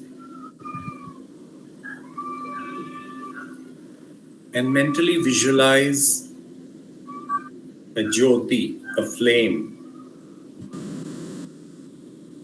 bright and still. Or you can visualize a symbol of your meditation, your personal symbol of meditation.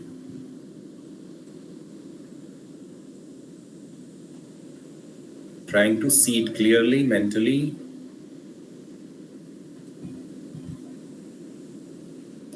And having the awareness on that, we will chant Om 3 times. Shanti mantra, you can repeat after me. For Om chanting, take a deep breath in and chant along with me.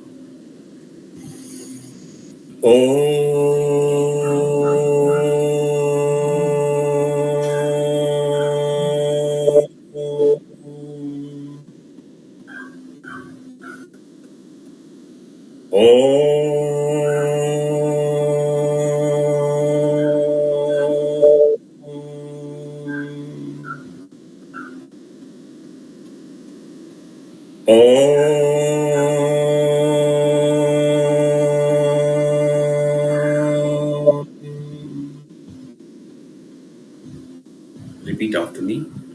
Om Sahana Bhavatu. Sahanau Bhunaktu. Sahaviryam Karavavahai.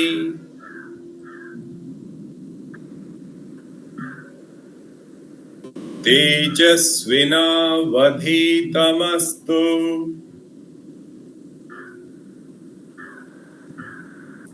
Ma Vidvishavahai.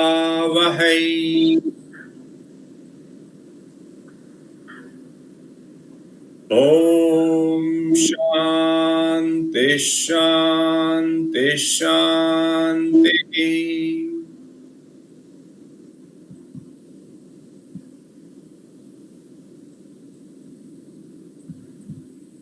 Harihi Om.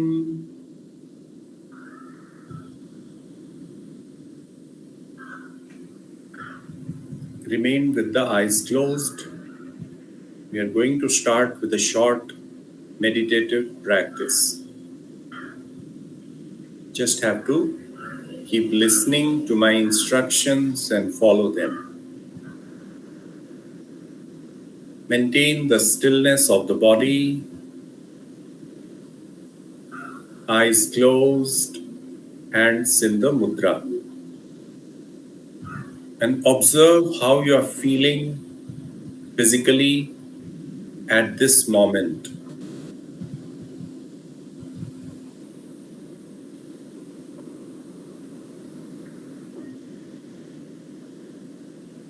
Being aware of the body parts that I name. Head, face, and also relax these parts. Neck, shoulders, arms, hands, chest, abdomen, hip region, legs and feet, whole back side, spine.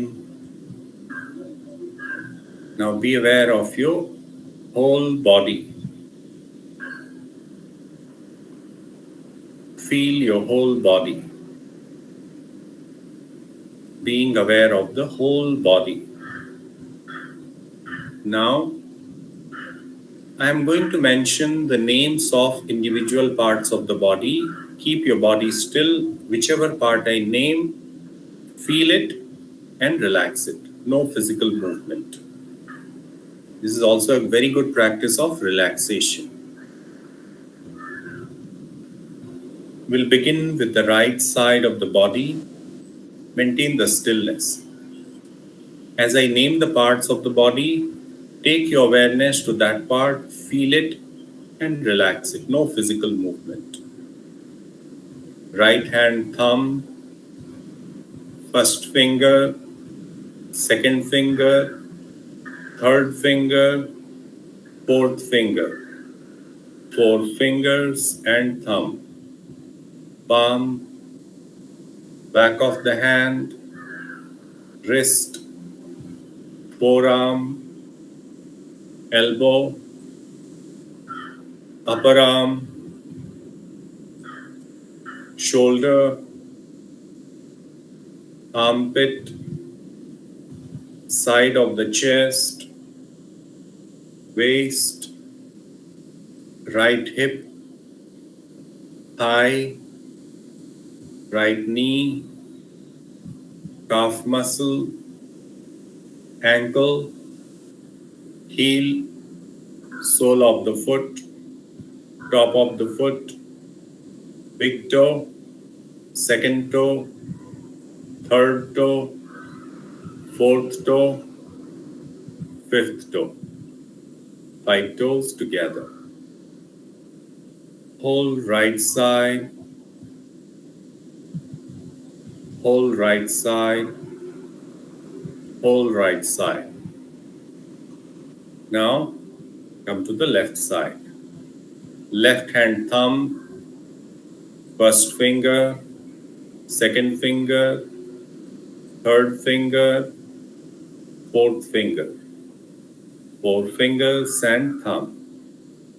Palm, back of the hand, wrist, forearm, elbow, upper arm, left shoulder, armpit, side of the chest, waist, hip, thigh, knee, calf, shin, ankle, heel, sole of the foot, top of the foot, big toe, second toe, third toe, fourth toe, fifth toe. 5 toes together. Whole left side of the body, whole left side, whole left side. Now the back side. Buttocks, lower back, middle back, upper back, back of your neck and head, spine, whole back side, head, top of your head, forehead, right eyebrow, left eyebrow, eyebrow center, right eye, left eye, right ear, left ear, right nostril, left nostril, nose tip, right cheek, left cheek, upper lip, lower lip, chin, jaws, tongue, whole face, neck, chest, right side of the chest, left side of the chest, whole chest, abdomen, upper abdomen, lower abdomen, whole abdomen, pelvis, whole front side of the body, whole front side.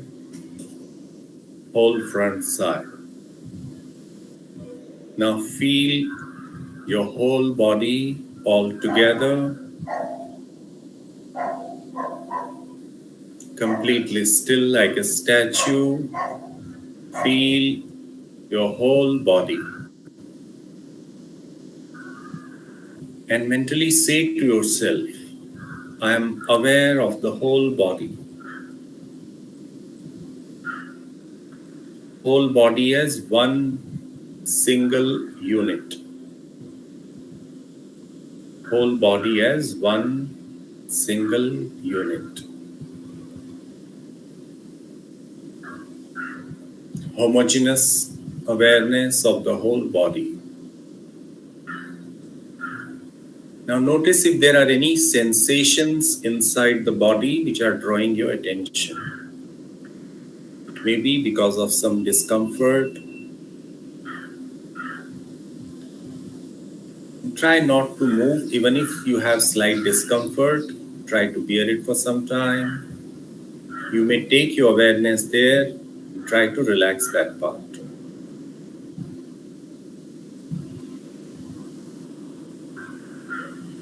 Being aware of the sensations in the body. Now, bring your awareness to your breathing.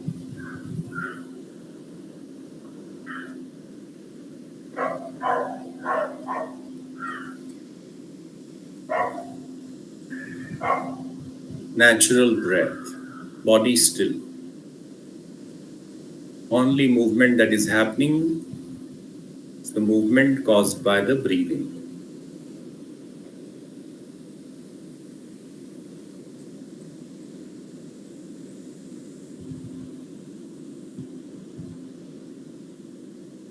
Pay attention to every inhalation and exhalation.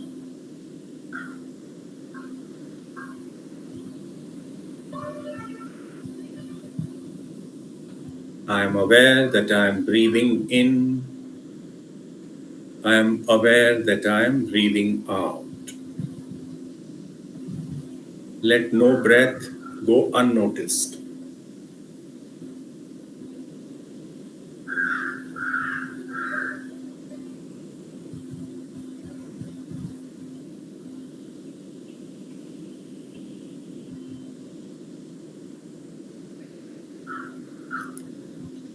And with every breath, relax the body and mind, getting into a deeper state of relaxation and calmness with every breath. Feel that your mind is becoming calm, peaceful with every breath.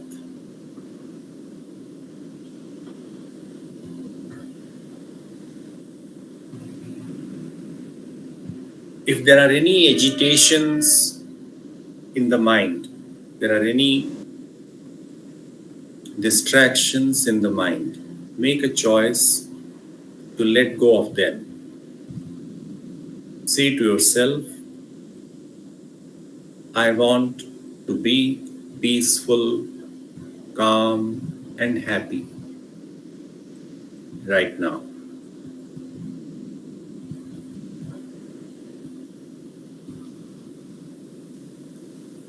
Experiencing the inner calmness, let the mind be just like a still lake.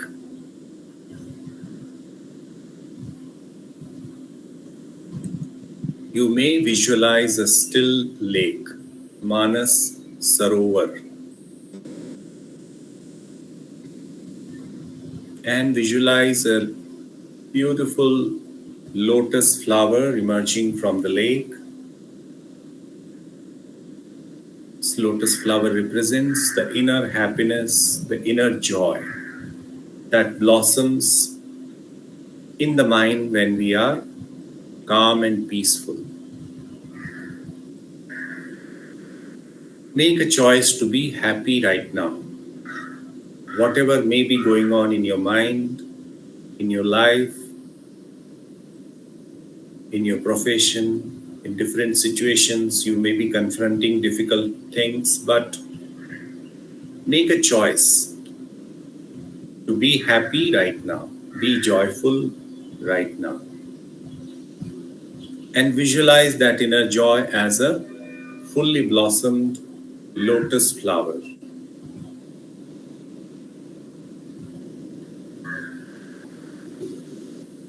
Maintaining the awareness on this lotus flower, we are going to chant Om 11 times.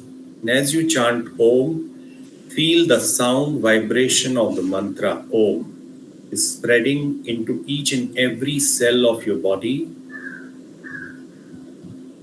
And it is also spreading all around you, creating the feeling of joy, happiness, and well-being all around. With that feeling, together we will chant Om 11 times. Have this sankalpa that may this joy spread all around, may everyone be happy.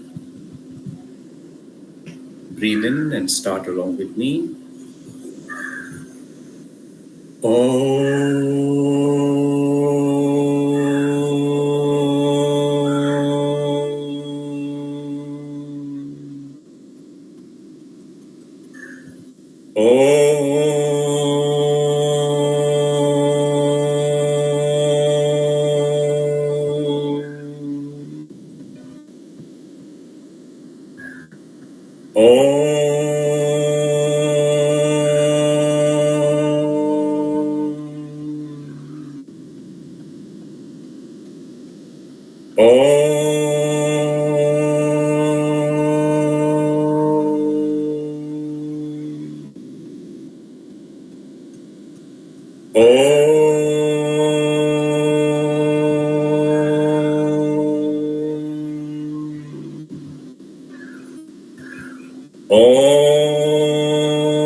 being quiet, experiencing quietness and calmness within.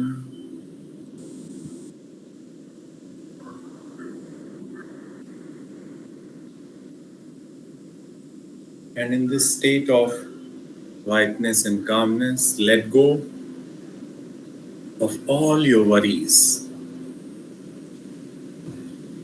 And if you are holding any negative feeling towards anyone, grudge, ill feeling, drop it, let it dissolve. Your happiness is very important. When we give importance to our happiness and joy, we realize it's not good to hold any negative feelings towards anyone.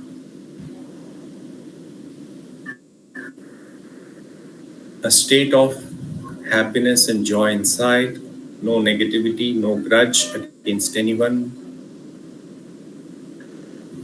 and having deep sense of acceptance and respect for all that exist, human beings, plants, animals, living and non-living beings.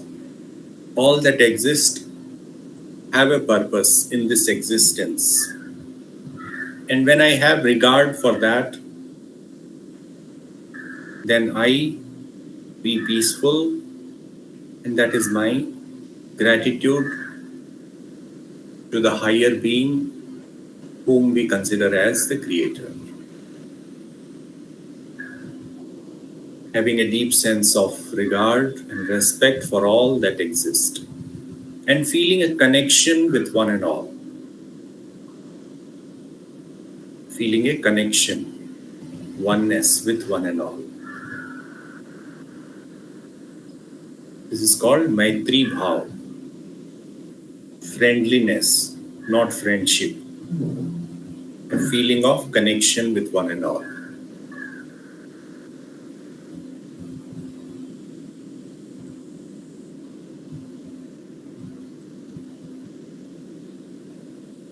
And now, you may slowly externalize your awareness. You can rub your palms, creating some warmth in your hands, and then place your palms over closed eyes. Relax your eyes, relax your face, and then gently open your eyes. Hari Om Tat Sat.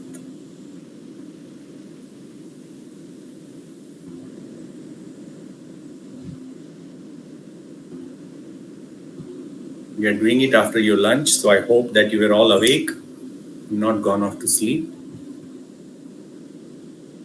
Okay. So it was just a short meditation practice.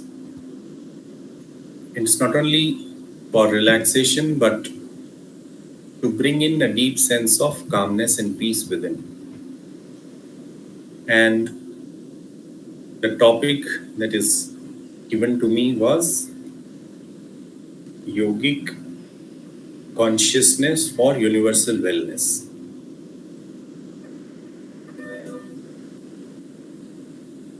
What is yogic consciousness? How many of you are yoga practitioners? Raise your hand, those who are yoga practitioners.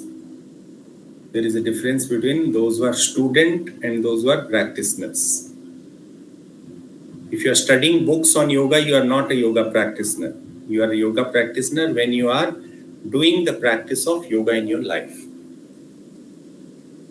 And how many of you are yoga sadhaks? Those who are doing yoga sadhana.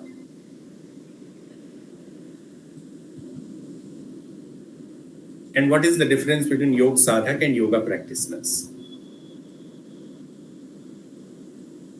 Yoga practitioners are those, I suppose it's very hot there, isn't it? Well, that also is yoga sadhana. When we go through the heat and cold with the same equanimous state of mind. Shitoshna Sukha Dukkheshu, Bhagavad Gita says. In heat and cold, same. It's difficult, of course, but if I be uncomfortable, then I also have to go through it. If I accept it, then also I have to go through it. But when I accept it and go through it, there is no suffering inside. Discomfort, definitely it will be there. But if I accept it, the suffering will be less. But if I say, it's very hot, it's very hot, the heat is not going to reduce, rather it will be felt more. Isn't it? So the thing is, when I say yoga sadhana and yoga abhyas, there is a difference. Suppose I do yoga in the morning. We all have the habit of saying that, isn't it? I did my yoga in the morning today. So what did you do in the morning today? You did some asana, you did some pranayam, you did some relaxation, maybe some meditation, which you call as yoga. And say, I did my yoga sadhana in the morning. Now, rest of the day, what are you going to do? You will be working as a student, as a professor, as a teacher, as a householder, isn't it? So we have the understanding of yoga that yoga is something which is good to do in the morning, right? But that's not the right understanding of yoga.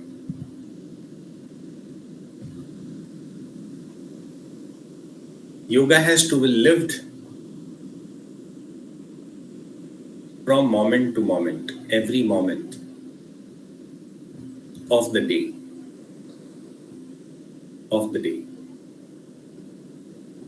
How you speak, how you eat, how you sit, how you talk, how you walk,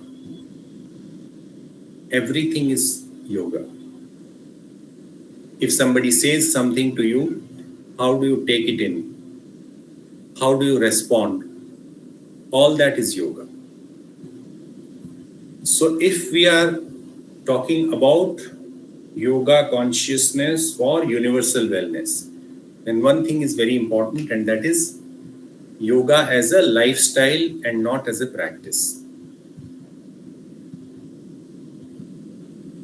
If we are really willing to take the maximum benefit of yoga,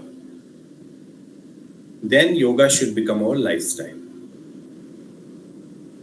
If it is confined only to the morning or evening, I do half an hour of yoga in the morning and half an hour in the evening, then it is yoga abhyas. But if I imbibe yoga in my daily life, if I start becoming more conscious, aware about my actions, about my behavior, about my interaction, and try to improve on all these aspects by becoming more aware, then I am living yoga. Then I am a yoga sadhak. There is no off time for me in terms of yoga. Even if I am enjoying something, that also becomes yoga. That is called yogic lifestyle. And this is what our guru of the masters of the tradition, Swami Shivananda, Swami Satyananda, Swami Niranjanananda, they have been emphasizing. I hope you are familiar with the tradition. Have you heard about it? Sri Swami Shivananda was a medical doctor. His ashram is there in Rishikesh, Shivananda Ashram. And he's one of the most well-known person who have propagated yoga all over the world. Sri Swami Shivananda. He has written many books, 300 books on yoga. And then his disciple Swami Satyananda, he started the Bihar School of Yoga in Munger, Bihar, which has branches all over the world and a very well-known yoga institution. And the present guru is Swami Niranjanananda.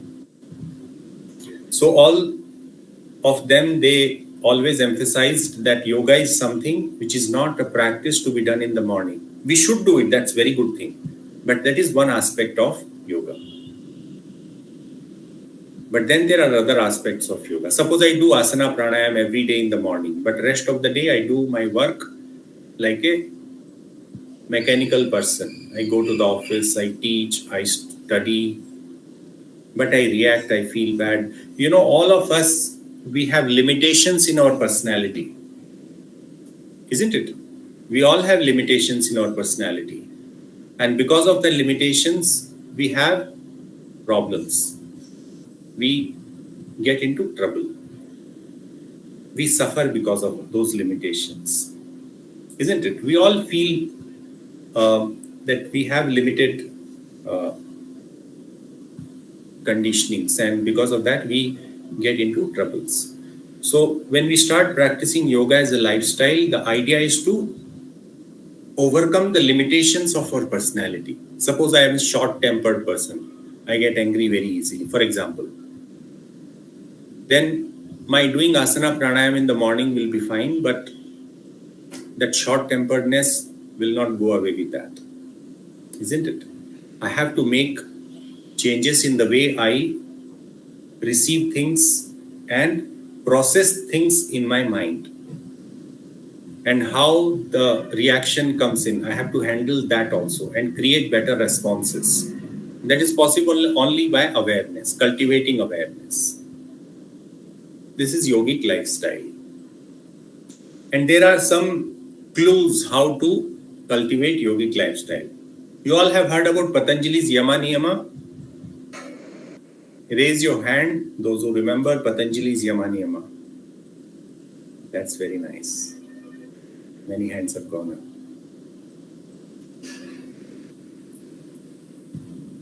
Okay, so other windows also can switch on their video so that we can see each other. Patanjali's Yama Niyama, how many of you are following? Tell me.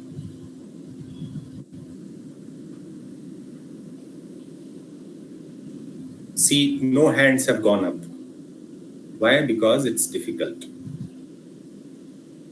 We all know we should follow Yama Niyama of Patanjali, but they are difficult. Ahimsa, Satya, Asteya, Brahmacharya, Parigraha. They're all not that easy, isn't it? We all want to follow them, but we find them difficult. Now, the masters of our tradition, they have emphasized on another set of Yama Niyama, which are called lifestyle Yama Niyama. And I'll share with you some of them so that you may try incorporating them in your daily life. And I can assure you, if you sincerely try to practice them in your daily life, it is going to make a huge difference in your life. In terms of how you feel inside as a person. Definitely it is going to make a big impact on you in a positive way. So the first yama of yogic lifestyle is Manah Prasad. Manah Prasad. What is Manah Prasad? Being joyful and happy for no reason. The happiness which comes from contentment, santosha. The happiness which comes from contentment, inner joy, inner happiness. Suppose we are going through difficult times. Suppose the students, they have exam. Then you get stressed? Yes. But getting stressed, is it the only way to respond to exams? Is it necessary or mandatory that when exam come, you should be always stressed? No. Any books it is written? No. It's a natural reaction. But do we have a choice not to be stressed? Yes, we do have a choice. And if we have better choices, is it not a good idea to incorporate them? Yes, it's a good idea. Now, how do I incorporate better choices? By becoming aware. How I am feeling right now. I am feeling stressed because of this. Do I have a choice not to be stressed? Yes, I do have a choice. Take a sankalpa when you wake up in the morning. That today, from morning till night, I will be joyful. I will be smiling. I will be happy. This one practice you start. I don't want to emphasize on so many things. Just start this one practice. When you wake up in the morning, take a sankalpa to yourself. It doesn't matter whether you are a yoga practitioner, you are not a yoga practitioner, you are a Hindu, you are a Muslim, you are a Christian. It doesn't matter at all. Happiness everyone wants, isn't it? We all are seeking happiness. We are all working towards happiness. I want to achieve this degree because it will make me happy. I want to take up this job because it will make me happy. I'll earn a lot of money, then I'll be happy. If I get married, I'll be happy. If I have children, then I'll be happy. If my children are married, then I'll be happy. If I build a big house, then I'll be happy. So you see, all our definition of happiness is in future. If I achieve this, if this is done, then I will be happy. But ask those who have fulfilled these dreams, are they happy? They have postponed it further. Then they develop newer goals. So those who are happy, they are the people who decide to be happy right now in this very moment. If we are not happy right now, then it's doubtful that we'll be happy in future permanently. We may be happy when we achieve something, but that is temporary happiness. That is sukham. Sukham is pleasure. But anandam is irrespective of whatever we are going through. And how do we achieve this inner calmness, peace, and joy? How did you feel after chanting Om? Tell me. Felt calmness? So simple chanting of Om can be done before you go to sleep. See, now I am sharing some inputs about how we can make our lifestyle as yogic lifestyle. And for making yogic lifestyle, you don't have to leave anything what you are doing right now. Just get up in the morning, smile, and take a sankalpa that today I will be happy. Then you do your asana pranayam. You do whatever work you need to do. Another aspect of yogic lifestyle is do your work with awareness, karma yoga, with involvement, not detachment. In karma yoga, detachment doesn't come first. You ask anyone, they say karma yoga is detachment. No, karma yoga is involvement in work. How can you feel motivated if you are detached? First, involve your heart, hands, and head into work. Swami Shivananda says yoga is all about head, heart, and hands. When your head, heart, and hands are in union, that is yoga. So any action, you put your heart into it, you put your mind into it, and you put your action or hands into it. Then it becomes karma yoga. Detachment is talked about in respect to result of the actions, expectation. Detach yourself from the expectations. But as far as the performance of the action is concerned, we should be fully involved in it. Planning things properly, doing it properly, doing it in time, and asking yourself, how can I do it in a better way? That is karma yoga. So do your morning sadhana, then during the day, whatever action you are doing, do it with the spirit of karma yoga, being happy, and in the night before you go to sleep, a small practice, which we'll do now. It's called Samiksha, review of the day. What all you have done from morning till night. And if you have made mistakes or if you could have done things in a better way, what are those things? And if some similar situation comes, how can you do it in a better way? That is Samiksha. Then you can chant your mantra and then sleep with happiness.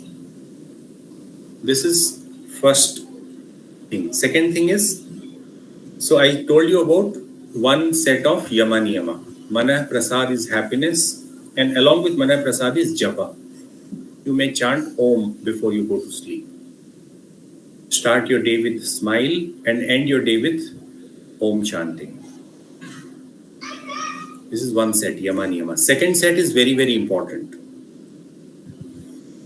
Second set is Shama and Namaskar. Shama is not holding on to any grudge, any negativity,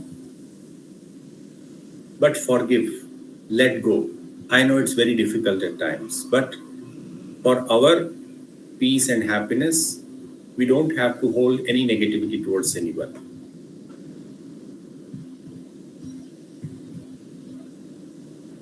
And Namaskar Bhav means having sense of respect for everyone, for all that exists. So this is the second set, Shama and Namaskar. Like Patanjali has Yama Niyama, these are the Yama Niyama of yogic lifestyle. Manah Prasad is happiness, Japa. Japa and Manah Prasad are interconnected. Then Shama and Namaskar. Shama is forgiveness. Before you go to sleep, just let go of all the grudge, negative feeling you may have towards others. Maybe the other person has made a mistake and you're sure that the person has made a mistake, but still let go of it. Don't hold grudge. And have a deep sense of respect for all that exists. Like that, there are other Yama Niyamas. I don't want to burden you with too many of them. Important thing is to practice. Maybe I'll add third one also because some students are there, college students, so it's useful for everyone. Third one is Indriya Nigraha, restrain of the senses. Now, how do you restrain your senses? Suppose you have a mobile phone, there is a desire to see Instagram, Facebook, this, that. You spend half an hour, 1 hour, 2 hours in that. You are wasting your time, you also know it. But every day you keep spending some time, extra time, isn't it? Take a sankalpa. From today, I will restrict it only for half an hour in a day. And I'll keep my phone in a place that I pick it up. I know I should have a reason, enough good reason to pick it up. Not just to flip through it. Whether it is a bus stand, whether it is an airport, whether it is this place or that place, everyone is looking into the cell phone. And they say, I'm a practitioner of yoga. Now, this is because we are not able to restrain our senses. We are indulging in the sense experiences. So this small amount of discipline and restraint has to be cultivated by us. You can't do it for me, I can't do it for you. And unless we develop some restraints in our life, we can't expect mental quietness, calmness, and peace. So Indriya Nigraha is very important. And the niyama that goes with Indriya Nigraha is Danti. Danti means mental restraint. When you go to the bathroom to brush your teeth, are you aware of what is going on in your mind? When you are taking your shower or while you are eating your food, are you thinking of the food or are you thinking of many other things? Usually many other things, right? Now, Danti is the practice where you let go of those unnecessary thoughts and focus on what you are doing. Mental restraint. Not letting mind be going all over and over various thoughts. Not letting the mind have unnecessary thoughts, but bringing it into the thing that you are doing. That is called Danti. So cultivating Indriya Nigraha and Danti. This is another very, very important Yama Niyama. These are all lifestyle Yama Niyama, which are practical and little bit of effort if you put, you can practice them. So now anyone who remembers all this, raise your hand and tell me. You can unmute yourself. Yes, madam.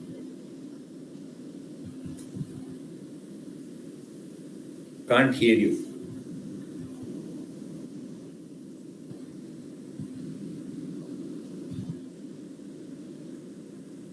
Can't hear you. ఎవరైనా మాట్లాడతారా? Yes.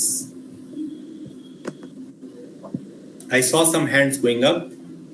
ఎవరు మాట్లాడుతున్నారు?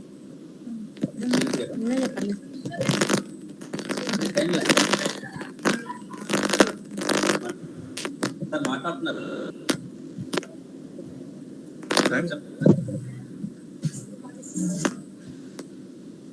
You have advised very nicely, sir, because it is useful not only to the students, but to every living being. And your target of having universal wellness is very much achieved through these four aspects, because for the past 45 years, I am living that way of life. Thank you, sir. Thank you, sir, so much. Thank you, sir. Anybody?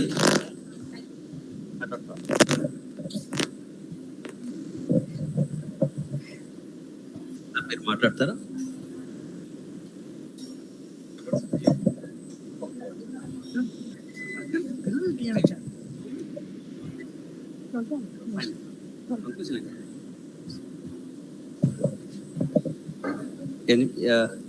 మాట్లాడతారా?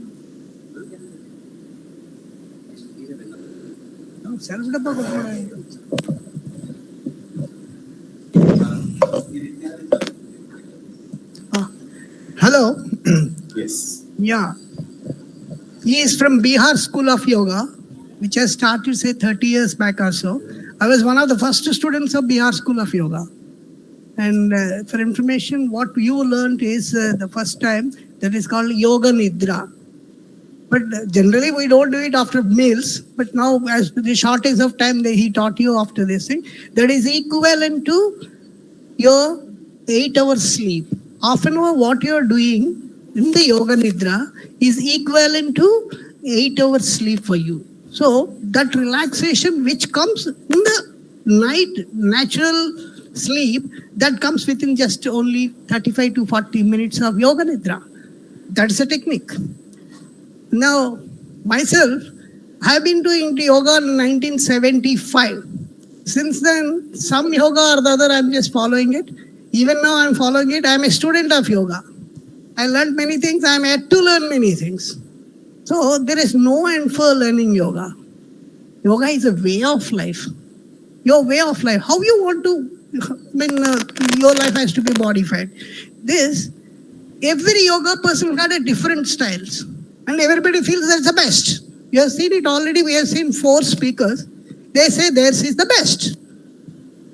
But who knows who is the best? We don't know. Because everybody's mind got some capacity. Beyond that, it cannot go. Isn't it? Some circle, some beyond this.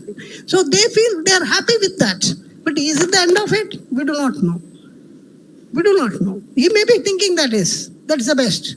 But if you go to 4 or 5 yogas, then you can compare it. Oh, this is better than that. That is better than this. This is, and something individually liking for individuals. It is not necessary that universally everybody should like only one. Not necessary. It all depends upon various factors. Okay? So life itself, if you choose the life to be yogic life, a number of yogis got different opinions, different things. In our rishis also there were differences. It has to be there a difference. Because this is, we call it unity in diversity. In yoga also unity in diversity is always there. It will continue to be there. And still we enjoy it. Individual enjoyment. Enjoyment is a state of mind. That's the consciousness. We are just all thinking of consciousness and all that. It's only perceptions. Individual perception. It cannot be taught. You have to perceive it from within. Yoga is proprioceptive senses.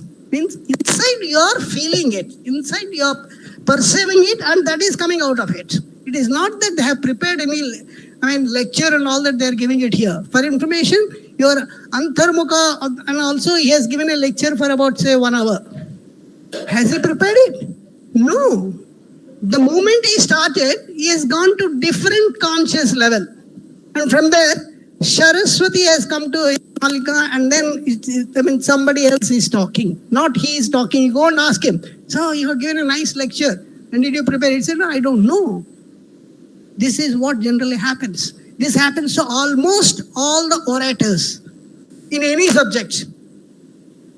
This is called conscious level difference. Next, this thing. You also might have experienced what is consciousness. You must have written examinations. In examination, say, class 12 examination.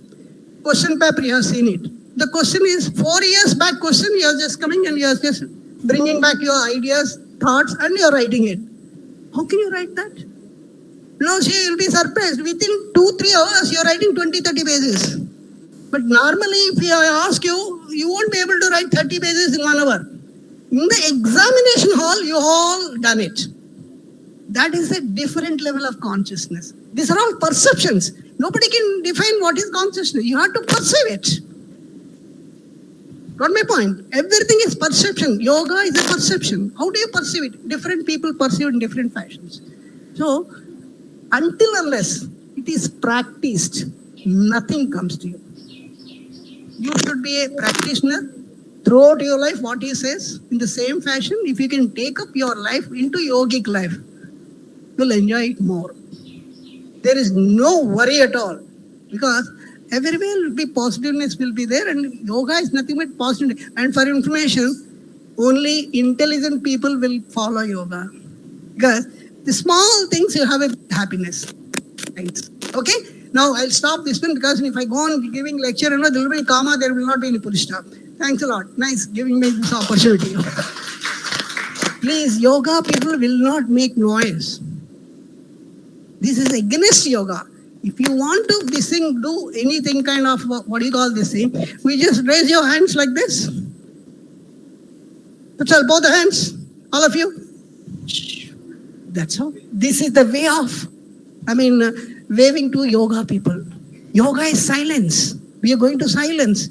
If we start shouting, it is not a roadside show or something like, what do you call boxing, WWF boxing or something. Yoga, there is a way of cheering. Please, this is the way of cheering. You are not taught that? Please learn this. Okay, in any case, thank you very much. Thank you, sir.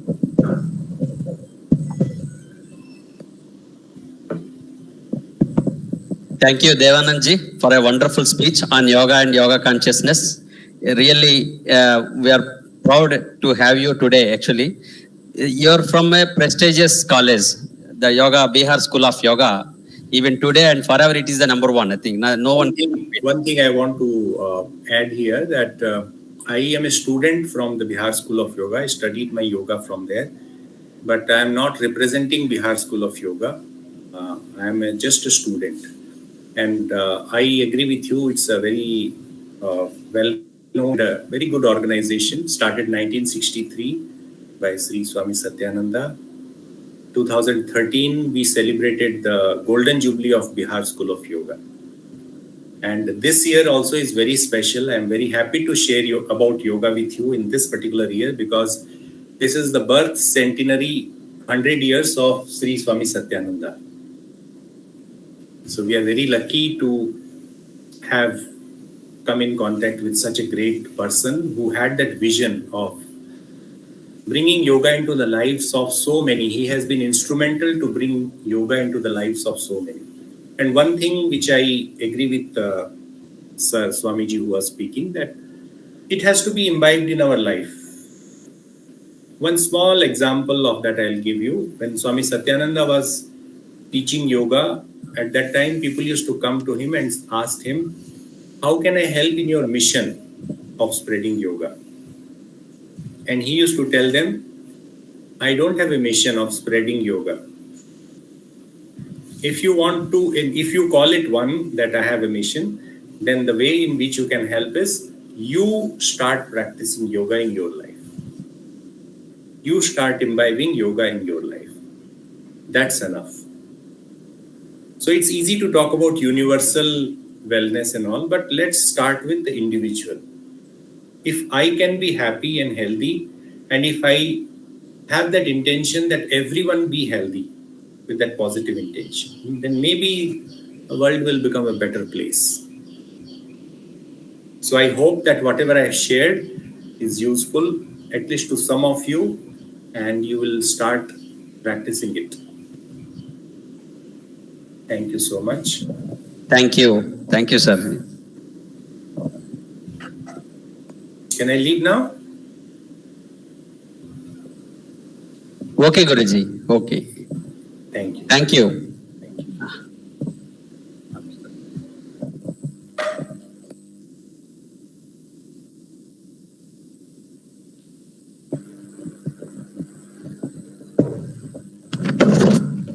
ఉన్నారా నవీన్ పండే?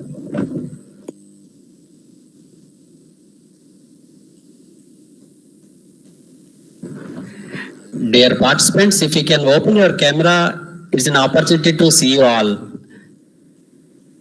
Online participants. Now the next speaker is Dr. Naveen Pandey.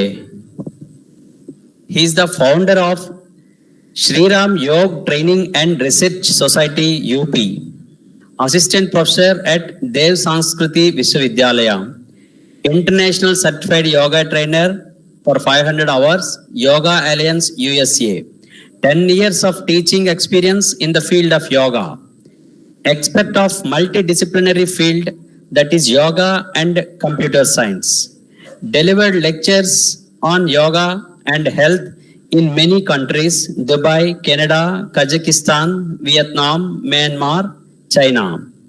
Organized series of international conferences on yoga and Ayurveda. Edited 3 books in the field of yoga and published papers. He got lot of awards, among which the following are very prominent. Young Scientist Award by Vedic Informatic Center of USERC, Dehradun, 2022. Gold medal in State Yoga Championship. Gold medal in Inter-University Yoga Championship. Techno Yogi Award by Dev Sanskriti University in multidisciplinary work on computer science, psychology and yoga. Wonderful. Thank you, sir. Welcome for the gathering. You can start now, sir. Thank you very much, sir, for inviting me as a speaker in the National Seminar on Yoga Consciousness for Universal Well-Being. I am audible, sir? Hello. Yes, you're audible. I'm audible? Yeah. Okay, thank you very much, sir. Make it. So good afternoon to everyone, and respected chairperson, Professor D. Venkata Rao ji, and the program session coordinator, Dr. K. Shravani ji, and all the participants and all the dignitaries who is presented in this seminar, online and offline. So before starting the session, I would like to chant Gayatri Mantra. So straight your spine, close your eyes, concentrate on your breathing. Let's chant together Gayatri Mantra. Om Bhur Bhuvaha Swaha Tatsaviturvarenyam Bhargo Devasya Dhimahi Dhiyo Yo Nah Prachodayat.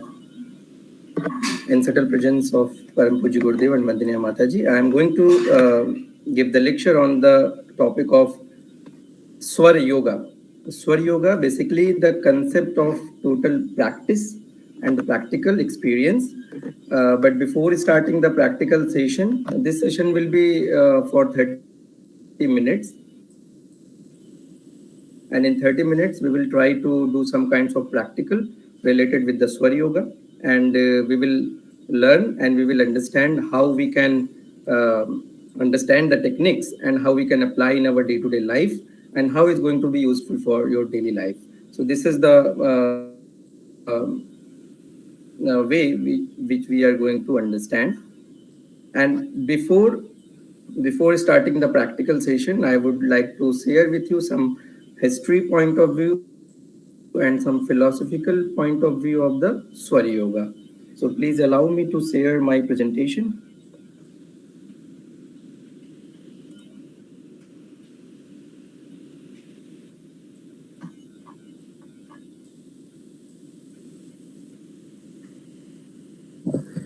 Sir, I think your screen is blurred.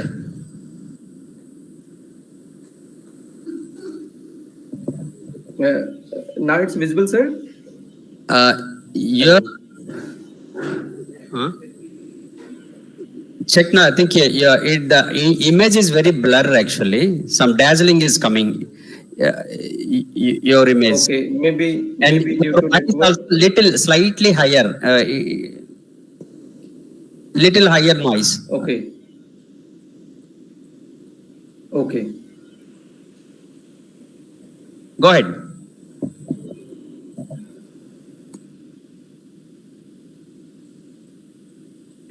It's visible now. Yes, it is visible. Very clear. Basically, yes. Okay. So swara, if we talk about the swara yoga, so swara is in Sanskrit means basically it's a sound, or you can say it's like a musical note, and it also means the continuous flow of air through your nostril.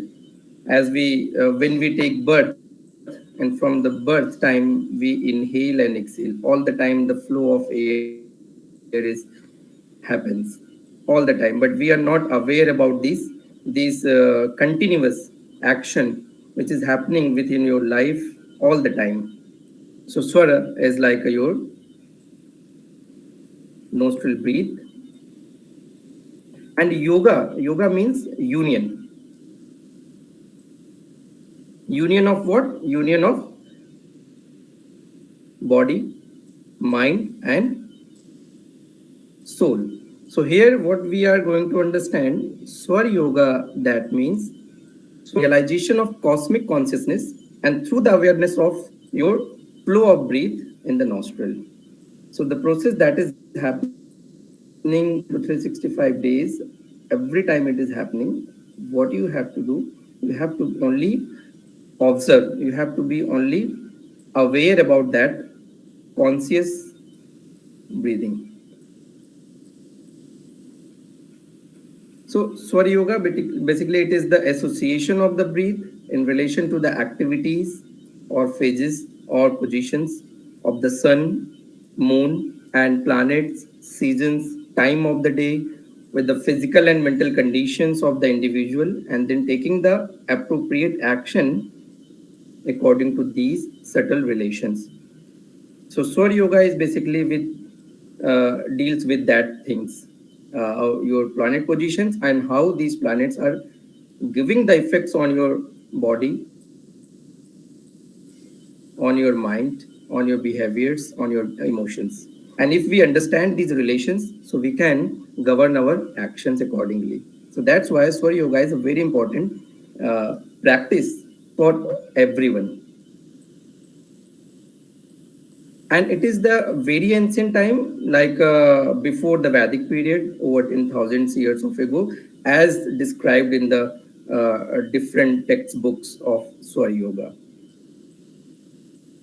Basically, if we talk about the knowledge of Swar Yoga, so it is said that Swar Yoga, one can become free from all kinds of negative influences of one's destiny and can achieve heightened awareness. So this is what the advantage of Swar Yoga, which we will practice in this session.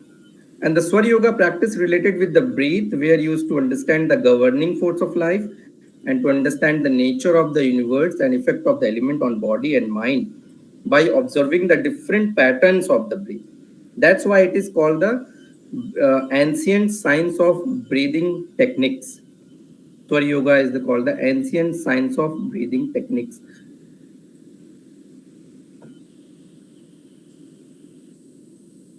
And if we talk about the history, then it is says that Swar Yoga is a tantric science coming from the Agam Sastra and from Saiva Tantra, where Lord Shiva is the guru and Shakti is the disciple. That's why Swar Yoga, like if we talk about the father of Swar Yoga, then we say it's Lord Shiva is the father of Swar Yoga, and the first student of Swar Yoga is the Mata Parvati, who is like a disciple. And she asked question about nature and the governing force of the universe. So Mata Parvati asked the questions in this picture is depicting that the conversation, very secret conversation is happening between the Mata Parvati and Lord Shiva. So where Mata Parvati is asking about the universe, how the universe is running, how it's being created, and the Lord Shiva is giving the answer. And these dialogues, this conversation is came in the form of Swara Yoga.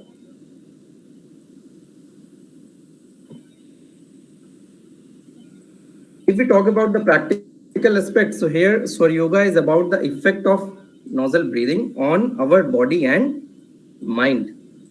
So if we directly connect with our physical body and subtle body, if we see that, so breathing is the gateway.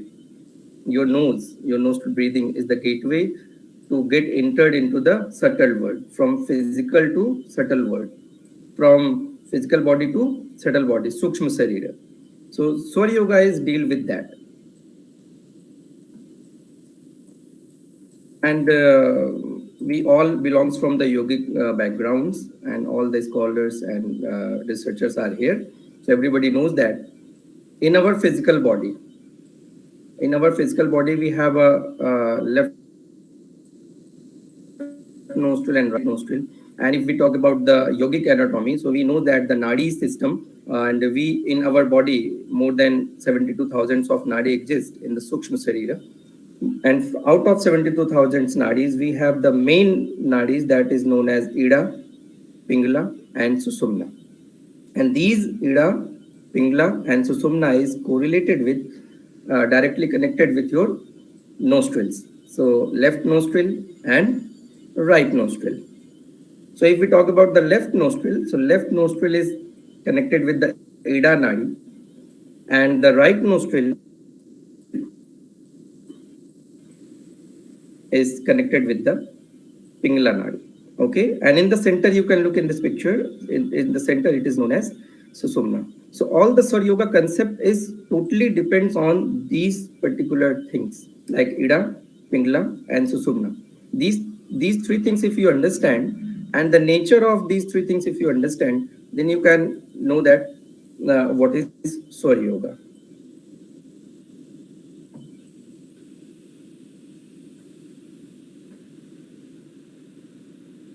And here you can correlate with your human anatomy like a right brain. We have the left brain and right brain.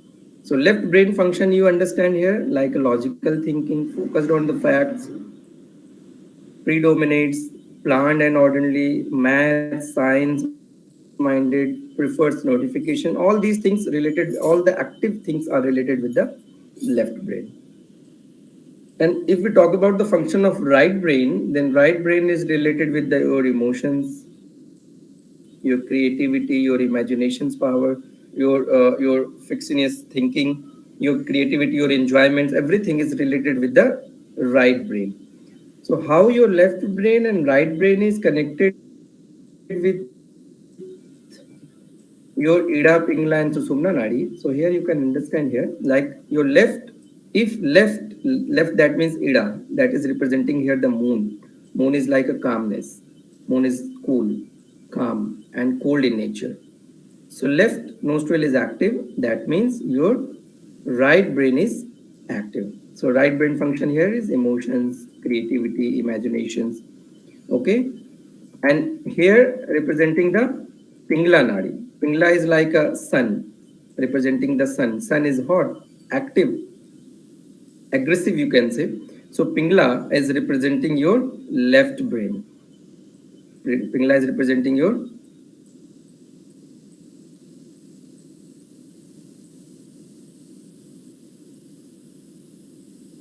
left brain. So here you can understand the left brain function is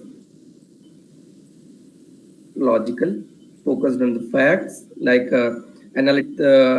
science, maths. These things is related with your left brain. So when your Pingala is active, that means your is in the neutral form. That means left and right brain both are functioning together. That means neutral. It's in neutral conditions. So Susumna is related with the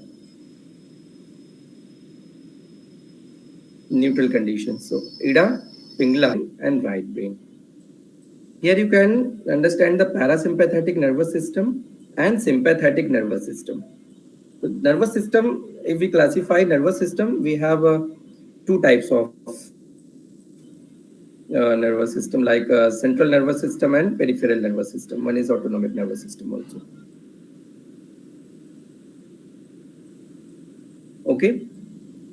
And there, if we go more and more deeper, then and sympathetic nervous system. So basically, parasympathetic nervous system is related with your calmness, coolness, and slow down the process, relaxing in nature. And sympathetic nervous system is like fighting, activeness, running, or these things kinds of behavior happens, and it is controlled by the sympathetic nervous system. Just for example, if you want to if any circumstances happens in front of you where you want to fight or flight, then your sympathetic nervous system will activate and give you the boost of energy. Then you either you can fight or you can flight from that situations. Okay, so this is what the sympathetic nervous system works like that. And adrenaline and non-adrenaline, these things release in your body, and you get extra energy, and then you go out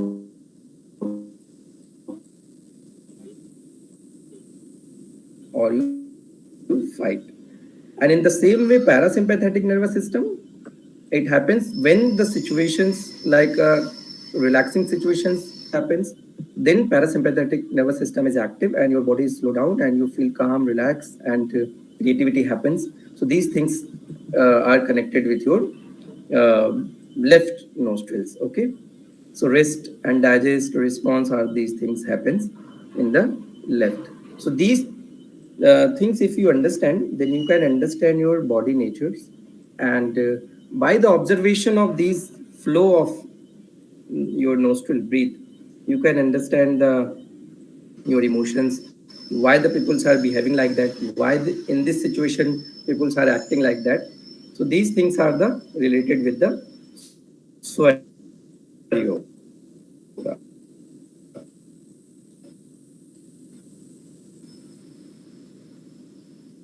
The different patterns and the nature of breath, the Swar Yoga is the elements.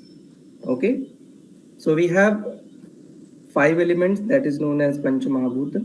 Everybody knows that. Pancha Mahabhut, like earth, water, fire, air, and ether. If we talk about the existence, so first of all, the Akash Tattva came in the existence, and from the Akash Tattva, Vayu Tattva is originated, come, and from Vayu Tattva, then fire elements is comes, and from fire to the water elements come, like that is known as Apas, or you can say Jal Tattva, and from Jal Tattva, then Prithvi Tattva arise. So that's why Prithvi Tattva is very heavy, and all 4 Tattva properties exist in the Prithvi Tattva. Like Earth have all the properties and features of water, fire, air, and ether. Everything exists in the Earth elements. Okay. So how to identify the patterns of breathing? This is the practical experiences, and it comes with the practice. Okay, so in Swar Yoga, practices are connected with the flow of nadis in the systematic pattern with moon phases, sun, and other planets. And elements are connected with the different planets and different nozzle flows. When the planet affects Earth, gravitational fields and electromagnetic fields, they will alter human energy patterns in the psychic body on feedback basis, and this can be experienced as change in the flow of our breathing. So Swar Yoga is basically very effective tools by which we can analyze our breathing patterns, and by analyzing these breathing patterns we can understand our situations, like our body situation. And this the cycle of breath is based on the lunar. It's like tithis, we know that Pratipada or Dutiya. So this chart is very important, because if we understand this this cycle, like a sword cycle, then we can identify our nature, because everybody have a different patterns, and by the diagnosis we can understand it, like what kinds of the problem is going to happen. Like we can predict the future also mm, by the knowledge of Swar Yoga, and we can understand the present situation also, and if any disease is going to be happen, then also we can identify. So different types of sadhana also happens in the Swar Yoga. But initially, we know to understand this tithi like a pratipada. We all know that we have two types of paksh, like a Shukla paksh and Krishna paksh. So in the Shukla paksh, like a pratipada is like a first day, Dutiya, Tritiya, Chaturthi, Panchami. So we need to understand this Panchang system and tithis, and on the basis of that, we know that sunrise. During the sunrise, your left nostril will activate, and during the sunset, right nostril will activate. Okay. So like Ida will activate or Pingla, it depends on your day. Every day, based on the Shukla Paksh and Krishna Paksh. So suppose nowadays the Krishna Paksh is happening. So you can check here the Krishna Paksh Tithi, and you can check the sunrise and sunset time. So you can identify that in the morning time, Pingla is running or not, and in the evening time, like a sunset time, Ida is running or not. On the basis of these cycle, you can check your swar is running correctly or not. Okay, so now we can start practicing it.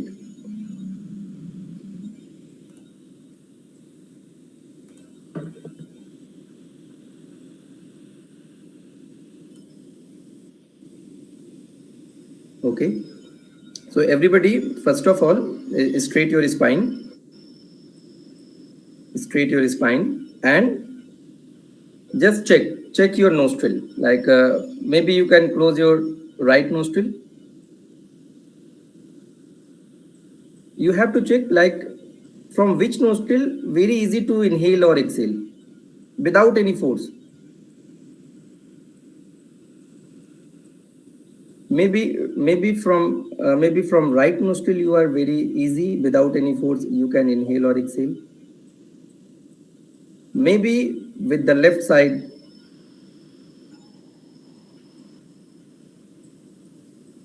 how many people have activated is like a right nostril is active? How many people's right is active?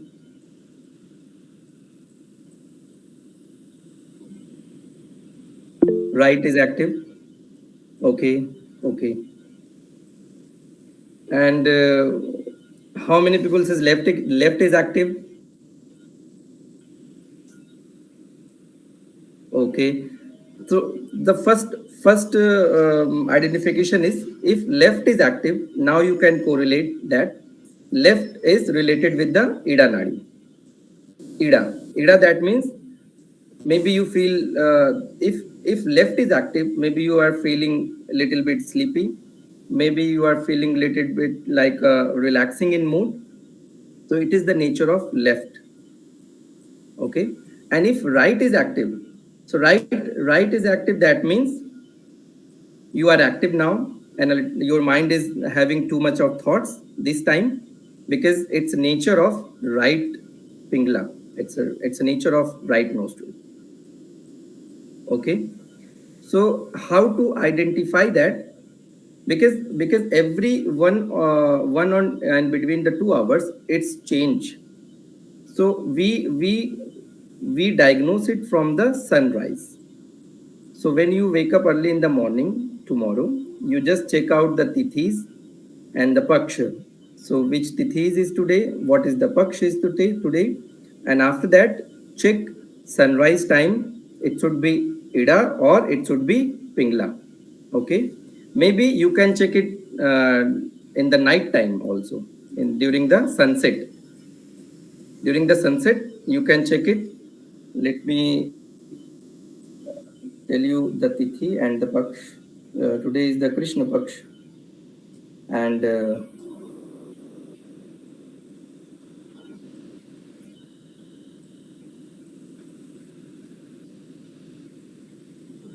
Triyodasi. Okay?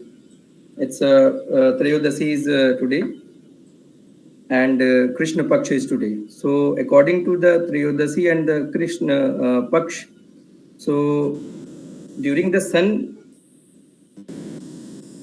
sunrise, Pingla must be active, and during the sunset, even in the night time, Ida will be active. So you can check it your own. Ida that means in the night time or in the evening time, your Ida must be active. If it's not happening, that means some disbalances happens in your pranic flow. Okay.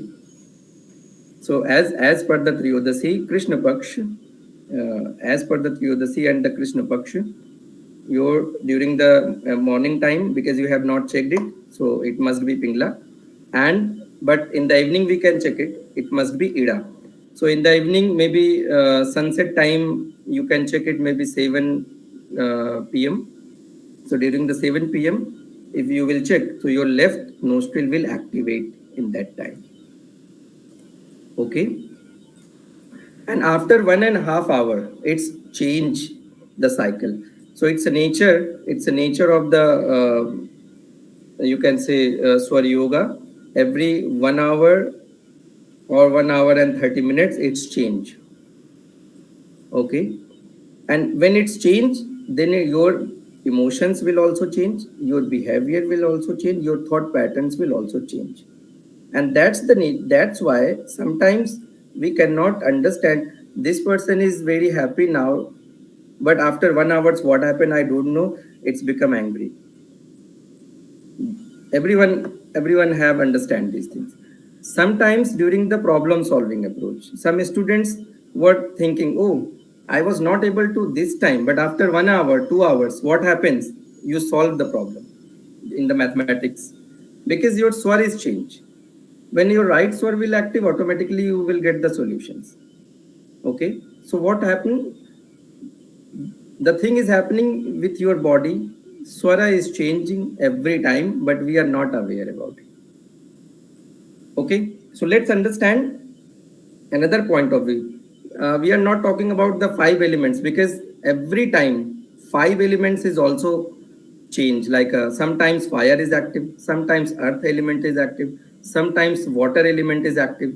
So on the basis of these elements, our nature, our thought patterns, our behaviors, our imaginations, our creativity, everything's change. And if we understand these signs by the help of Swar Yoga, so we can make our life very easy.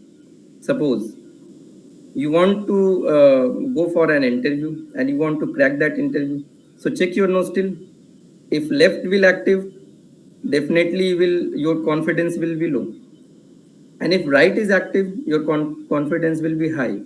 You are dominating, because right is dominating in nature. Okay. So before going for the interview or going to dominate anyone, so you check your nostril first. It is right or left. So this is the very simple science. From very ancient time, yogis were using this and working and doing the action accordingly. One more point I am telling to you. When you wake up, so you decide your first step. Which step must be on the floor, left or right? You have to decide, left or right. How you will decide? Check your nostril, which one is active. If left is active, then left leg will be in the first. If your right is active, then right leg must be first step on the floor. It's very easy. Wake up in the morning and just check left or right. Maybe few days you forget, but with the practice, it happens. And with the very simple practice, you will see the difference in your life. All the success will come with simple Swar Yoga practice. Only what you have to do, just check it your nostril, left, then left leg. If the right, then right leg. As we know that the first step, if the first step is okay, then all the success comes. And if the first step is wrong, then you will not get the success in your life. So that's why Swar Yoga says that start with the checking of the nostril. Okay, and working with the active swaras. Suppose what kinds of the action you can do if your uh, suppose ida ida is like left. If your ida nadi is active, your left nostril is active, so what kinds of activity you can do it? You can drink the water. Drinking of water always with left nostril. So that means if you are going to drink the water, you have to check it. Okay, drinking water, or if you are going for the urinations. If you are going for urination, you must check your swara. It's left is active or right. If left is active, then it's very good. So during the left activation, you must urinate. Okay, getting out of the bed, left. If any kinds of silent work, like where spiritual practices, if you want to do, then left must be active. Okay, mental creativity, if you are going to make any kinds of artistic things, left must be active. If you are going to do the charity or going to help someone, so left must be active. So it goes more and more. Okay, if you want to purchase the jewelry, like for purchasing the jewelry for females, like you must check it, left is active or not. If left is active, then you calmly and cooling in nature, you can buy a good jewelry. Okay, it gives you good results, like that jewelry will balance your energy system in your body. Okay, because it's directly related with your planets. So that's why left is active, then you can purchase the jewelry, charities. And if you're going for meet with any senior position members, then you always check left is active or not. If left is active, then your meeting will be in a fruitful results. If anyone is in very senior position and if you are going to meet with him or her, then your left must be active. So this is like a mantra sadhana. If you are going for the mantra sadhana practices, then also you must check it, the left is active or not. If you are planning for a long journey, and if you are going for the long journey, then you must check the left swar is active or not. Okay. If you are going for farming and going to sow the seeds, like, then you must check is your left swar is active or not for good you can say yielding or good results. So these are the some actions which you can perform when your ida nadi, left nostril, is active. And in another way, if your right nostril is active, that means pingla. If pingla is active, so what you can do, you can do any kinds of physical exercise, physical activity, hard work, and eating, eating food. Also you can do it when your right is active. And any kinds of analytical work, any kinds of reasoning, solving, problem solving, all these things, any challenging things you can practice when your right is active. So you have to check it, right is active or not. And even during the practice of Satkarma, Kunjal Kriya, all these yogic cleansing process, you must check it, right is active or not. Intellectual study, mathematical problem solvings, and if you are doing the conversation for the buy and selling, any commercial activities, okay, like any kinds of traveling conversations, then you must check it, like right is active or not. Okay, and any kinds of hard activity where you want to dominate during the war, right must be active. Okay, so these things are related with the left nostril and right nostril. And in the same way, like a susumna, when the both nostril is very easy, it happens. Maybe someone feel that during the checking process, maybe somebody feel that their both nostril is active. From both nostril, they are very easy to inhale or exhale. That means this is the time for susumna. That means center points, free flow of prana. And this is the time for meditation. Automatically, you will reach to that meditative state of mind. Automatically, mind will be free of thoughts, no thoughts in that time. And what even sometimes happens as per the experience, sometimes whatever you will speak, it becomes true. And people says, Ma Saraswati is sitting on your tongue. So this is happening because of your susumna is active. Direct connection with your cosmic energy. So automatically, whatever you will do, whatever you will say, everything becomes true.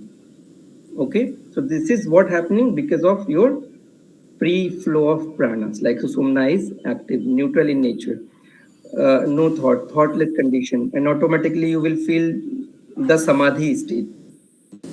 And this is the best time for the moksha who wanted to achieve the moksha. This is the time for moksha. It happens when from left nostril to right nostril swara is change. So during the change position, you realize these kinds of things. Okay, another point is that how to change the swara. That is very important, because we now understand what is left nostril, what is right nostril, everything I understand. We understand that.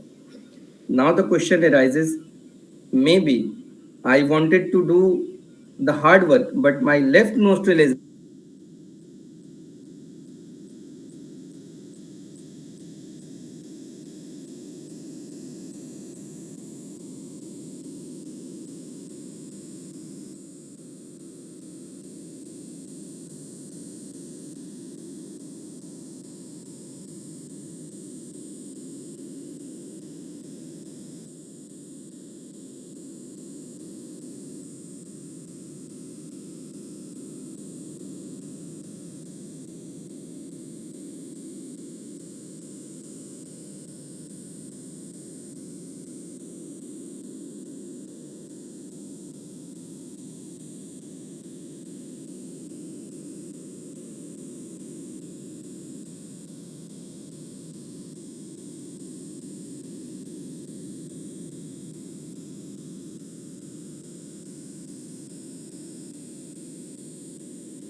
hello,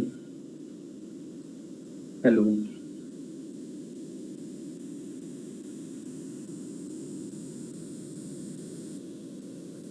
Go ahead, sir. Okay, so yes.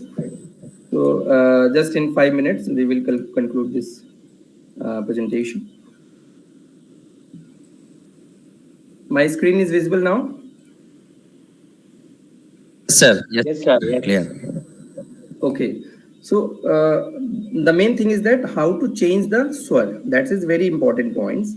So for changing the method, we have the first one is Yoga Danda method. In this picture, you can look.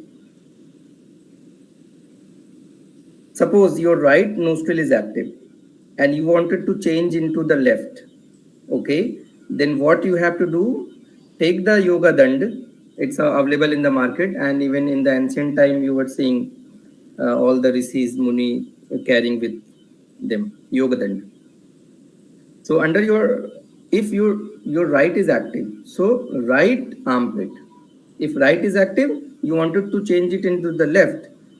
That means in under the right armpit, you put your yoga dand and remain seated for 5 to 10 minutes. Give the pressure.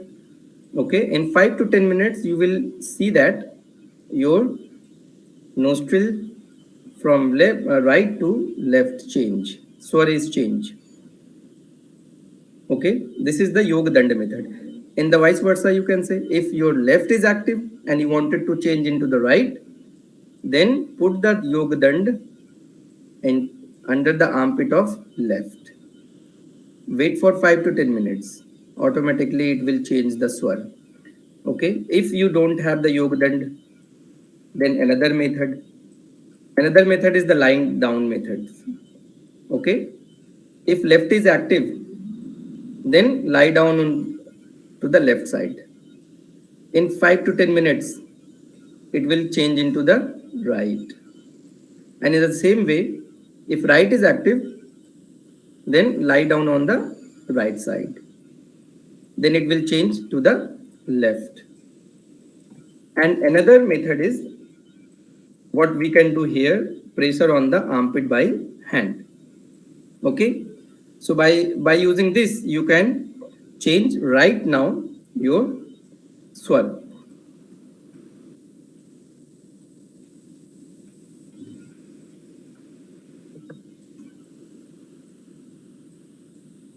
Okay, so if you want to see the results, you can just put your left hand maybe here and give the pressure and just wait.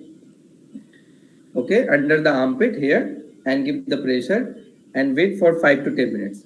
First of all, you have to check your left side is active or right side is active. If left is active, then give the pressure to the left side. If right is active, give the pressure to the right side. Then in 5 to 10 minutes, it will change your swar. And when the swar is changed, your thinking process will also change. Your feeling will also change. Your emotions will also change. Everything will change as per the swar change. So you can do the practical or you can do practical at your home. And one more points you can understand. If within the 15 to 20 minutes, if your swara is not changing by using all these three methods, that means the disbalance of prana is in very higher condition in your body.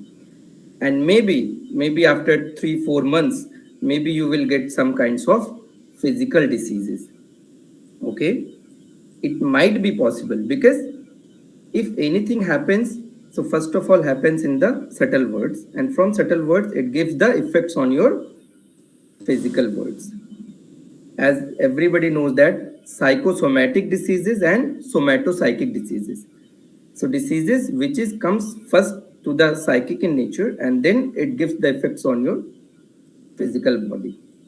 Okay, so in the same way, Swar Yoga also says that if your disbalance in the pranic flow is happening from long time, that means it will create some problem in the physical body.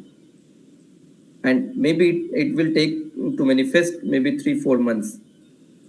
Okay, so this is, and that's why Swar Yoga is very important and we need to check it, because in the ancient time it was very secret knowledge, but nowadays it's becoming popular and people are using it, and by using these techniques they are changing their thought patterns also. They are healing their different types of disease in the maybe as the psychic disease or maybe the physical diseases. All these things can be treated by the simple practice of Swar Yoga. And for the Swar Yoga, the primary process is understanding of the yogasana practices, and after yogasana practices, some pranayama practices also must be done. It also cleans the energy, it also balances your pranic flow, and after that, after asana practices, after pranayama practices, when your physical body is clean, your mental body is clean, sukshma sarira, and then the practice of Swar Yoga, it's more and more beneficial and easy to understand the concept. Okay, so I'm not going to talk about the Tattva Vichar, because Tattva Vichar is also a deeper concept of Swar Yoga, where we understand the fire, earth, and which kinds of, on the basis of direction. Because when we inhale, then we check the angul, like a 12 angul or 16 angul or 24 anguls. And we also check the direction, it's the left direction. When you breathe out, we check the left direction or the right direction or the straight direction, upward direction or downward directions. So the 5 directions indicates the 5 elements, and that 5 elements indicates your mental conditions and the natures. Okay, so I hope you understand the concept of Swar Yoga, and you can practice at your home. 2-3 things you can do it, like when you wake up in the morning, just check your swara, it's left or right. When you drink the water, you can check your swar, and when you are going for any kinds of activity,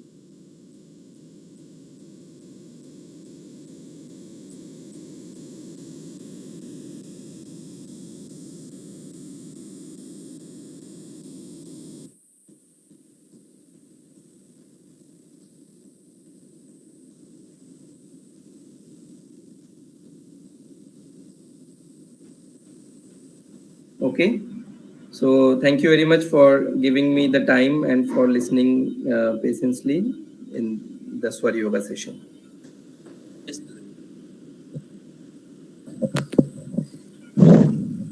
If anybody have any questions, you can ask. Anybody got questions, please? Okay, I'll ask the question, don't worry. Hello. Hello. I did the Swara Yoga basic course from Charanjit Sri Kristi from Rishikesh. I am ready to go to the advanced course maybe next year. Okay. Yes. The question comes, daily Swara, when you are just comparing it, sunrise and sunset. Yes. Between east coast to the west coast, hardly 6 minutes difference for the sunrise. So the difference in the time will not be that much. And when you want to just practice it wherever it might be in India, whether in the east coast or the west coast, the morning swara will be the same. You can just follow the same this thing in Calcutta or Bombay. As simple as that. Because your swara either it's Chandra Nadi or Surya Nadi. It just continues for at least 30, at least 1.5 hours or so. And then afterwards it goes on, changes on its own. So during this period, wherever I may be in India, I can practice the same thing. I need not follow the swara table of what has been given in the chart. First point. Okay. And the next one is Sunya Swara. The person who is in the pursuit of Brahman is having Sunya Swara. And this Chandranadi, Surinadi, as per the timings, it automatically sets in without your action. But does it right? That is implicate, is the right process or not? And now one more thing I'll tell you, you'll be surprised to know that. Today only I just came to know another one, that is called it Antharmukha Pranayama. And this gentleman claims that with Antharmukha Pranayama, all our scientific accepts of Swara Yoga or Patanjali Yoga, any breathing exercise, any pranayama is inferior to that. Of course, we all say that you say Swara Yoga is the best. Swara Yoga started with Shiva and it has just come through the ages more than 5,000 years or 10,000 years. I know that. At the same time, Patanjali Yoga is also the oldest. Shiva taught to the Parvati and all that. But this gentleman says, well, there's Anthamukha Pranayama, that is the only thing which is a final and ultimate. Without that, other things are inferior. Could you throw some light on this? Thank you very much for listening patiently here and for questioning. So first of all, as the first question you are asking, like changing time, yes, right? Change in the hello. Yeah. Changing the swara left to the right to the left. In Indian concept, either to the east coast or the west coast, both will be the same. Hardly any problem. because sun rises in the same this 6 minutes time. During that time, it will be the same. Hardly any problem, whether I am in Bombay or Calcutta. Okay, actually, like as per the practice and as per the experience, like from different Swar Yoga sadhak, what I realized that, so person to person, like person to person and place to place, it's also varies. Time of changing the swara from left to right and right to left, it varies. That's why we not sure exact time. Like I'm not claiming that after 1 hour 30 minutes it will change.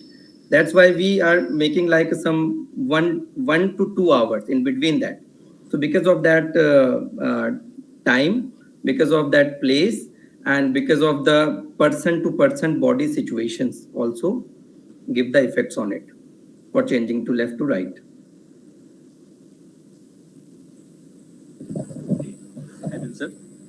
Another question, sir? Another question, what he was saying, there is today one more session took place in the morning. He was saying Antarmukha Pranayamam. So he says Antarmukha Pranayam is the only pranayam which is the old and original, taught by Lord Krishna from Bhagavad Gita, it is taken. So he has given the scientific evidences as well. Whereas different people say their own process is the best. Actually, because if we belongs from the yogic, like we are from the yogic community. So as we all know that we have a different kinds of yogic techniques. Like as we talk about the 4 types of yoga, like paths of yoga, karma yoga, bhakti yoga, jnana yoga, and all these things. Yes. Yoga. Yes. So all the paths leads to the only one destination, to the moksha. In the same way, we have a different types of the techniques. Either you can say Antarmukha Pranayam, or maybe described by the Patanjali Yoga Sutra, the 4 types of pranayam. Or if we go for the Hatha Yoga, they also have the different types of the pranayam. And even in the Swar Yoga also, I'm explaining that only focus on the so and hum, like observation on the breath. So all the different techniques for the different types of people. So whatever techniques, if maybe someone is very easy for Swar Yoga, so they adopt the Swar Yoga and lead to the final destination. Maybe for someone is very easy Antarmukha Pranayama, so they will do the Antarmukha Pranayama and they will lead to the, they will live life happily. So we cannot say someone is best or someone is not best. So because we belongs from the yogic community, so different parts and for the different peoples, and that's the beauty of this yoga traditions. That's why. Yes. Thank you, Dr. Panditji. You are saying multiple ways for single destination. Yes. Thank you, sir. Thank you. It's a wonderful speech on Swar Yoga. Today, in fact, we are loaded with bundles of knowledge from various spiritual gurus. Thank you. Pranam and thanks to everyone.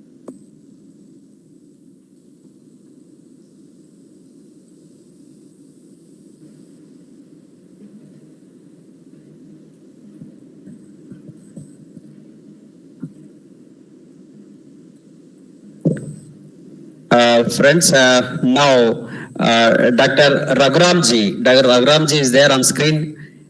He is basically Yoga Shri Avadi, and he's a guide and founder of Yoga Bharati Spiritual Organization, responsible for spreading yoga knowledge across the globe. Basically an engineer, but his spiritual knowledge dominates towards yoga field, and he is playing significant role in SVYASA international affairs. SVYASA, for that he has made a lot of MOUs with multiple countries. He is the instrumental for SVYASA. Thank you, sir. Thanks. Today we are honored with your kind presence. We would like to listen from you about yoga and yoga consciousness. Namaste to all of you. I think I need the main screen so that I can share some of the PowerPoint.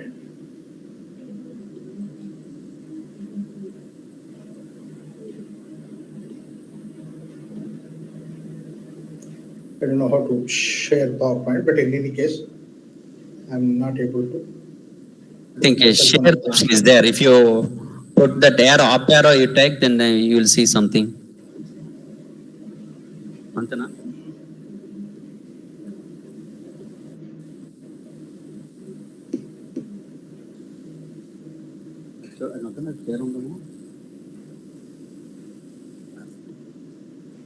I would like to come on the main screen so that I can share the PowerPoint. Is there a way that you can do that? Anyway, I think let me say a few things to start with. I must thank Andhra University for giving me this opportunity to present my ideas. Actually, that at 4:15 my session should end. I have another international session going on at 4:30. So I have to log out at 4:15 from your screen. I'm sorry for that. And within this 15 minutes, let me share a few ideas. One thing is that it is the consciousness which becomes the universe. Like the normal Western view is that matter is the base of the universe and consciousness is the product. Whereas Indian conditions always, Sanatana Dharma always held, consciousness is the base of the universe. All the other things, it is the consciousness which itself becomes various things. Like in the cosmic order, when you look at it, Akasha, Akasha Sambhuta, Akasha Vayu, Vayu Agni. And this is what basically it is, the order in which that it is condensation taking place until it comes to the Prithvi. Prithvi is the last one. Same way the human being also, that it is the idea of what is called as Anandamaya Kosha is our nature. And then it comes then we have the Vijnanamaya Kosha, the intellectual personality, Manamaya Kosha, mental personality, Pranamaya Kosha, and then finally it comes to Annamaya Kosha, that's a physical body. What we interact with the people, what we come across is only the Annamaya Kosha. All the other koshas are behind it. But we are behind all those things in the form of consciousness, which we call it as Anandamaya Kosha or Atman that we say. Now, what happens is that these are the three important properties of this Anandamaya Kosha, or the consciousness that we have. One is the consciousness itself is the freedom. Second thing is consciousness itself is the health. And third is that consciousness is, as I said, base of the universe, and that itself is the harmony. And the experience of bliss, that's why it is called as Anandamaya Kosha. Basically, that is what is our nature. And all other things are the development over that Anandamaya Kosha, which we make use of for interaction with the world outside. Like, for example, in order to see, I need eyes. And to translate what I've seen eyes into the language, that's why we have the mind, intellect, etc., all those things. So finally, who is seeing all those things is me. And that's what is Anandamaya Kosha. So if I'm talking, I'm using my vocal cords to talk. Vocal cords is the development over me. And I use the vocal cord, but what I talk, I use the intellect, use the mind, I use the heart. But at the deep inside, I am the consciousness. So therefore, I use all these things. We all use that. Only unfortunately, what happens is that though we are the consciousness and the body and other things are that what we use for interacting with the world, but we get identified with that. Unfortunately, we get lost in that. Not only that, it's all right, even if you get identified at the body-mind complex level, but we go further down, the body interacts with the object outside. We start identifying with the object also. That's a very unfortunate. That means to say, my name and fame, my money, my this, my that, this becomes like me, and something happens to that, and I bring about a destruction of me because of that reason. So the whole concept of yoga is to see that how I can de-identify at all these different complex levels and finally be one with the consciousness. That's what Patanjali says very clearly in this definition. Tatha drashtahu swarupe avasthana. By practicing yoga, we are identified with yourself with the Anandamaya Kosha, and that's what is your own nature. We need to go into that. So this whole practice of Yama, Niyama, Asana, Pranayama are to see that not to get involved in the world outside, but to see that how we can slowly non-attach, come out of the attachment with the objective world outside. Like, for example, a simple example is that if you tell untruth, lie, then the lie itself becomes like a bandhana. When you tell the satya, you don't have to worry about it. Whatever that happened, you said it, and then leave it alone. Similarly, asana is not to bind you at the body level, but to give you freedom from the body level. That's why Patanjali gives the definition, sthira sukham asana. Sukha means to be relaxed, to let go. That's what is the idea at the body level. Upanishad also agrees with this idea, saying, Annamayam Atmanam Upasankaramati. Upasankaramana is that withdrawing from identifying with the Annamaya Kosha, Annamayam Atmanam. Similarly, pranayama practices are to see that how I can free myself from the pranamaya attachment. Pranamaya matmanam upasankaramati. Manomaya matmanam upasankaramati. Practice of all types of meditation is not to engage in the mind, but to see that how I can do a trick on the mind in such a way I can leave the mind behind and I can go deeper. It is like a walk. It is like another Simhadwara that I crossed that, go deeper, and then intellect. Can I leave the intellect behind? Vijnanamaya Atmanam, Upasankaramati, I go deeper. Much deeper than that is Anandamaya. I identify myself with that. Ashtanga Yoga basically is to see that we step by step we go identify ourselves with the Anandamaya Kosha or the blissful personality. And it is also harmony. Once we realize that we are that harmony, the most important thing is that we also spread the harmony around. In fact, when you look at the nature, nature is in harmony. We are also part of the nature. Look at a plant, you take it, the roots in the soil, flowers and the foliage in the sky. The roots do not know what's happening in the sky, and flowers do not know where they get the energy from. But then look at the wonderful harmony between the roots and fruits. And that harmony is the health of the plant. Similarly, you take an orange, the bitter seed inside and the wonderful fruit, born together, live together, grow together. The seed will not disturb the fruit, fruit will not disturb the seed. They live in such extraordinary, wonderful harmony. That harmony is the health of the fruit. This way, when you look at the nature, there's so much of harmony everywhere in the nature. That harmony is the spiritual well-being or the health of this particular individual human being. Once we realize that, then we spread around the world also this harmony.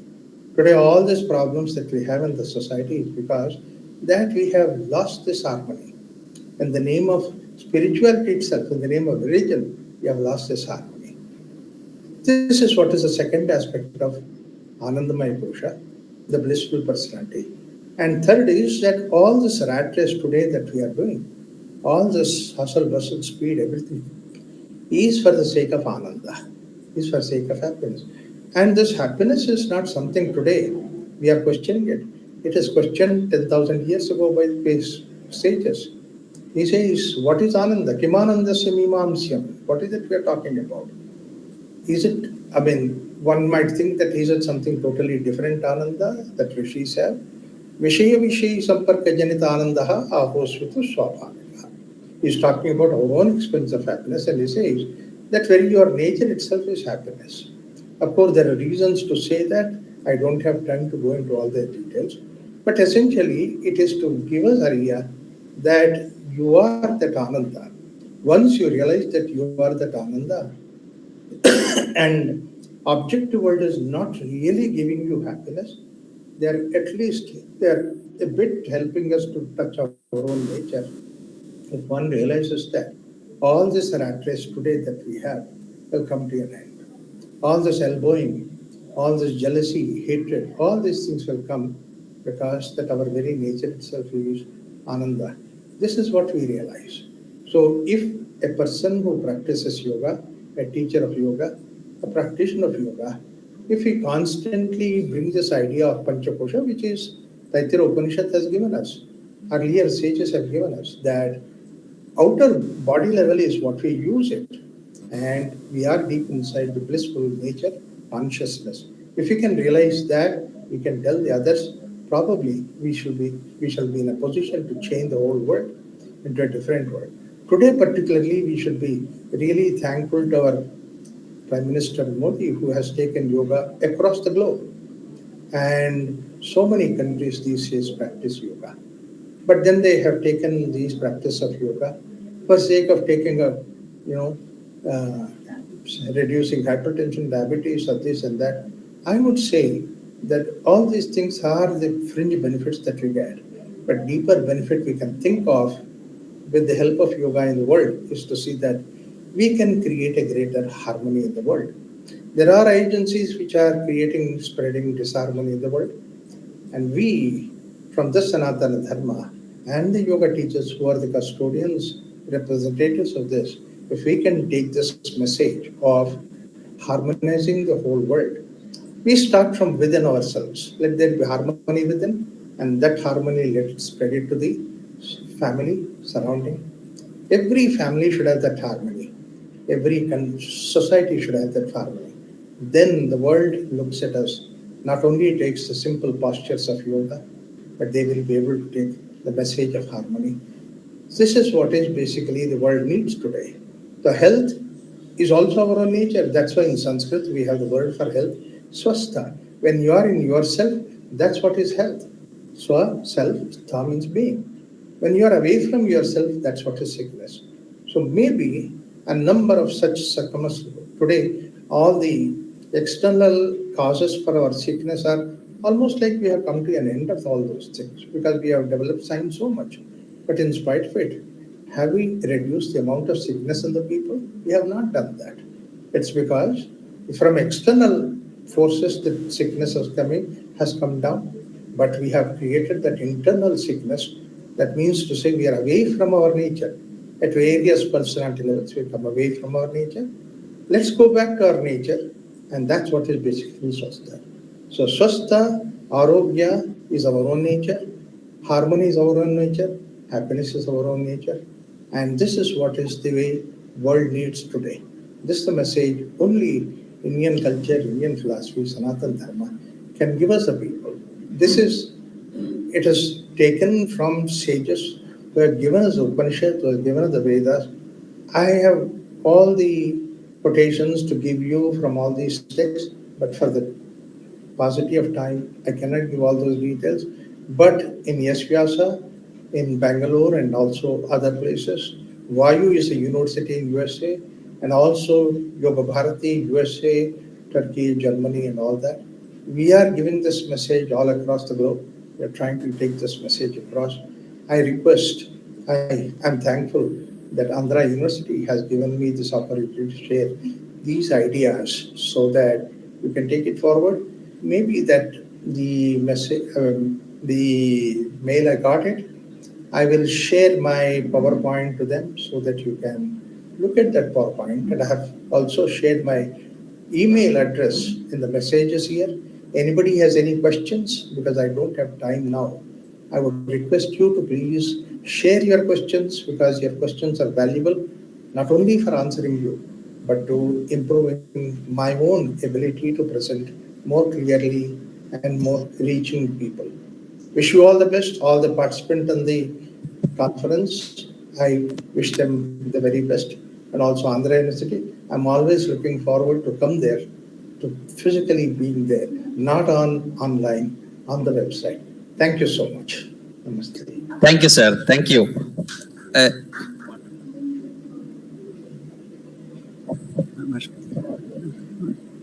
Thank you very much sir professor Raghuram గారు. నేను రమేష్ భవన్ అండి, నేను యోగా ఓ రమేష్ అండి, నమస్కారం.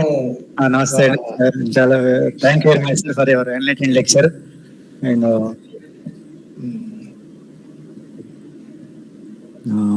మీది అది presentation ఏమన్నా ఉంటే మాకు మెయిల్ పంపించేసి ప్రెజెంటేషన్ ఉంది, అది మీకు మెయిల్ పంపిస్తాను సార్. అట్లా అది చూడండి, చదవండి. తర్వాత ఈ లెక్చర్ ఏదైనా రికార్డెడ్ ఉంటే you just look through that, అది కంపేర్ చేస్తే దాంట్లో తెలుస్తుంది మీకు. Thank you sir, thank you very much. Okay, right.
మీరు అక్కడ స్పీకర్ ఆన్ చేయండి.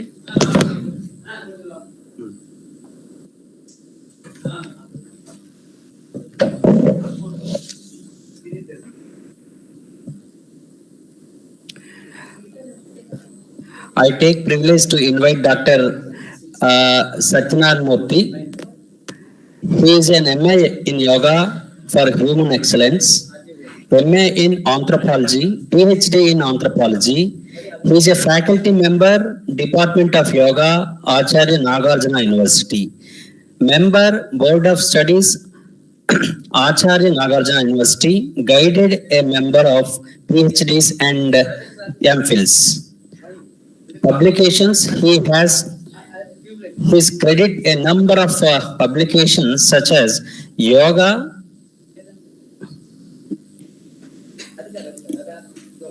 Shastramu, Upanishads and Yoga, Teaching of Yoga, Yoga Philosophy, Therapeutic Yoga.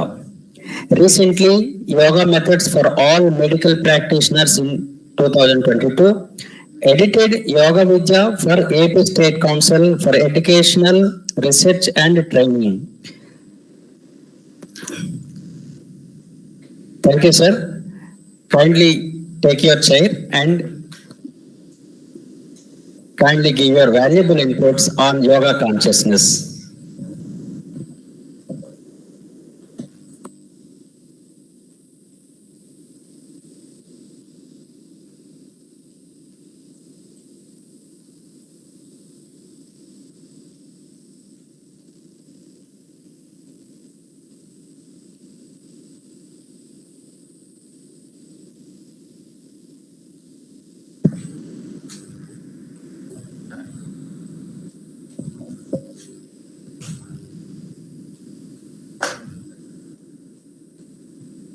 Time ఎంత అండి? మీకు టైం షెడ్యూల్ ఉంటుంది కదా?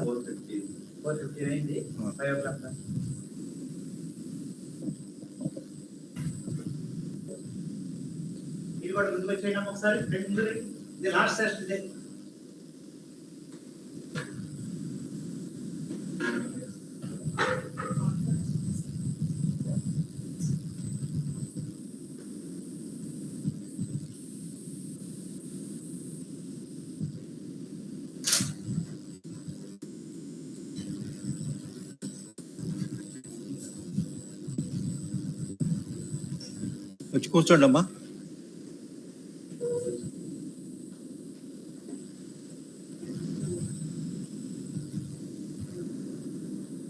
తెలుగులో చెప్పాలా, ఇంగ్లీష్ చెప్పాలా? ఇంగ్లీష్లో చెప్పండి సార్. మీరు నేషనల్ ప్రౌడ్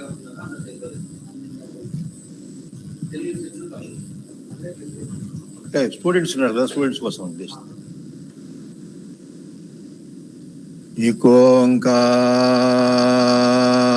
இகோங்கார் ஓம் தத்சத் வாழ்க வளமுடன். இகோங்கார் ஓம் தத்சத் வாழ்க வளமுடன். இகோங்கார் ஓம் தத்சத் வாழ்க వళముడన్. ఏ మహాచైతన్యము అన్ని వేళల యందు, అన్ని ప్రదేశముల యందు, అన్ని కార్యముల యందు, అన్ని అవస్థల యందు రేయింబబళ్ళు వెన్నుదన్నుగా పరిపూర్ణ రక్షగా నిలుచుగాక. రక్ష రక్ష రక్ష రక్ష రక్ష రక్ష. తల్లికి నమస్కారము, తండ్రికి నమస్కారము, సద్గురువుకు నమస్కారము, మూలతత్వమైన పరబ్రహ్మములకు నమస్కారము. ఈ జాతీయ సదస్సుకు సహృదయతతో నన్ను ఆహ్వానించిన ఆచార్య రమేష్ బాబు గారికి, వారి సాటి అధ్యాపక బృందానికి, విశ్వవిద్యాలయ నిర్వాహకులకు అందరకు కృతజ్ఞతాభివందనాలు. ఇక్కడ మీకు ఇచ్చిన subject yoga consciousness and universal wellness అని ఇచ్చారు. ఇవాళ ఉదయం నుంచి జరుగుతున్న ప్రసంగాలన్నీ విన్నాను. నాకు 2008 నుంచి మాత్రమే యోగాతో పరిచయం ఏర్పడింది. దట్టు ఏదో యోగాలో చేరడం, ఎంఏ పాస్ అవ్వడం, రీసెర్చ్ స్కాలర్గా ఉండడం, తర్వాత టీచింగ్ అసిస్టెంట్ ప్రొఫెసర్ అవ్వడం, రీసెర్చ్ డైరెక్టర్ అవ్వడం, ఫ్యాకల్టీతో స్టూడెంట్స్తో ఫ్యాకల్టీ మెంబర్గా ఉండడం. అందువల్ల నేను స్టూడెంట్స్ దృష్ట్యా ఎక్కువగా యోగం గురించి ఆలోచన చేశాను. That is my specialisation. ఎక్కడకంటే ఉన్నటువంటి ఈ కాలంలో వ్యక్తులు నేర్చుకుంటున్న యోగా విధానము ఎంతవరకు సమంజసమైనది అన్నది ప్రశ్న వేసుకున్నాను. రెండవది, నేను బేసిక్గా హిస్టరీ అధ్యాపకుడిని, చరిత్ర పరిశోధకుడిని కూడా. అందువల్ల చరిత్రలో జరిగే ప్రతిదానికి ఏదో ఒక కారణం ఉంటుంది అని వెతుకుతాను. అదే రకంగా మనం తీసుకున్నట్టయితే ఈ పతంజలి గురించి చదవడం మొదలుపెట్టినప్పుడు, పతంజలి యోగ సూత్రాలు రాశాడంటే పతంజలి కంటే ముందే యోగా ఉంటుంది, లేకపోతే ఆయన యోగ సూత్రాలు రాసి ఉంటాడు. అందువల్ల పతంజలి కాలాన్ని ఇంచుమించు క్రీస్తుపూర్వం 200 అని చెప్పేసి ఎస్ రాధాకృష్ణన్ గారు చెప్పినట్టుగా అనుకున్నా కూడా తీసుకుంటే 200 ముందు చరిత్రలోకి పెడితే నాకు ఉపనిషత్తులు 22 ఉపనిషత్తులు కనిపించాయి. 22 ఉపనిషత్తులు స్టడీ చేశా. ఆ తర్వాత పతంజలి యోగ సూత్రాలు స్టడీ చేశా. ఆ తర్వాత పరిణామంలో హఠయోగ ప్రదీపిక స్టడీ చేశా, భగవద్గీత స్టడీ చేశా. అంటే ఎందుకు చెప్తున్నానంటే మీకు ఒక యోగ విద్యార్థిగా మాత్రమే చెప్తున్నా. ఇది నేను యోగ సాధకుడిని కాదు, నేను యోగిని అంతకంటా కాదు. నేను సామాన్యమైన జీవితం గడుపుతున్నా. ఇది గడపడానికి దీనికి నాకు చిన్న బ్యాక్గ్రౌండ్ కొంటుంది. అది చెప్తే ఒకసారి మీకు ఈజీగా అర్థమవుతుంది. ఎందువల్లంటే నేను ఏదో రోల్ మోడల్గా మీ ముందు చెప్పుకోవడానికి కాదు, నా జీవితంలో ఏం జరిగిందో చెప్తున్నా. ఇక్కడ universal consciousness, yoga consciousness, universal wellness అన్నారు. ఆ యోగా కాన్షియస్నెస్ నాలో ఎలా వచ్చింది అనేటువంటి దాన్ని మీకు చెప్పడానికి నేనే ఒక రోల్ మోడల్గా మీకు చెప్తున్నా. నా 9వ ఏట స్వామి చరిత్రానంద స్వామి వారి ఉపన్యాసం విన్నాను. ఆయన రామకృష్ణ మఠానికి చెందిన ఆయన రామకృష్ణ జీవిత చరిత్ర రాశారు ఆయన తెలుగులో. చిన్నపిల్లవాడు కదా అని చెప్పేసి 5 రూపాయలు ఇచ్చి ఆ పుస్తకం కొనిపెట్టారు.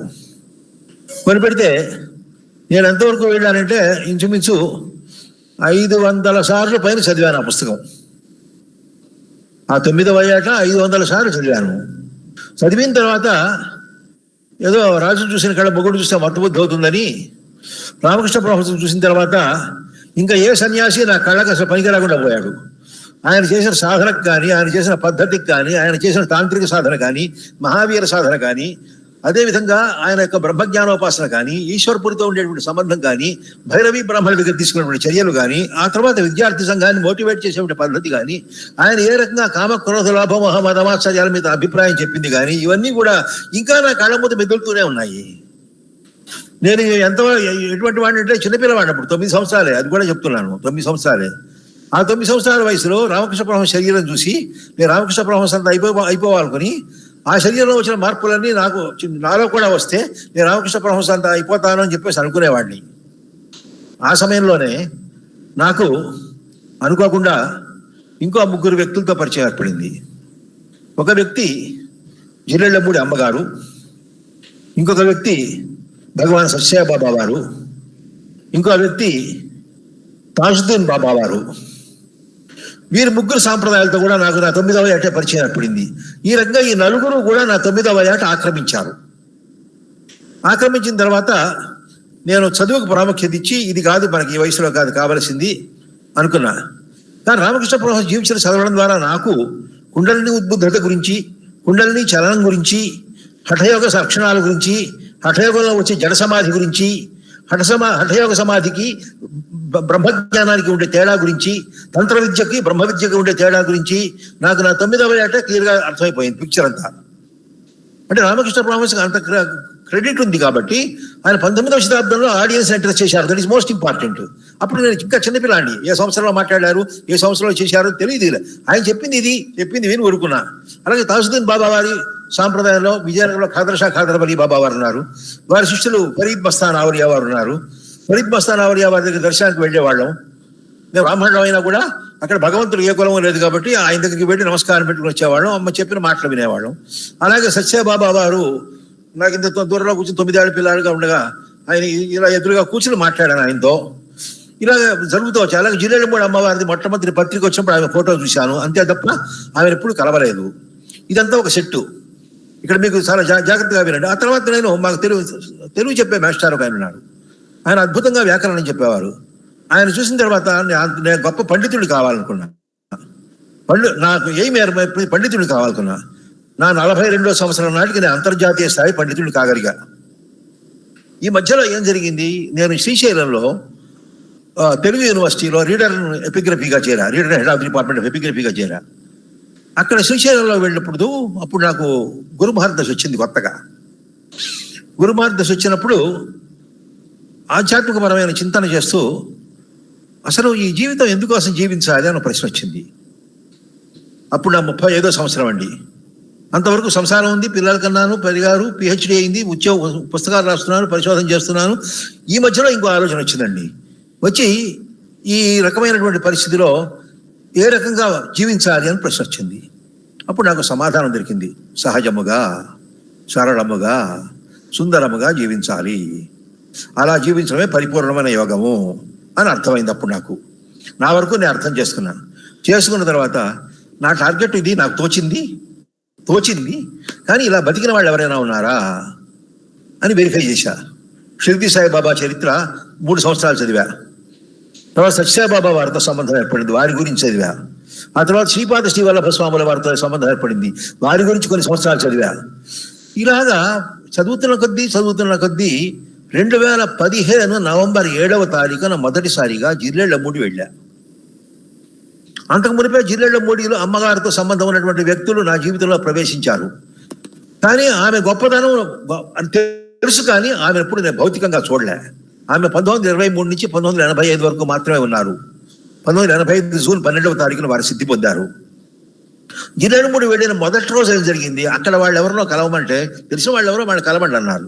కలవడానికి పెడితే అమ్మగారి జీవిత చరిత్ర 600 పేజీల పుస్తకం ఉందండి, 680 పేజీలది. అందరూ రాసుకోవడానికి చదువుకోవడానికి వీలుగా ఒక 40 పేజీల పుస్తకంగా దాన్ని మీరు కన్సైజ్గా రాస్తారా అని అడిగారు నాకు ఫస్ట్ డే వెళ్ళినప్పుడు. అప్పుడు అమ్మవారి జీవిత చరిత్ర చదవడం మొదలుపెట్టా. అది 2004లో విశాలాంధ్ర పబ్లిషింగ్ హౌస్ వాళ్ళు పబ్లిష్ చేశారు. ఆ తర్వాత 2005లో ది మదర్ ఆఫ్ ఆల్ అనే పేరుతో స్టెర్లింగ్ పబ్లిషర్స్ వాళ్ళు ఇంకొక వెస్టర్నర్ ఒక ఆయన రాసిన దాన్ని పబ్లిష్ చేశారు. ఈ 2004లో రాసిన తెలుగు గ్రంథాన్ని మళ్ళీ 2018లోను 2023లోను 2 సార్లు మాతృశ్రీ జీవిత మహోదధి అనే పేరుతో పబ్లిష్ చేశారు. మొట్టమొదటి పేరు అమ్మ జీవిత మహోదధి. దాన్ని నేను చదవడం మొదలుపెట్టా. ఫస్ట్ రీడింగ్ ఇచ్చా. రీడింగ్ ఇవ్వడంతో అసలు ఆమె ఎప్పుడు జీవించారు, 1923, 1985 మధ్య. 1923లో ప్రపంచంలో ఏముంది, ఆర్థిక మాంద్యం నెలకొనే సమయం. 1వ ప్రపంచ యుద్ధం తర్వాత, 2వ ప్రపంచ యుద్ధానికి ముందు ఆవిడ పుట్టారు. 2వ ప్రపంచ యుద్ధం 1939 నుంచి 1945 వరకు వచ్చింది. ఆ తర్వాత భారతదేశంలో అశాంతి వచ్చింది, స్వాతంత్రం వచ్చింది. ఆ రకమైన స్థితిలో ప్రజల్లో ప్రేమ తగ్గిపోయింది. ఆ ప్రేమను పంచవలసిన పూచి ఆమెకు ఉండి ఆమె 1985 వరకు ఆమె జీవించారు అని అర్థమైపోయాక ఆ పుస్తకాన్ని చరిత్ర దృష్టితో చూసా. మొట్టమొదట జీవిత చరిత్ర దృష్టితో చూసా ఇంకో రకంగా. ఆ తర్వాత కాదు, ఇందులో ఇంకా చాలా రహస్యాలు ఉన్నాయి అని లోపలికి వెళ్ళి చూసి ఎంత అద్భుతం అనిపించిందంటేనండి, గత 250 సంవత్సరాలుగా తెలుగు సాహిత్యంలో అటువంటి పుస్తకం రాలేదు.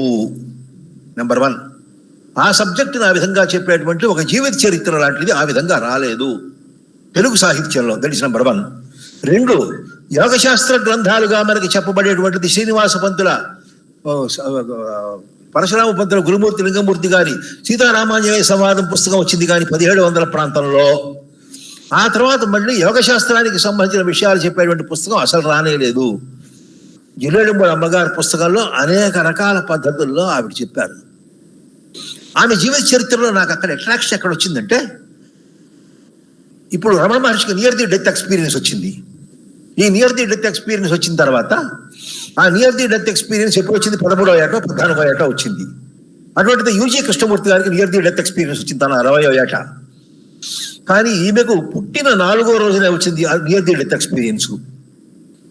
అది నియర్ ది డెత్ ఎక్స్పీరియన్స్ అని ఎవరు చెప్పలేకపోయారు. అక్కడ ఉన్న వాళ్ళందరూ సామాన్యమైన వ్యక్తులే. ఆ జీవిత చరిత్ర చదివినా కూడా అది ఒక యోగపరమైన ప్రక్రియ ఆమె శరీరంలో వచ్చింది అనేటువంటిది చెప్పలేని స్థితిలో ఉన్నారు అక్కడ. నెక్స్ట్ స్టెప్ ఏం జరిగింది? ఆమె 19వ నెలలో శాంభవి ముద్రలకు వెళ్ళారు. ఆమె 6వ ఏట తుర్యాతీత ధ్యానం చేసి సూర్యుడికి చంద్రుడికి భూమికి మధ్య ఉండేటువంటి సంబంధాన్ని, చంద్రుడికి భూమికి మధ్య ఉండే సంబంధాన్ని తెలుసుకున్నారు. అదే 6వ సంవత్సరంలో పంచభూతాల యొక్క ఆవిష్కరణ విశ్లేషణ చేసి పంచభూతాలకి పంచామృతాలకి ఉండే సంబంధం ఏమిటి, పంచతత్వములకు ఉండే సంబంధం ఏమిటి, ఇవి ఏ రకంగా సృష్టిలో వచ్చాయి అని చేసి దేవుడు అనేవాడు లేడు, ఉన్నది శక్తి ఒకటే, అదే చైతన్యము అని ఎస్టాబ్లిష్ చేశారు. అది ముందు జీర్ణించుకోవడానికి నాకు కొంచెం టైం పట్టింది. కానీ నేను వేదాద్రి మహర్షి సిస్టంలో ఆల్రెడీ చదివి ఉండడం ద్వారా, ఒక సైంటిఫిక్ అప్రోచ్తో చదివి ఉండడం ద్వారా నాకు అది సులభంగా అర్థమైంది.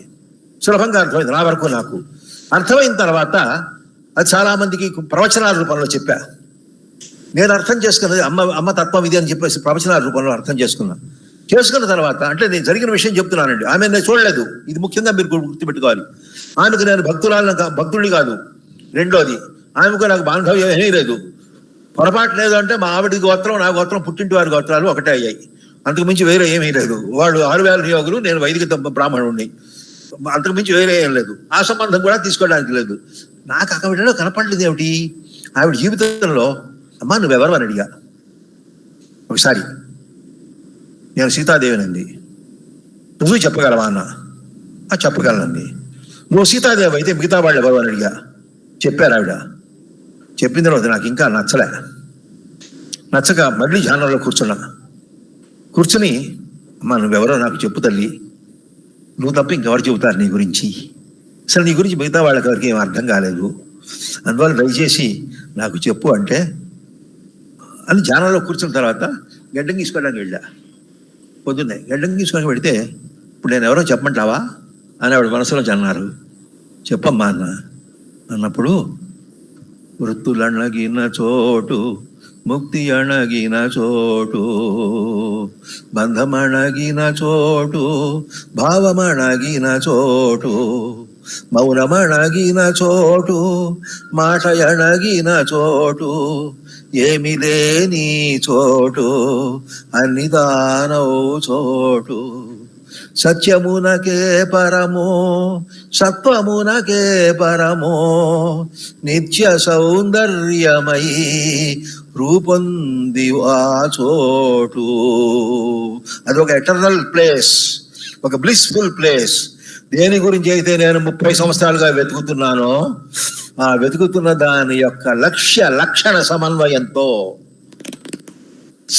సత్య సమన్వయంతో నాకు అమ్మలో ఆధారం దొరికిన తర్వాత నా దగ్గరది నేను మాస్టర్నండి, అందువల్ల నాకు తెలిసింది 10 మందికి చెప్పాలనుకుంటా. ఆ కారణం చేత మళ్ళీ ఆలోచించా. అమ్మ ఇన్ని యోగపరమైన విషయాలు చెప్పారు కదా, చాలా విషయాలు చెప్పారు కదా, జీవితంలో ఆవిడ సాక్షాత్తు యోగినిగా జీవించారు కదా, తాను ఎవరికి యోగ బోధ చేయకపోయినా యోగినిగా జీవించారు కదా, అమ్మ చెప్పినటువంటి విధానాల దృష్ట్యా ఒక యోగ విధానం రూపొందిస్తే ఎలా ఉంటుంది అని ఆలోచన వచ్చింది. వస్తే నాకేం అనుభవాలు లేవు అమ్మ గురించి, ఆమెను చూడలేదు. ఎవరైనా అడిగితే ఫస్ట్ మీరు చూశారా అని అడుగుతారు, మీతో మాట్లాడిందా అని అడుగుతారు. ముండేన్ వరల్డ్లో ఉండే లక్షణాలు అవి. నాకు పుస్తకం చదివితే ఈ రకంగా అనిపించింది అంటే, ఆ పుస్తకం చదివితే నాకు అనిపిస్తుంది నీకు అనిపిస్తుందా అంటారు. కానీ నాకెంత లెవెల్లో అనిపించింది అని చెప్పేసి అంటే, ఆమె చరిత్ర మూలం వరకు వెళ్ళేంత వరకు సమన్వయం చేసుకుండొచ్చు. ఈ స్థితిలో ఎందుకు చెప్తున్నానంటేనండి ఈ విషయం అంతా కూడా, ఆ అమ్మ రాసినటువంటి అమ్మ జీవన విధానంలో అమ్మ చెప్పినటువంటి మాటల ప్రకారంగా తీసుకుంటే ఒక అత్యద్భుతమైన ఫిలాసఫీ ఏర్పడింది. ఆ ఫిలాసఫీ యొక్క తత్వం ఏమిటి అని చెప్పేసి అంటే, ఈ సృష్టి అంతా కూడా మొట్టమొదటి మరుగుతో ప్రారంభమైంది. ఈ మరుగులో ఒక స్పందన ఉంది. ఈ స్పందనే అసలవుతుంది. ఈ అసలు అనేటువంటిది చైతన్యం అవుతుంది. అదే కాలంతో కష్ట సుఖాలు అవుతుంది. అదే పరిమితమై నేనవుతుంది. అదే దృశ్యంతో సంబంధంతో మనస్సు అవుతుంది అని మొత్తం సిస్టమ్ అర్థమైపోయింది. అష్టాంగ యుగంలో ఏ రకమైతే అష్ట తలములు ఉన్నాయో, అష్టవిధ ప్రకృతికి అనుగుణంగా యమ నియమ ఆసన ప్రాణాయామ ప్రత్యాహార ధారణ ధ్యాన సమాధులు మనకి ఉన్నాయో, అదే విధంగా అష్టవిధ చైతన్యాలు మనలో కనబడుతున్నాయి. అవి ఎలాగా? మళ్ళీ నన్ను చెక్ చేసుకున్నా. ఒకటి మోటివేటింగ్ కాన్షియస్నెస్ అంటే మనస్సు. 2 ప్రొక్లైమింగ్ కాన్షియస్నెస్, అది నేను. 3వది ఫంక్షనింగ్ కాన్షియస్నెస్, అది దుఃఖము, బాధ, సంతోషము, ఆనందము, వెగటుతనము, వికారము, ఇవన్నీ కూడా. బ్లూమింగ్ కాన్షియస్నెస్, అది టైంతో ముడిపడి ఉంటుంది, అది భూత భవిష్యత్ వర్తమానాలతో సంబంధమైంది. యూనివర్సల్ కాన్షియస్నెస్, అదే చైతన్యమైంది. అది డైనమిక్ కాన్షియస్నెస్, అది అసలు అనేటువంటి శక్తి అయింది. అదే క్వివరింగ్ కాన్షియస్నెస్, క్వివరింగ్ కాన్షియస్నెస్ స్పందన అయింది. ఆ తర్వాత అదే స్టాటిక్ కాన్షియస్నెస్, అదే మరుగైంది అని అర్థమైంది. అర్థమైన తర్వాత నేను అంగీకరించలే, నాకు సిద్ధాంతంకి సమాధానం కావాలి, ఇటువంటి భావాలు ఇంకెవరైనా చెప్పారా అనే దానికోసం వెతకడం మొదలుపెట్టా. నరసింహ పురాణంలో ఒకసారి నేను పుస్తకం రాస్తున్నా, పరబ్రహ్మోపాసన అని. ఆ సమయంలో నరసింహ పురాణం చూసినట్టయితే నాకు కొంత ఆధారాలు దొరుకుతాయి. నరసింహ పురాణం చూసా. అందులో ఏమని చెప్తారు, ఆదిసర్గలో సృష్టి కంటే ముందు ఒకటి ఉండేది, బ్రహ్మ సంజ్ఞం అభూదేకం, దాన్ని బ్రహ్మ అనేటువంటి పేరుతో పిలిచేవారు. దానిలో ఒక వికారం కలిగిన తర్వాత సృష్టి అంతా మొదలైంది అని చెప్పడం జరిగింది. అంటే ఈ సృష్టి కంటే ముందు ఒక బ్రహ్మ ఉంది. అదేవిధంగా అమ్మాయి ఏం చెప్పారు, ఆ వరువు నుంచి స్పందన వచ్చింది, ఆ ప్రథమ స్పందనతోనే శక్తి వచ్చింది, శక్తి రూపాన్ని ఆవహించి మొత్తం వికారం అయింది, అది నామరూప ప్రపంచాలు కలిగినటువంటి మొత్తం ప్రపంచం ఏర్పడింది అని చెప్పేశాను. దీనికి నేను దీంతో కూడా సాటిస్ఫై కాలే. అప్పుడు మళ్ళీ కపిలుడు సాంఖ్య దర్శనం తీసుకున్నాను. కపిలుడు సాంఖ్య దర్శనంలో మొత్తం సృష్టి యొక్క ఉత్పత్తి క్రమము, బ్రహ్మాండ పంచీకరణ, మొత్తం అంతా కూడా పంచభూతముల ఏర్పాటు, ఇవన్నీ చెప్పారు. ఇవన్నీ అర్థమైన తర్వాత అమ్మ చెప్పినటువంటి సిద్ధాంతాన్ని ఆధారంగా చేసుకుని ఒక లక్ష్యాన్ని సాధించడానికి ఒక మార్గం ఏదైనా మిగతా వాళ్ళకి చెబితే బాగుంటుంది కదా అని ఆలోచన వచ్చింది. వస్తే ఇప్పటికే చాలా యోగాలు ఉన్నాయి, మళ్ళీ కొత్తగానే యోగా రాస్తా, నువ్వేమిటి రాసేవాడివి, నువ్వు అసలు ఎప్పుడు యోగా ప్రాక్టీస్ చేయలేదు కూడా కదా అనుకునే వాళ్ళు ఉంటారు. అసలు నేను చేసినట్టే యోగా ప్రాక్టీస్ అయ్యి, అది చాలా మందికి తెలియదు అని చెప్పేసిన విషయంలో ఇక్కడ జరిగేటువంటి పరిణామంలో అమ్మ ఒక మాట అన్నారు. తన 6వ ఏట 2 పోలీస్ వాళ్ళతో మాట్లాడుతూ అందరికీ సుగతి అన్నారు. సుగతి అనే పదం వినడంతో ఐ వాజ్ టేకెన్ బ్యాక్ ఒకసారి. ఎందుకు అంటే సుగతి అనే పదానికి ఎన్ని రకాల అర్థాలు ఎలా ఉన్నా, మనకి తెలుగుదేశంలో, ఆంధ్రదేశంలో పరిపాలన చేసిన విష్ణుకుండిలు అనేటువంటి గ్రామస్తులు, వాళ్ళ శాసనాల్లో ప్రభువులు పరమ సౌగతులు అని చెప్పబడింది. పరమ సౌగతులు అంటే సుగతి కలిగిన, సుగతి మార్గమును అనుసరించేవాడిని సౌగతులు అంటాడు. ఈ సుగతి అనేటువంటి దాన్ని చైనాలో లావోట్సు అనేటువంటి ఆయన టావోయిజం అనే పేరుతో చెప్పాడు. టావో అంటే మంచి మార్గము, సుగతి అంటే మంచి మార్గము, మంచిని అనుసరించేవాడు సౌగతుడు. కాబట్టి అందరికీ సుగతి అన్నప్పుడు ఆ సుగతి లక్ష్యముగా చేసుకుని సాధన ఎలా చెయ్యాలి, అది కూడా అమ్మ జీవిత మహోదధిలోనే కనపడింది. ఆ రకంగా నేను అమ్మ జీవిత మహోదధి ఆధారంగా చేసుకుని దానికి పుస్తక రూపంలో ఒక యోగశాస్త్ర రూపంలో తీసుకురావాలనుకున్నా. ఏ రకంగా తీసుకురావాలి అని మరి ఒక ప్రశ్న వచ్చింది. వచ్చిన తర్వాత నాకున్నటువంటి పరిమితమైనటువంటి జ్ఞానంతో పతంజలి యోగ సూత్రాలు గుర్తుకొచ్చినప్పుడు పతంజలి ఏ రకంగా అయితే 4 పాదాల్లో యోగ సూత్రాలు రాశాడో, అలాగే అమ్మ యొక్క సిద్ధాంతాన్ని, ఆచరణని కూడా దీనికి సంబంధించి సూత్రాల రూపంలో రాయాలని 60 సూత్రాలు మొత్తం డెవలప్ చేశా. 27 సూత్రాలు సిద్ధాంత ప్రకారం, సిద్ధాంత భాగము, తర్వాత 33 సూత్రాలు అనుష్ఠాన భాగము మొత్తం డెవలప్ చేశా. చేసిన తర్వాత ఈ 60 సూత్రాల ఆధారంగా తీసుకున్నటువంటి మెటీరియల్ని శరీరం మీద అనుభవానికి తెచ్చుకోవాలి కదా, తెచ్చుకోవడానికి పంచతంత్ర విధానం అనేటువంటి దాన్ని డెవలప్ చేశా. ఆ పంచతంత్ర విధానంలో మొట్టమొదటి దాన్ని ద్రవ్య రాశి సమన్వయము అంటాం, 2వ దాన్ని శక్తి ఉత్థానము అంటాం, 3వది వికిరణ గ్రహణము అంటాం, 4వది మరుగును సచ్చుట అంటాం, 5వది అధిధ్యానము అంటాం. ఈ 5 తీసుకున్నా. ఈ 5 తీసుకోవడంలో నాకేది బాగా ఉపయోగపడ్డాయంటే 2 సిద్ధాంతాలు బాగా ఉపయోగపడ్డాయి. మొట్టమొదటిది తైత్తిరీయోపనిషత్తులో చెప్పినటువంటి పంచ అధికరణముల సిద్ధాంతం ఉంది. మామూలుగా పంచకోశముల గురించి మాత్రమే చెబుతాం మనం తైత్తిరీయోపనిషత్తులో. పంచ అధికరణాలు ఎవరు చెప్పరు. సాధారణంగా నెట్ సిలబస్లో కానీ వాటిల్లో కానీ వాళ్ళు పంచకోశముల గురించి మాత్రమే చెబుతున్నారు తప్ప పంచ అధికరణముల గురించి చెప్పడం లేదు. అదే శిక్షావళిలో పంచకోశములు చెప్పి పంచ అధికరణములు చెప్పి తర్వాత పంచకోశములు చెప్పడం జరిగింది. ఆ తర్వాత భృగువల్లిలో ఇంకా కొంత వివరణ దాని గురించి ఇవ్వడం జరిగింది. అటువంటి పరిస్థితిలో చూసిన తర్వాత అదేమిటి, మొట్టమొదటి అధిలోకము, తర్వాత అధి జ్యోతిషము, తర్వాత అధి విద్య, తర్వాత అధి ప్రజ, తర్వాత అధ్యాత్మ అనే 5 స్థానాలు ఉన్నాయి. ప్రతి స్థానమునకు లక్షణాలతో సహా చెప్పబడింది. చెప్పిన తర్వాత దాన్ని బాడీ లాంగ్వేజ్ వరకు మార్చుకున్నప్పుడు ఇక్కడ అధ్యాత్మ స్థానం ఏర్పడుతుంది. అధ్యాత్మ స్థానానికి లక్షణం ఏం చెబుతాడు, ఈ కింద దవడ పూర్వ రూపం కాగా, పై దవడ ఉత్తర రూపం కాగా, జిహ్వ అనేటువంటిది సంధానం కాగా, ఆ పైన ఉండేటువంటి స్థితి కాగా, అక్కడ మన కేచరీ ముద్రలోకి వెళ్ళినట్టయితే ఏ స్థితి అయితే వస్తుందో అది అధ్యాత్మ స్థానం అని చెప్తారు. ఆ అధ్యాత్మ స్థానంలో ఉండి ధ్యానం చేసినట్టయితే ఈ కింద ఉండేటువంటి బాడీ అంతా కూడా పంచభూతములతో కూడుకున్నటువంటి, పంచ తన్మాత్రతో జ్ఞానం కలిగినటువంటి, తర్వాత 3 రకాలైనటువంటి వాసనలతో కూడుకున్నటువంటి, 3 రకాలైన కర్మలతో కూడుకున్నటువంటి, 3 రకాలైన చైతన్య స్థితిని అనుభవించేటువంటి ఈ శరీరాన్ని ఏ రకంగా మార్చుకో, నాకు వేదాంతి మహర్షి సైన్స్ కూడా బాగా ఉపయోగపడింది. ఆయన చెప్పిన దానిలో థియరీ ఏమిటి అంటే మాస్ ఎనర్జీ స్పేస్. దీన్నే పతంజలి ఏం చెప్తారు అని చెప్పేసి అంటే, పతంజలి ఒక పద్ధతిలో చెప్పారు. ఆ పద్ధతి ఏమిటని చెప్పేసి అంటే ప్రకాశ క్రియాస్థిరం, క్రియాస్థితిశీలం అని చెప్పేసి అంటారు. కాబట్టి స్థితి, క్రియ, ప్రకాశము ఇది తీసుకున్నాను. నా శరీరాన్ని ఆధారంగా తీసుకున్నాను. ఇదంతా శరీరము. ఈ శరీరం అంతా కూడా దేనికి సంబంధించింది, ఇది స్థితి. ఈ స్థితిని నుంచి క్రియలోకి వెళ్ళాలి. క్రియ వాయువు ద్వారా జరుగుతోంది. వాయువు మీద దృష్టి పెడతాం. దృష్టి పెట్టిన తర్వాత వికిరణము, తర్వాత ఏమిటి ప్రకాశము. ప్రకాశము అంటే కాంతి, శబ్దము. వాటి మీద దృష్టి పెట్టినప్పుడు ఇక్కడ వరకు వచ్చేస్తాం, అజ్ఞాచక్రం వరకు. ఆ తర్వాత పైకి తీసుకెళ్ళి లోపల పెట్టినట్టయితే మనకి ఇది సాధించవచ్చా నమ్మకం కలిగిందండి.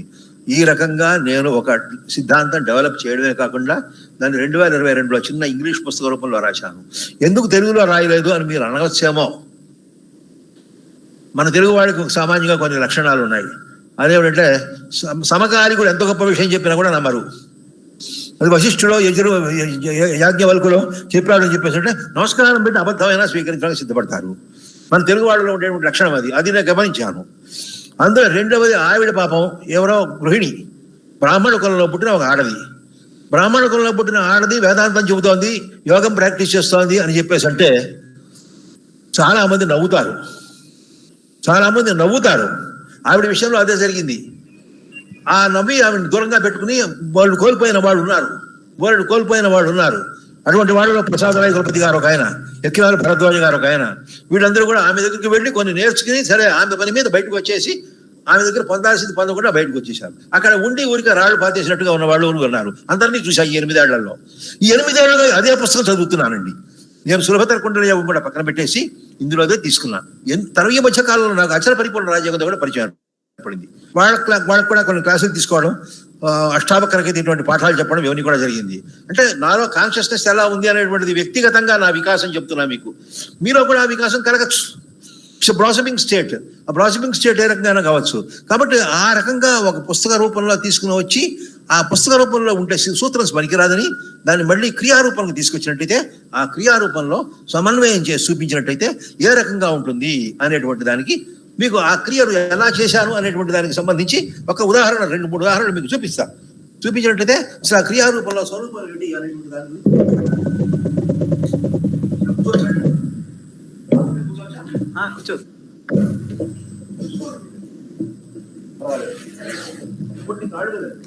కాళ్ళు విడిగా ఉన్నాయి, చేతులు విడిగా ఉన్నాయి, శరీరం అంతా కూడా విడిగా ఉంది. అలా పని చేసుకుంటూ వెళ్తున్నాయి. ఇదంతా కూడా ద్రవ్యరాశి. ఇదంతా ఇది టోటల్ మస్కులర్ మాస్. ఏంటి విడిగా ఉంటుంది ఇదంతా కూడా టోటల్ మస్కులర్ మాస్. ఈ టోటల్ మస్కులర్ మాస్ ప్లస్ సప్తధాతువులతో కూడుకున్నటువంటి ఈ శరీరంలో దీన్ని మొట్టమొదటి మాస్ని దగ్గర చేయాలి. కాబట్టి మాస్ని దగ్గర చేయాలంటే ఏం చేయాలి? ద్రవ్యరాశి సమన్వయము. ఈ ద్రవ్యరాశి సమన్వయం కోసం గాను నేను మొట్టమొదటి చెప్పింది కాళ్ళు సాచడం. కాళ్ళు సాచిన తర్వాత ఇష్టమైన ముద్రలో పెట్టడం, ఇష్టమైన భంగిమలో కూర్చోవడం, మామూలుగా ధ్యానయోగంలో చెప్పినట్టుగా మొత్తం అంతా కూడా శిరస్సు సక్రమంగా పెట్టడం. పెట్టిన తర్వాత ఒక స్థితిలో ఈ చిన్ముద్రలో ఒకసారి, తర్వాత యమభాష ముద్రలో ఒకసారి, తర్వాత అంజన ముద్రలో ఒకసారి, ఈ రకంగా సమన్వయం చేసుకుంటూ శ్వాస మీద దృష్టి పెడుతూ ధృమధ్యం మీద దృష్టి పెడుతూ ఈ స్థితిలో ఉండడం ఒకటి. ఈ ఒక స్టేజ్లో ద్రవ్యరాశి సమన్వయం అవుతుంది. ద్రవ్యరాశి సమన్వయం తర్వాత శక్తి ఉత్థానం తీసుకోవాలి. ద్రవ్యరాశి అంతా పోగు చేసాం. పోగు చేసి దీన్ని కదలడం కానీ తీసుకోవడం కానీ చేసాం. ఇక్కడ ద్రవ్యరాశి సమన్వయం ఎందుకు చెప్పాల్సి వచ్చింది? 2 కారణాల వల్ల. పతంజలి శరీరం అంతా కూడా స్థితి అని చెప్పాడు, అది ద్రవ్యరాశికి సంబంధించింది. అలాగే స్వాత్మారాముల వారు ఆసనం గురించి చెప్పారు. కుర్యాత్మదాసం దానికి ఆరోగ్య స్థైర్యం ఆరోగ్యం అంగలాఘవం అన్నారు. అందువల్ల స్థైర్యం ఆరోగ్యం అంగలాఘవం అనేటువంటి రావాలని చెప్పేసి అంటే దీనికి కదలిక ఉండాలి. ఈ కదలికి కేవలం జడ పదార్థమే కదా. దీని కదిలినంత మాత్రం కదలటమే కదా. నేను కాలు చేయి చాచాను, చేయి ముడిచాను, కాలు చాచాను, కాలు ముడిచాను, మెడ పైకెత్తాను, మెడ కిందకి దించాను. నేను మెడల్ కాదు తిప్పుతున్నది, నేను తిప్పటంలే, వాయువు తిప్పుతుంది కదా. కాబట్టి ఇక్కడ జరుగుతున్నది ఇది కేవలం జడమే. నేను పడుకున్నాను, కూర్చున్నాను, లేచాను. ఇరువైపులు కూర్చున్నప్పుడు నాలో ఎనర్జీ పాజిటివ్గా ఉంటుంది, నిలబడినప్పుడు నెగిటివ్గా ఉంటుంది, పడుకున్నప్పుడు న్యూట్రల్గా ఉంటుంది. అది ఎనర్జీ సిచ్యువేషన్ అర్థం చేసుకుని అప్పుడు ఈ ఎనర్జీని పైకి తీసుకెళ్ళాలి. ఎలా తీసుకువెళ్ళాలి? దానికి ఫస్ట్ స్టెప్గా ఈ విధమైన ముద్రలో ఉండి నా మూలాధారం దగ్గర నుంచి మణిపూరక వరకు లాక్కుని మూలాధారం మణిపూరకం మీద సాధన మొదలుపెట్టాం. తర్వాత మళ్ళీ తిరిగి ఈ ఛాతీలో బిగించి అనాహతం దగ్గర కొండలోకి పెట్టడం. ఆ తర్వాత మళ్ళీ ఇక్కడ తీసుకువచ్చి ఇదే విధంగా చూస్తూ ఆజ్ఞాచక్రానికి దీనికి టిప్ను చూసుకుంటూ గడపడం. ఆ తర్వాత ఈ విధంగా వచ్చి పైకి దృష్టి పెట్టడం. ఈ రకంగా తీసుకువెళ్ళినప్పుడు శక్తి ఉత్థానం జరుగుతుంది. ఈ శక్తి ఉత్థానం జరిగేటప్పుడు ఆ శక్తి కేంద్రాన్ని హోల్డ్ చేసుకుంటూ విడిస్తూ కనుక చేసినట్లయితే ఇది ఈజియెస్ట్ మెథడ్ అవుతుందే కాకుండా దీనికి మనం ఏ రకంగా అయితే ఒక గొట్టం తీసుకుని గాలితో ఊతున్నప్పుడు ఆ గొట్టంలో మార్పులు వస్తాయో, ఒక బెలూన్లో మనం ఊతున్నప్పుడు ఏ రకమైన మార్పులు వస్తాయో, అదే విధంగా ఈ శరీరం అనబడేటువంటి దానిలో ఆ మార్పులన్నీ కూడా ఈ వాయు ప్రసారం ద్వారా అన్ని రకాలుగా కూడా వస్తాయి. వచ్చినప్పుడు ఇక్కడ భూమి ఆకర్షణ శక్తి తగ్గి, ఈ స్థితిలో ఉన్నప్పుడు భూమి ఆకర్షణ శక్తి తగ్గి సూర్యుని యొక్క ఆకర్షణ ప్రభావం జరిగినప్పుడు ఈ సూర్యుని వైపు మనం గమనించినప్పుడు ఇది ఒక అధిగమనం అవుతుంది. ఈ చైతన్య అధిగమనంలో, ఈ వాయువు యొక్క అధిగమనంలో అది కేవలం గురు మధ్యలో పెట్టినప్పుడు నాదానుసంధానానికి కూడా భావతీస్తుంది అని అర్థమైంది. అర్థమైన నెక్స్ట్ స్టెప్ ఏం చేయాలి? కాంతి చప్పుడు ఉన్నాయి కాబట్టి ఈ కాంతిని తర్వాత శబ్దాన్ని వీటిని గ్రహించడానికి ఈ కళ్ళు తెరవడం, గ్రహించడం, మళ్ళీ ఈ కన్ను మూతి అరవడం, గ్రహించడం, ఆ తర్వాత మళ్ళీ 2 కళ్ళు తెరవడం, గ్రహించడం, ఆ తర్వాత ఒక చెవుతో గ్రహించడం, మళ్ళీ 2 చెవు మూసి గ్రహించడం, మళ్ళీ 2 చెవుతో గ్రహించడం, మళ్ళీ కళ్ళు మూసుకున్న మొత్తం అంతా కూడా ఆ గ్రహించినటువంటి దాన్ని లోపల ఇన్కల్కేట్ చేసుకుని మళ్ళీ తిరిగి భూమధ్యం దగ్గరికి తీసుకొచ్చి పెట్టి ఇక్కడి నుంచి మొత్తం అంతా మళ్ళీ భూమధ్యం దగ్గర పెట్టడం. ఇది పెట్టినప్పుడు అది వికిరణ గ్రహణం అవుతుంది. ఎందువల్లంటే శక్తికి 3 రకాలైన లక్షణాలు ఉన్నాయి. 1 శక్తి వాహనము, 2 శక్తి సంవహనము, 3 శక్తి వికిరణము. కాబట్టి ఇది శక్తి యొక్క స్వరూపానికి సంబంధించింది. కాబట్టి ఈ శక్తి ఉత్థానాన్ని తీసుకువచ్చినప్పుడు ఆ శక్తి వికిరణం ద్వారా ఆ వికిరణాన్ని కనుక తీసుకొచ్చినట్టయితే ఇక్కడ భూమధ్యం దగ్గర నుంచి 3 స్థానాలు ఉన్నాయి. ఇది అధి జ్యోతిష స్థానం, దాని తర్వాత అధి విద్యా స్థానం, ఆ తర్వాత అధి ప్రజా స్థానం, ఆ తర్వాత అధ్యాత్మ స్థానం. ఈ అధ్యాత్మ స్థానంలో ఈ మధ్యలో ఇన్ బిట్వీన్ పెట్టి అక్కడి నుంచి అధ్యాత్మ స్థానం దగ్గర కనుక తీసుకువెళ్ళి పెట్టినట్టయితే అప్పుడు ఈ శరీరం మొత్తం కింద ఏమి లేకుండా జడంగా పడుతుంది. శక్తి అంతా కూడా ఇక్కడ ఉంటుంది. ఆ రకమైన పరిస్థితిలో అది సుగతి, మంచి మార్గము అని అర్థమైందండి. అర్థమై ఈ చిన్న ప్రయత్నం చేసి ఈ ప్రయత్నాన్ని అమ్మ యొక్క అనుగ్రహం వల్ల ఈ రోజు మేము ముందు పెట్టాను.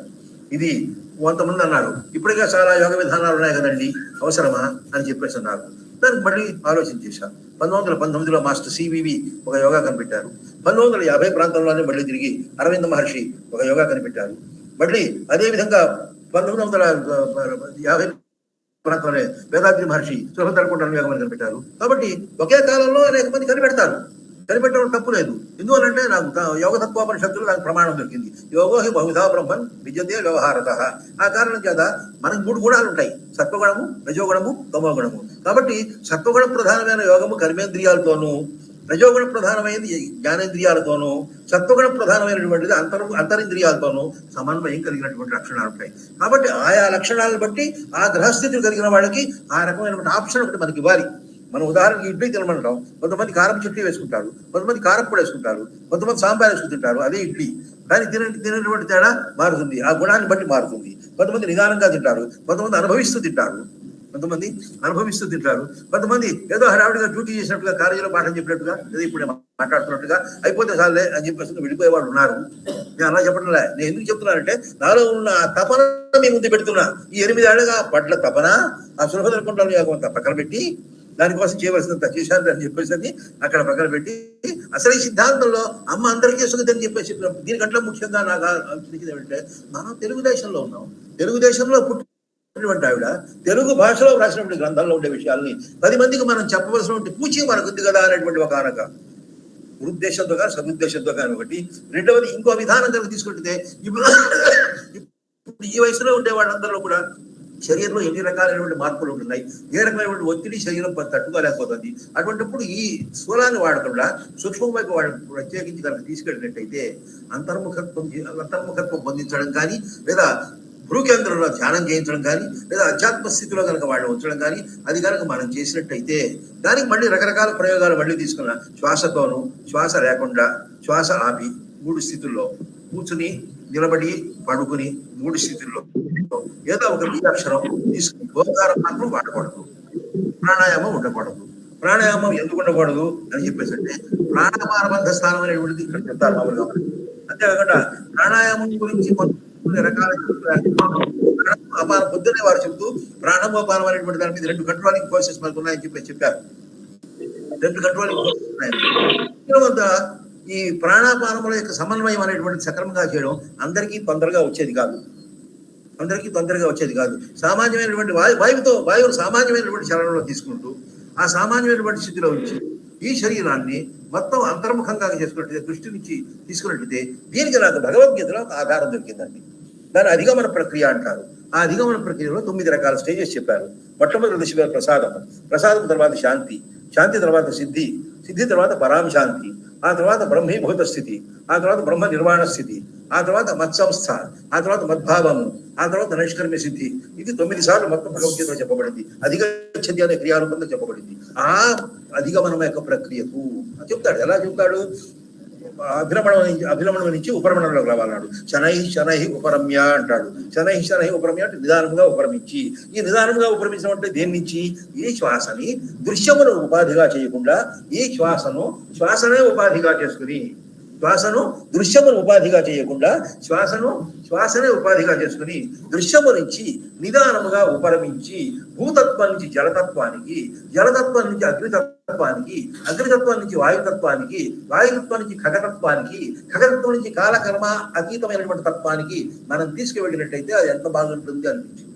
దీనికి మళ్ళీ సైంటిఫిక్ గా రుజువు చేయడానికి మళ్ళీ నేను 2 బేసిస్ తీసుకున్నాను. ఇక్కడ ఈ స్థానం చూడండి.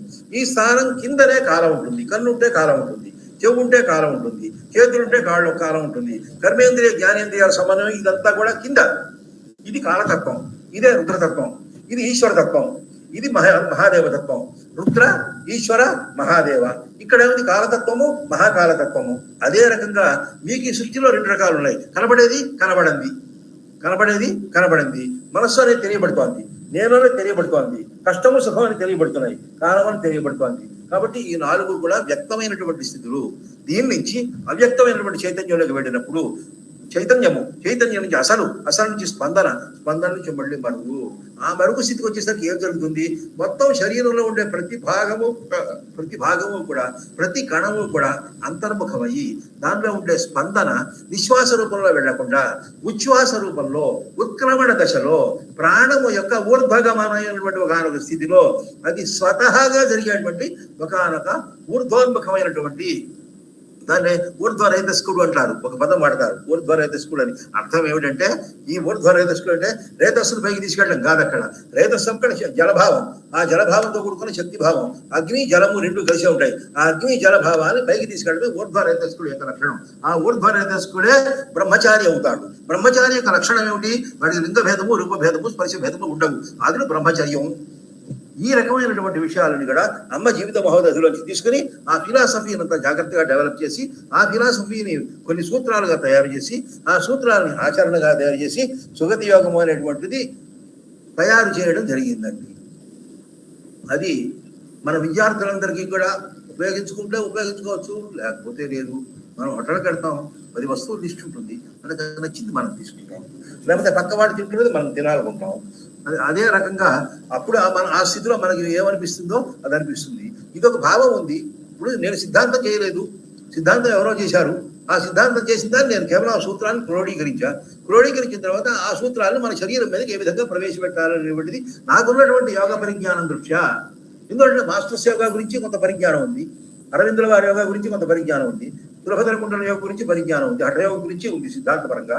కాబట్టి ఇవన్నీ కూడా చూసిన తర్వాత ఈ శరీరం అంతా కూడా పాంచభౌతికమైన ఈ శరీరము చిత్ లక్షణము కలిగిన శక్తి చేత జ్యోతిర్మయమైనటువంటి తత్వముగా ఇది ప్రకాశిస్తున్నప్పుడు, ఇది సంగమును వదలి కేవలత్వమును పొందినప్పుడు, భూమి కక్ష దాటి సూర్యుని కక్షను పొందినప్పుడు, ఆదిత్య తత్వములోకి ప్రవేశించినప్పుడు, అదే విష్ణు తత్వముగా, శివతత్వముగా, శక్తి తత్వముగా సమన్వయం పొందినప్పుడు ఆ యోగానుభవం ప్రతి ఒక్కరికి వస్తుంది. That is yoga consciousness. ఆ రకమైనటువంటి యోగా కాన్షియస్నెస్ అనేటువంటిది అప్పుడు వస్తుంది. అది రావాలంటే ఎక్కడి నుంచి ఉంది? మీ శరీరంలోనే మొత్తం అంతా ఉంది, ఎక్కడో బయట ఏం లేదుగా. కాబట్టి ఈ శరీరంలో ఉన్నటువంటిది ఈ వాయువు ద్వారా నడుపుతాం. కాబట్టి ఈ వాయువు కిందకి వెళ్ళడం కూడా ఆపేసేయండి, చేతులకు పట్టుకోండి, కళ్ళు మూసుకోండి, ముక్కు మూసుకోండి, పాదాలు ఆపేసేయండి, వాయువు కిందకి వెళ్ళదు. కిందకి వెళ్ళకుండా మీరు పైకి తీసుకురండి, పైకి తీసి ఒక్కొక్క స్టేజ్లో ఆపుకుంటూ వెళ్ళండి, ఆపుకుంటూ వెళ్ళండి. స్టేజ్ మళ్ళీ 1, 2, 3, 4 అని చెప్పేసి ప్రాక్టీస్ చేస్తుండండి. ఆ పట్టు మీకు తెలిసిన తర్వాత అక్కడ చక్రం తిరిగినట్టుగా తిరుగుతుంటుంది ఆ ప్రాంతంలో శక్తి. ఆ శక్తి యొక్క భ్రమణాన్ని అర్థం చేసుకుంటూ ఆ శక్తి భ్రమణాన్ని గుర్తులో పెట్టుకుని వాయువుని ఇక్కడ తీసుకొచ్చి మళ్ళీ పెట్టుకుంటూ మళ్ళీ కిందకి తీసుకెళ్తూ మళ్ళీ పెట్టుకుంటూ కిందకి తీసుకెళ్తే ఇది ప్రాక్టీస్ చేస్తే చాలా అద్భుతమైన రిజల్ట్ వస్తుందని నాకు అనిపించింది. మరి మీరు చేశారా అనొచ్చు, నేను కూడా చేశాను కాబట్టి చెబుతున్నా. చేయడమే కాదు, కొంతమందికి చెబుతున్నా ఇది ప్రత్యేకించి. కొంతమందికి ఒకళ్ళిద్దరు తీసుకున్నాను, వాళ్ళకి అసలు పూర్తిగా ఏమీ లేకుండా చాలా స్థూలమైనటువంటి 1-2 పాయింట్లో మాత్రమే వాళ్ళ బాడీ సూట్ అవుతుందా లేదా. ఎందుకంటే జిల్లెంపుడు అమ్మగారు ఒక మాట చెప్పారు, ఏ యోగ విధానమైనా మనకి ఒట్టబట్టాలైనా అని చెప్పారు. అది ఒక అతనికి ఇది చెప్పాడు. అతను దయానంద సరస్వతి స్వామి యొక్క యోగా చదివిన తర్వాత కొంచెం హెల్త్ దెబ్బతినిపోయింది యోగా ప్రాక్టీసెస్ చేసినప్పుడు. అప్పుడు ఆయన దగ్గరికి పెడితే నువ్వు గురుముఖత నేర్చుకోలేదు ఒకటి, రెండవది యోగ విధానం అనేటువంటి అనేక రకాలుగా ఉన్నా నీకు వంటపట్టేది ఏదో అది తీసుకోవాలి, అంతేగాని ప్రతి యోగ విధానం ఉంది కదా అని చెప్పేసి తీసుకోకూడదు. బజార్లో దొరికాయని ప్రతిదీ తింటే కడుపు నొప్పి వచ్చి వస్తాం, తర్వాత ఏదైనా వేరే ఇబ్బందులు ఏమైనా వస్తాయి. అదే రకంగా ఎందుకంటే అంత ఫ్రీగా మాట్లాడుతానంటే ఇక్కడ ఉన్న వాళ్ళతో విద్యార్థులు కాబట్టి కాస్త ఫ్రీగా మాట్లాడినట్లయితే వేరే విధంగా అనుభవం ఎక్కుతుంది లోపలికి. నేను ఏదో ఒక స్టేజ్లో ఉన్నట్టుగా మీరు ఒక మహర్షిని, ఒక యోగిని, లేదా ఒక పొంగవుణ్ణి అన్న పద్ధతిలో మీ ముందు నిలబడితే ఇలాంటి వాడు 1000 మంది చూసా పక్క సముద్రం ఉంది నువ్వు ఉన్నావు అన్నట్టుగా అంటారు. సో కాబట్టి నేను ఫ్రీగా మీతో ఎందుకు మాట్లాడుతున్నాను, మీ అందరూ కూడా అసలు నేను ఈ విధంగా ఆలోచన 9వ ఏటి నుంచి వచ్చిన ఆలోచన ఇది. ఈ 9వ ఏటి నుంచి వచ్చిన ఆలోచన క్రమక్రమంగా వేరే రకాల విషయాలు పరిణమించి సులభమైన సరళమైన సుందరమైన జీవితాన్ని గడపడమే పరిపూర్ణమైన యోగము అని లక్షణం వచ్చి ఆ యోగాన్ని గడపడమే సుగతి. మంచిది, గతి అంటే విధానము, అంటే మంచి, గతి అంటే మార్గము, అంటే మంచి, గతి అంటే వేగము, ఇన్ని అర్థాలు ఉన్నాయి. అంటే మంచి, గతి అంటే యోగం యొక్క స్థితి, చలనం యొక్క దిశ. కాబట్టి ఆ దిశ ప్రకారంగా భూమి కక్ష నుంచి సూర్యుని కక్షకు వాయువును మార్చినట్లయితే అదే అపానము ప్రాణముగా మారి ప్రాణాయామంతో సంబంధం లేకుండానే అది ఆదిత్య తత్వంలో విష్ణు తత్వంలో లైవ్ అయిపోతుంది అనే విషయాన్ని అర్థం చేసుకుని ఈ విషయాన్ని మీ అందరి ముందు వినయంగా ప్రజెంట్ చేయడం జరిగింది.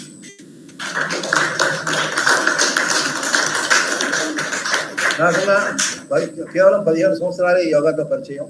నేనే గొప్పగా చేశాను. ఎవరైనా నువ్వు ఇప్పుడు మండూకాసం వేస్తావా, అర్ధపద్మాసం వేస్తావా అంటే నాకు రావు, వద్దు సారి, మామూలుగా కూర్చోగలిగితే చాలంట. కాబట్టి ఆ రకమైనటువంటి స్థితిలో నేను ఉన్నటువంటి పరిస్థితుల్లో డెవలప్ చేసి ఇంతవరకు తయారైంది. ఇక్కడ పుస్తకాలు కొన్ని ఇచ్చాను. విద్యార్థులు ఎవరైనా అది ఇంగ్లీష్లో ఉంటే మేము చదవాలని చెప్పేసుకుంటే వేరే విషయం, కానీ ఇంగ్లీష్లో ఉన్నా మేము చదువుకుంటాం అనుకుంటే విద్యార్థులు కొన్ని కాపీలు ఇస్తాను, నాకు అభ్యంతరం ఏమీ లేదు.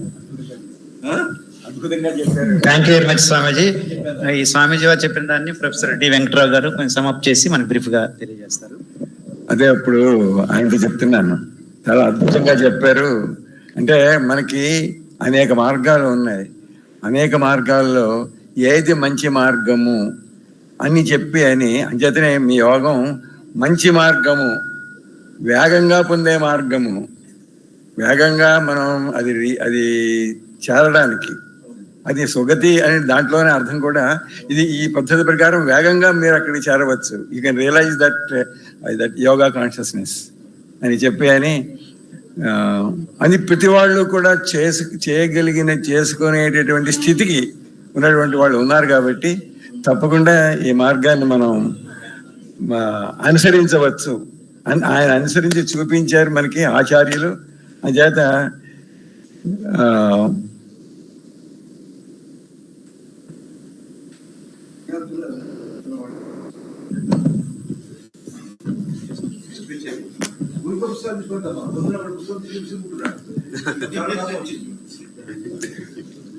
అయ్యో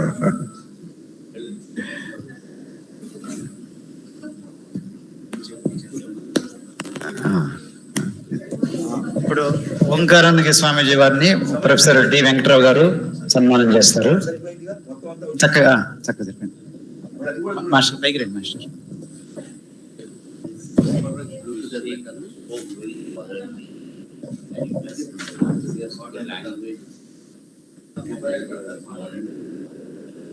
ఇప్పుడు ఇది అయిపోయింది, ఇంకొక హాఫ్ అన్ అవర్ మాస్టర్ గారు.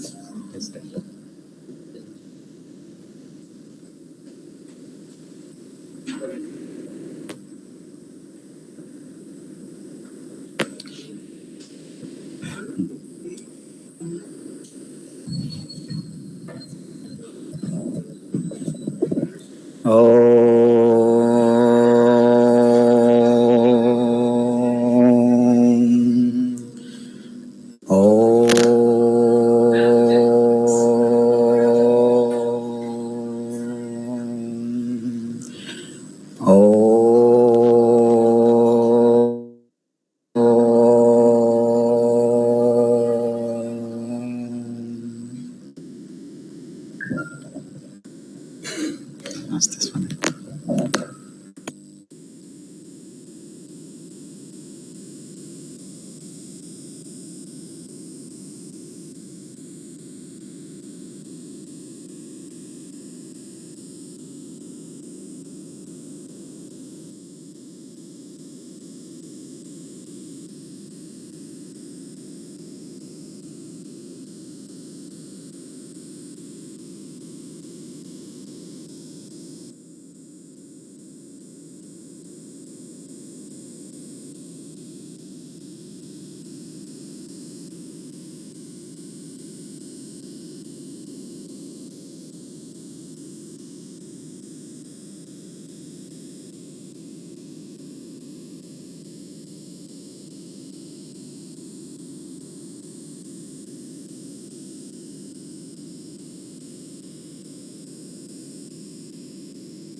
How are you, sir?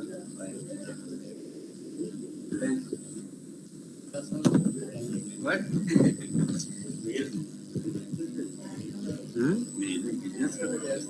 అవును, రమ్మంటారు. ఏ బిజినెస్ మాట్లాడదాం, కలిసి మీ కార్డు నేను ఇవాళ తేలేదు. మీరు రేపు ఉంటారా? రేపు రేపు కలుద్దాం. హలో, ఇప్పుడు now dance program classical dance by miss Geetha. గీత్ అదే మరి అక్కడ ఏది లేదు కాబట్టి అది చెప్పాం.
ఎలా వస్తుందో సౌండ్ విన్నాను.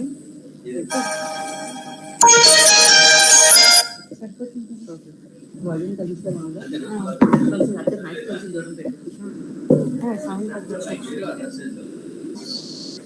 పెట్టను. ఓ కృష్ణ మధ్యలో యాడ్స్ ఇవ్వండి.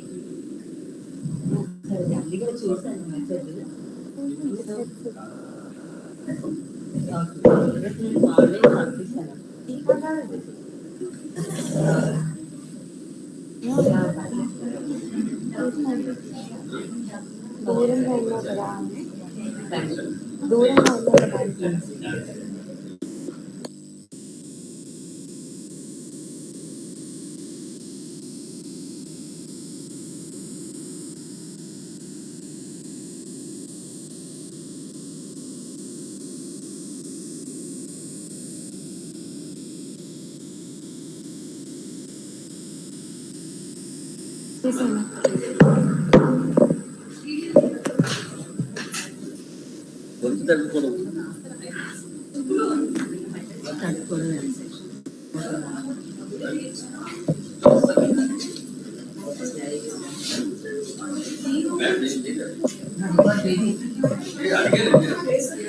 స్టార్ట్ చేయనా? ప్లేస్ సరిపోతుందా?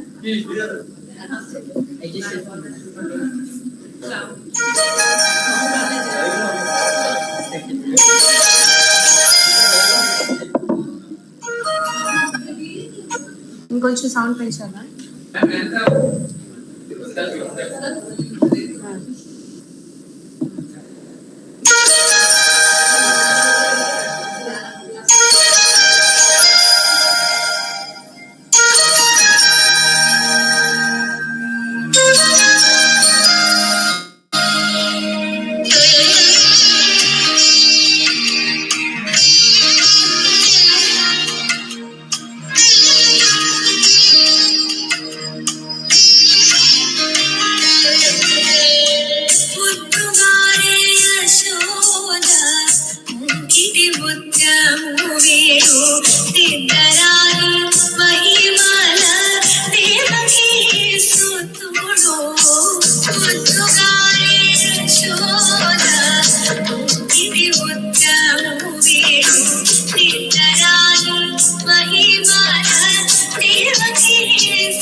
సిగ్నల్ సరిపోలే.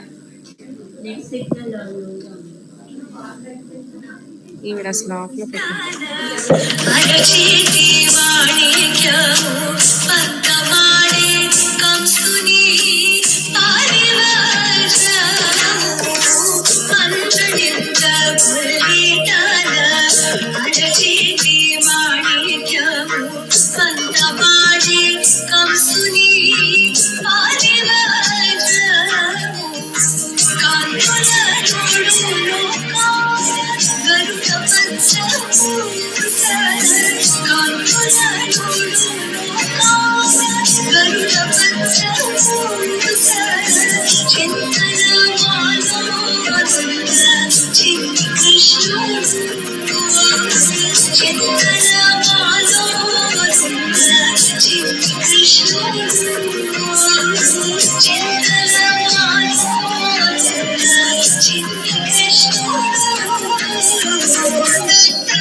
Well performance ma'am.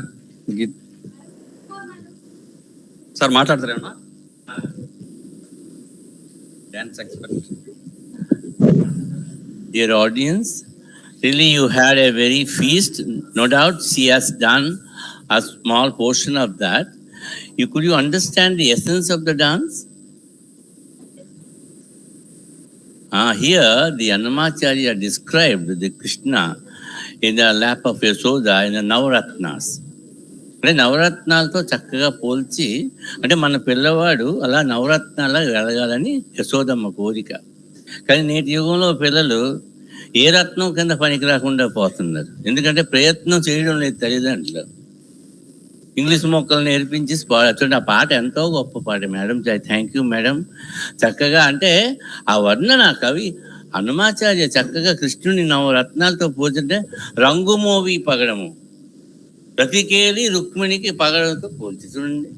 గరుడ పూస అంటే నవరత్నాలు అంటే చాలా మందికి తెలియదు. ఇప్పుడు మన జగన్మోహన్ రెడ్డి నవరత్నాలు కావు ఇవి, ఆ నవరత్నాలు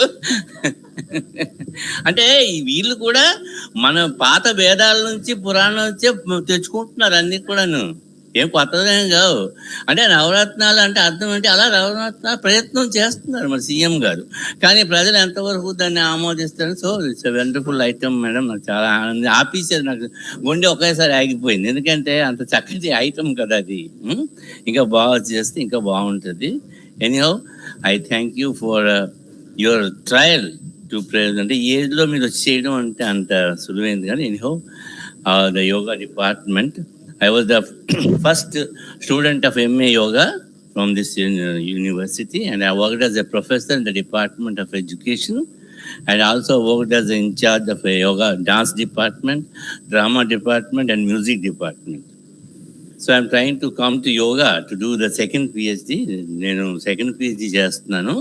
That is the relation between symbiotic relation between Indian classical dance and yoga. నా వ్యూలో అంటే dance is yoga in dynamics, and yoga